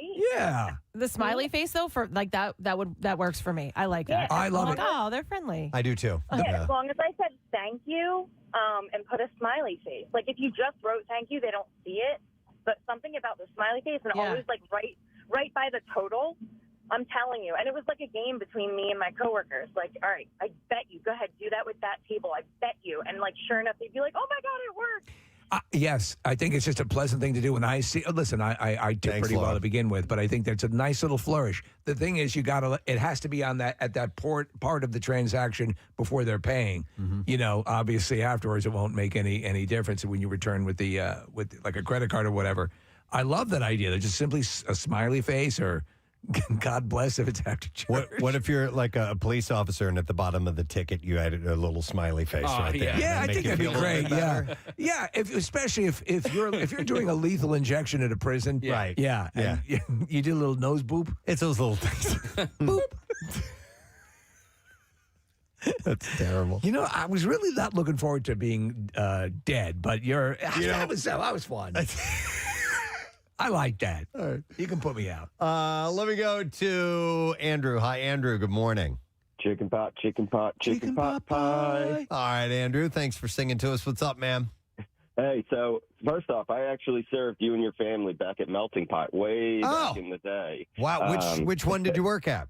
The Warrington one. Sure. I still remember that Rochelle has a sensitivity to cilantro. Yes. Oh my God. Good memory. Yeah, I think this man owes a tip, Preston. Hopefully we tipped him well that night. Oh, it was great. Anyway, so I bartend, and my biggest tip is I put on the fakest personality that I can ever put on. Whenever I go to greet somebody, I just turn it on, and I get complimented for it all the time because I'll go over and say, "Hi there, everyone. How are we doing today?" and just be so excited that they're there. And then as soon as I walk away, just go back to like, oh my God, what a miserable day. Normal Andrew. Whenever I'm at a table, I'm the happiest person that I could be. Andrew, I would say there's sort of an unspoken understanding between customer and server that, okay, even if you're putting this on, I'm enjoying this, because having someone who is a sourpuss and just frowning and down, it sucks. So if you're going to go the extra mile to sell it, even if you don't feel it, that's still cool. They're not demanding authenticity, but they just enjoy that you're kind of working it a bit, correct? Absolutely. If I can make them enjoy their 30 minutes with me by putting on a super fake ass and a big smile just to get, over a 20% tip, then great by me, and I hope you had a great time. So what's your degree of success with this? Averaging over 20% tips for putting on a big smile in front of everybody. That's worth it. And it makes it worth it. Yeah. So worth it. Thanks, Andrew. You still at Melting Pot? No, they closed. No. I'm at a bar in North Wales now. All right. Well, enjoy, sir. Are there any Thank melting you. pots? Yeah, there definitely are. There used to be one in Chestnut Hill that they closed, and yeah, there's one in King of Prussia. We went there not that long ago, actually. Here's a text says, as a male server, you got to sweet talk the old ladies to get at least a 10% tip. Oh my God, that's a classic. My wife worked in a place that was kind of the family place to go on Thanksgiving and Christmas and the family dinners and so on and so forth. And Preston, what would happen is they'd hand the bill over to grandpa or grandma, and they'd pull out, remember those old tip calculators? So you just knew that you were going to get nothing. By the way, here's another text says, whenever my coworker wears stockings, older men heavily tip her, and we do not work off at tips at all. We work there an ophthalmologist. No. Are you kidding? You're tipping there? Wow. And then she goes on to say, also, I wear a fake wedding ring because it makes men flirt more and increases my sales. So it works the other way. It makes them flirt more. Interesting. By the way, so yeah, as far as tips go, like right now, the you've done a good job tip is 20%, right? Yeah. And that was 15% a few years ago. Do you guys see it being notched up to 25? I think cost of living, right? What's that? With the cost of everything going up, right? A lot of people are tipping more generously. No, I don't think so, because the prices are going up, right? Yeah. So I used to get the sandwich in down the shore in the beginning of the summer. That sandwich was $17. Now it's $19. So I don't have to tip anymore because I don't have to tip any more percentage wise because the price is already going up. So 20% is where it stays. Okay. I'm just curious as to if you guys foresee it like notching up in a few years. I mean, it is when you get the bill, like places that calculate it for you, 25 is an option on there. Oh yeah, I know that. Oh. But I'm saying the standard accepted. Like if you tip less than 20%, it's considered okay. You didn't do that good of a job. Right. Okay. We've all been guilted into 20%, by the way. I know. It used to be 15%. Totally. That's what I was saying. It used to be 15%. But I was a server, and if I didn't get 20%, I was like, oh man. I was a server at a restaurant in the mall, and King of Prussia Mall, and it was a place that used to be called Rock Bottom. Brew Moon, and then that became Rock Bottom. Yeah, so when I worked there, Casey, was Brew Moon, and it was a great restaurant. I really liked working there. And then Rock Bottom was a good restaurant as well. But people generally tipped less because they'd been shopping in the mall. And so it was not a great place to be a server because people would come in and they interesting. would have spent a lot of money while shopping, and then they felt like they were going to cheap out a little bit at the meal. That sucks. Yeah, it did suck. Yeah. So location, obviously. Yeah, for sure. Yeah. The only other time I was a server was this place called Murphy's Old Irish Pub, which is still in Alexandria. It's on King Street, and that was a great job. And Steve, we would have regulars there almost daily, and people would come in for lunch, and then Friday and Saturday nights people would come in, and you get to know the customers, and once you get to know them, and there's a rapport. Hey, WMMR, it's everything that rocks. One of my favorite songs from Nirvana. It's Breed. As we approach 10:24 on this Friday, No Sad Bro morning. This close to giving away our Word of the Week prize. It's a good one, too, so we want you to win. Stay with us. We have something else, though, in the meantime to whet your appetite. And we are going to give away a $50 Nifty 50s gift card if you can answer this question correctly. Who made the first grilled cheese sandwich? I should even say what deity made the first grilled cheese sandwich. 610-660-9333. We mentioned the Connoisseur segment around 7:27 a.m. So if you happen to be around and listening and heard that, and you want to jump in here, please do. Call now. While you're calling, we're going to fire this up. The trash business is a gold mine. 93.3 WMMR with Preston and Steve's Hollywood Trash. And it's brought to you by Horizon Services. Call the experts at Horizon Services for all your home's electrical needs right now. Get a free and no obligation electrical safety inspection with any paid service to catch any issues before they become a real scare. What's happening this morning, Steve? Well, Preston JoJo Siwa and her boyfriend Chris Hughes became red carpet official at a charity gala in Beverly Hills Tuesday night. Siwa had to admit that she and Chris were not actually red carpet official in the actual sense, as they were there to unroll it. Oh, Hey! Demi Lovato taking issue with the idea that there was no, quote, song of summer this year, pointing to her own song, Fast, as an example. Lovato followed that up, repeating, "Am I right?" 3 times before finally giving up. And finally, Kate Goslin of K+8. This is pretty weird. Taking to social media to explain why she won't be spending Thanksgiving with her kids. Goslin explained before anyone jumps to conclusions, it's simply because they hate her guts. That's your Hollywood Trash. All righty. And to the phones we go. See if we can get an answer to today's lesson question. Who made the first grilled cheese sandwich? 610-660-9333. All right, we have Mike who's going to join us. Hey, Mike, good morning to you, sir. Good morning to you guys. How are we today? We're good, buddy. All right, so do you know who made the first grilled cheese sandwich? Jesus Christ. Jesus Christ, yes.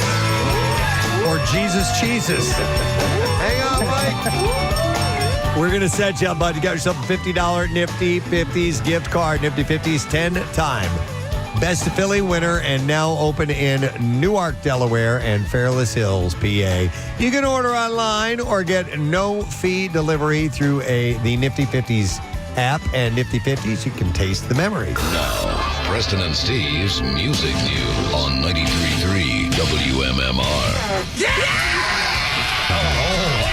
Brought to you by Worldwide Stereo. Luxury meets innovation at Worldwide Stereo's all-new Experience Center in Wayne. You can explore statement audio, framed art TVs, and cinematic tech in stunning space. WorldwideStereo.com/Wayne.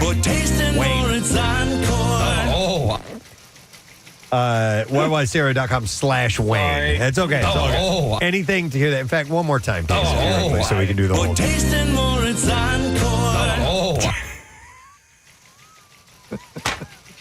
I don't think you could, as with many of the drops that we play on, you could not recreate that. With that, you could exert every sort of influence you could. Yeah. That's just a human thing, But tasting more, it's encore. All right. So the 2026 Songwriters Hall of Fame nominees are out, and it includes some big names, including Taylor Swift. Yeah. She could make Songwriters Hall of Fame history as the first artist to advance from the Hal David Starlight Award, which she won in 2010, to full membership.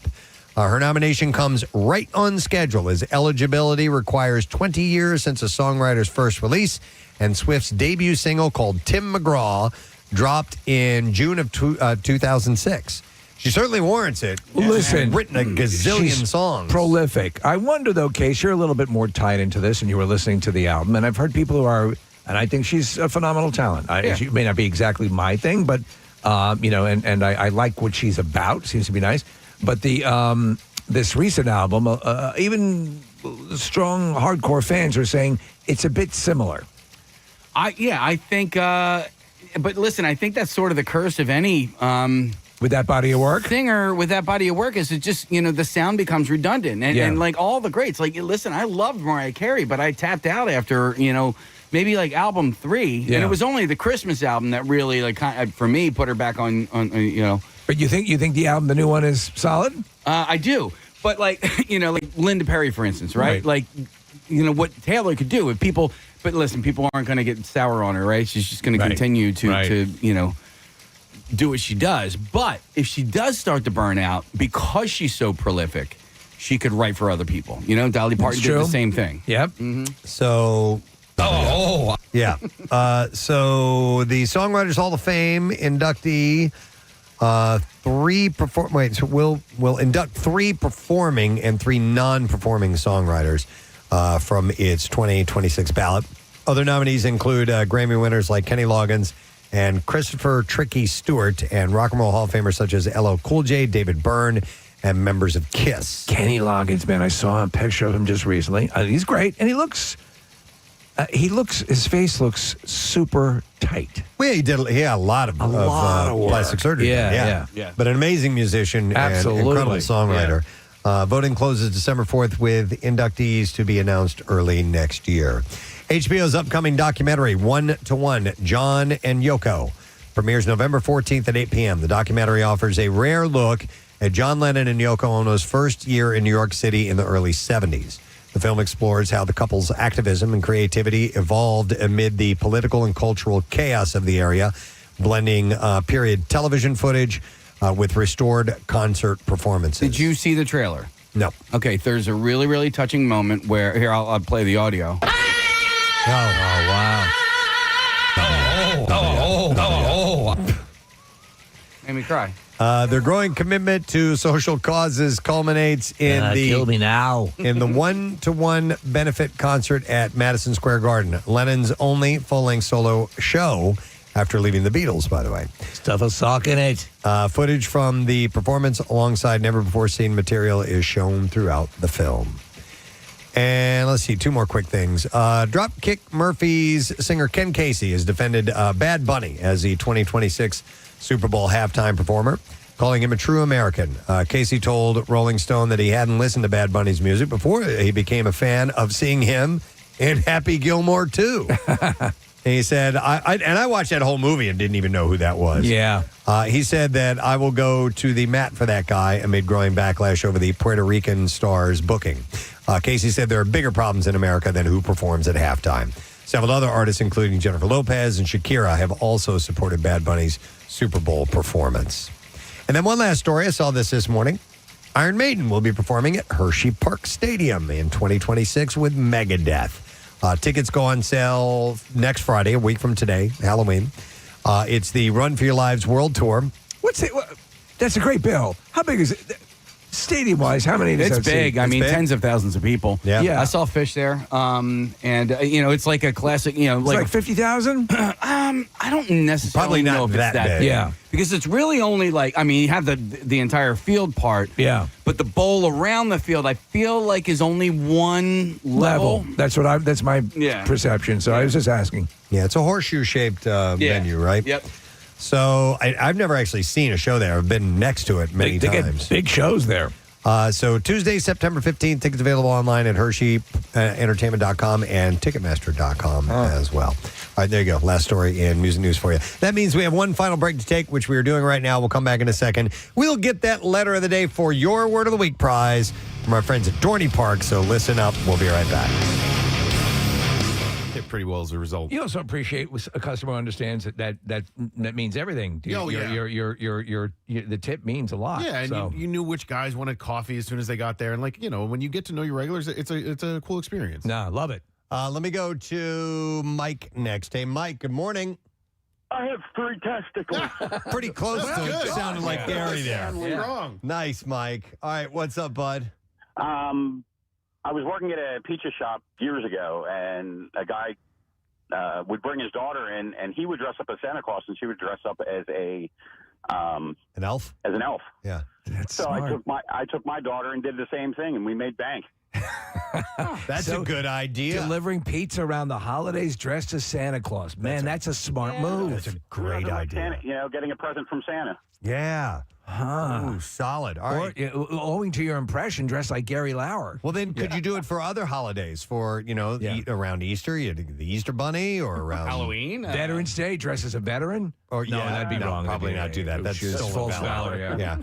Yeah. Or you could do, but for the 4th of July, you could be like Uncle Sam or something like that. Sure. I do have a cousin that used to deliver at the same pizza shop I have, and he used to wear these crazy hats. He was a DJ, a party DJ, and he would wear these crazy hats, and he would make ridiculous amounts. Good idea. For Hanukkah, you could dress as Jackie Mason, Preston. Something that kind of stands out. I like that. All right, thanks, Mike. By the way, we did a welfare check on Gary Lauer, and we never heard from him. We never heard back. Yeah. You're right. We did that the other day. So, Gary Lauer, if you're listening, we just want to find out if you're okay. Doesn't sound it. Call us and let us know. I had 3 testicles. I'm going to go. Here's another interesting one. A good idea if you deliver. I'm going to go to Steve. Hi, Steve. Good morning. Good morning. You bitches keep bothering me at work. Well, that's what bitches do. What's up, man? Yeah. So I deliver in Lansdale. And one is they usually give about 45 minutes to an hour to deliver, as you guys know. If I'm coming close to that, I will call the customer and let them know that I'm on my way. That's one thing that, does work. Another thing I would do is I would wear Philly shirts and Eagle shirts. That also helps. Oh, that's nice. So support the wearing sports shirts, teams. Yeah. Okay. Right, especially during the games and Sundays. I mean, I'll bank like $200 during the games and Sundays. Now, if you pull up and there's like a Pittsburgh flag in the window, do you? Do you keep a bunch of jerseys in your car? Go Steelers. That's a good idea too, man. If you see some indicators, a license plate frame, or Penn State, you switch real quick. That's pretty smart, and it would be worth the investment. Absolutely. All right, thanks, Steve. There's a great Ben Stiller from the Ben Stiller show. There was they had a study of this guy. It's supposed to be a documentary, and he sells life insurance. This was the whole premise to people who are deadheads on tour following the dead. All right. And so he's dressed up. He goes, man, you got to understand, it's all going to come down at some point. And then you see him going back to his car and across the street is a concert for The Cure, and he's putting on the lipstick and he's doing the whole thing and walking across. It was great. I love that. I wonder if I would. I kind of enjoyed being a pizza delivery guy. You want to do it again? I wonder if how enjoyable that would be. We should deliver pizza to people for one night. Make that. Yeah, we should all of deliver us in a van. Lorenzo's. We could get a semi-tractor trailer and load up with Lorenzo's and take those around. One pizza. Yeah. What was the name of the pizza place that you worked at? Emos. You worked. You were at Emos, dude. I didn't know you worked Emos. Absolutely. Do you remember the address? No, but I know it was on Olive Boulevard. I could tell you exactly where it was. Could you point Casey in the direction? I could point Casey in that direction. Because Casey will be in your home area. That's part of the deal. Yep. Is it IMO or EMO? IMO. But there's tons of locations all over the place. So. Conveniently located? To me, I had an apartment right across the street from there. But it was I wasn't living in the apartment at the There's time. only one on Olive Boulevard. Really? In University City? No, that's not it. No. Those guys are losers. Anyway, that's a completely different part of town. Those are Omaha. Okay. You got to look in Chesterfield. Chesterfield. That's emus, EMU. Hang on a second. I want to go to Chris. Hi, Chris. Good morning. Hey, good morning, bitches. What's up, bitch? I don't have much of a voice left from the Shinedown concert last night. Oh. Glad you had a good time. Oh, they're amazing. All of them are awesome. Nice. But I was pregnant with all of my kids when I waitressed. And all at once? Well, all at once, all 3 at once. No, 3 different times. Okay. So you got more tips when you were pregnant? I got more tips when I was pregnant. You would start to even arch your back, do a little waddle, like when you're bringing things out. Playing on the sympathy. Exactly. You work it. You carry pictures of your babies inside your little folder that you're going to write down their menu, what their order was. Right. A quick question. When you were done having children, did you ever one evening consider stuffing a pillow under your... Well, after all the kids, I actually didn't go back to waitressing, but I don't think I would be above that. No, actually, if it works. Now I think about that. Thank you, Chris, by the way. If you're a place that doesn't have like regulars all the time, you could put on like a fake cast or some kind of little fake injury. Well, what's the thing that we've heard that they'll do? It's okay. I'm working on my birthday, but it's still okay. They'll mention that it's their birthday. Yes. Right? Isn't that a thing? Is that a go-to? You could easily do that. Yeah, right. Absolutely. All right, Casey, I got a call on line 1 here. Good. Yep, I don't know what kind of setup we need for this, but apparently he's on the line, and I guess he's okay. It's Gary Lauer, ladies and gentlemen. Gary? What's up, Preston? All right! How's my family? How's everybody doing, man? He's alive. We're good. We're doing all right. We just haven't heard from you in a long time. You know what? Absence makes the heart go fonder. That's what my mom said. Wow, that's actually very, that's correct. Very precious. How you doing, Cap? How you doing, sweetheart? Good. How you doing, sweet tea? Good. How are you, Gare? I'm good, babe. I miss you guys. I miss you terribly. I would really like to win Bill. Metallica, 93.3 WMMR and Lux Eternal. It is 10:39 and the Preston and Steve Show. No Sad Bro Friday morning. Mix of clouds and sun today. High 61. And that's what we're going to get in the next few days till we get to Monday. It's mainly going to be cloudy and we might have some rain moving into Tuesday and cooler temperatures. So today's been a fun morning. Glad that you have been a part of it, and more fun continuing with Pierre in just a moment or two. But I would like to do a couple of thank yous. Thank you to Mr. Todd Glass for being on the show today. Todd will be he's in New Hope tonight at John and Peter's, but those shows are all sold out. But he's going to be back in town next week at Inline Comedy, and he's got like a lot of shows. He's going to be all over. Thursday, Friday, Saturday, at least 2 shows each day. And you can check out toddglass.com to get all the dates and ticket information. But it was cool having him by here this morning. And real quick, I want to give a plug. I haven't had a chance to do this yet today. There's an event that I have coming up. It's called the Mother's Wish Gala. It is a week from tomorrow at the Doubletree by Hilton in King of Prussia. It's called the Alloy is the name of the hotel. And it is to help support people suffering Crohn's disease and ulcerative colitis and any kind of IBD. And it's a casino night, and I will be hosting it 6 to 11 p.m. This 4-hour buffet. 4-hour open bar. Oh, there the buffet will be shorter than 4 hours, I would imagine. But we're playing roulette, craps, blackjack. You gamble, you buy chips, and that money gets donated, and then you can win more, and then you can donate on tons, or you can actually bid on tons of items that have been donated, and it's a good time. So, and this is the farewell of this is the last hurrah of the charity. So I'm hoping you'll be a part of it, and details are available at PrestonandSteve.com on the community page. Also, we made an announcement this morning, speaking of charitable functions. The Fill a Trunk Car Club food drive is happening. It is the 7th year that they partnered with the Camp Out for Hunger, and it's going to be Sunday, November 9th, the day before we actually start the Camp Out for Hunger at the Xfinity Mobile Arena parking lot. And I want to thank Jeff Walton and the Porsche Club of America for setting that up once again. You do need to pre-register. Your donation is your entrance fee. That's it.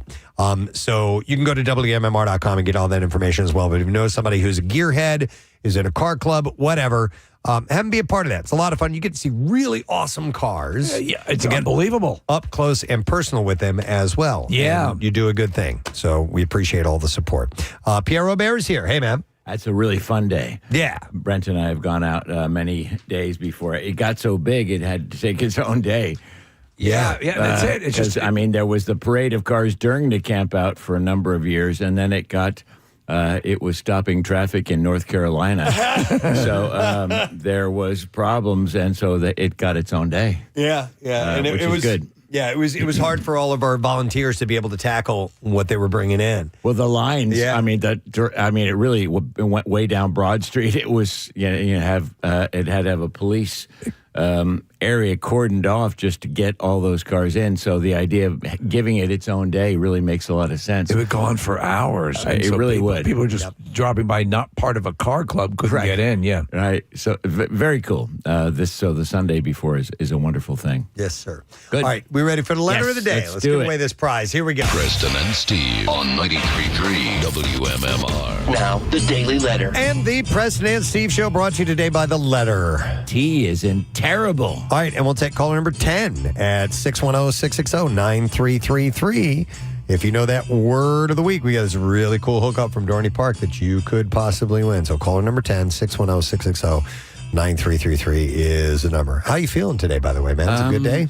No, terrible day, actually. I'm sorry to hear that. If I had to be brutally honest. They happen. Yeah, they do. But we'll turn it around. Yeah. I've got a thing of Jack Daniels in there. Yeah. And some Jamaican weed. Yeah. And by the time we're done, I'll just be having a peaceful, loving day. Yeah. Got a little booger sugar, a little cocaine ready to go, too. Oh, my. I don't think I could do any of those things. I could have... No. Anyway, Could you imagine? No. But I mean, KSAN, the station I came from, one of the last nights they brought a mirror out and were chopping and snorting cocaine right on the air on the microphone. Oh my God! And I was just a kid, just starting out, and the DJs got a mirror and I played a character called Father Alfredo Blase, and Dan, the host, goes, "Father, what do you look so horrified at?" I go, "I can't believe you're doing what you're going to do, son." And with that, they brought out a mirror and poured out lines of coke on the mirror and chopped it with a razor blade, and 3 of them snorted it live on the air. Wow. We were turning country and western. Everyone hated Metro Media. Oh, no kidding. And so everyone was making these horrible Metro Media jokes. And 3 days later, it was like, but hang on a second. You were Father Alfredo Blase? Yes. That was your name? I had it. Well, I was me too, but okay. On the evening show, I had a guest role as Father Alfredo. It was your Blase. character, like a Guido Sarducci. Somewhat, yes. But I would speak in a very deep voice, and I drove around in the Mercy wagon, and I was a total scammer, trying to raise money, although it would all go to me. Right, And my luxurious Mercy wagon, which was a giant Mercedes-Benz convertible thing. Mercy wagon. And on it went. So. All right, very good. But, yeah, so things happen. Yeah, they do. All right, before we find out... won't be doing that today. No.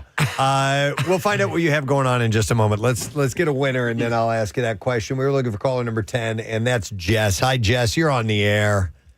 Hi, guys. Hi, Jess. Do you know what the word of the week is? Yes, haunt. Great day in the morning. There it is.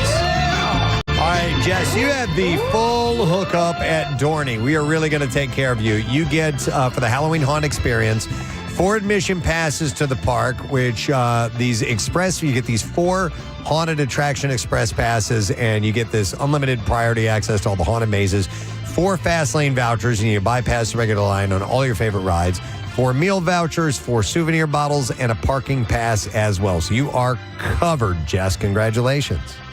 Amazing. Thank you so much. Of course. Hang on, and we'll set you up with all that. And don't forget, gang, that we're running out of time. 2 weeks left, maybe less than that by now, because I started reading this on Monday for Halloween Haunt Seekers. And you got to go to Dorney Park. All your nightmares come to life during Halloween Haunt at Dorney Park select nights throughout November 2nd. Great. For the best deal on tickets, visit dorneypark.com. All right, what's happening on the program today? Well, we're going to play another Rush song, at least one, between now and the 2 o'clock hour. In the 2 o'clock hour, we'll call for caller 50, and then we'll ask that 50th caller if they can name all the Rush songs I played on my show this week, and we'll give that person who accurately does so a pair of tickets for the first now of 2 shows. This will be the August 21st show.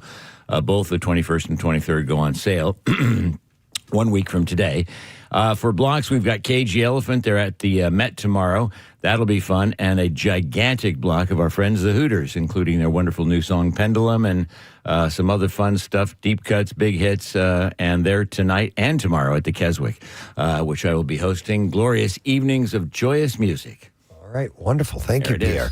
And I'll take a moment to thank our sponsors. The Preston and Steve Show has been brought to you today by Acme Markets, fresh foods, local flavors.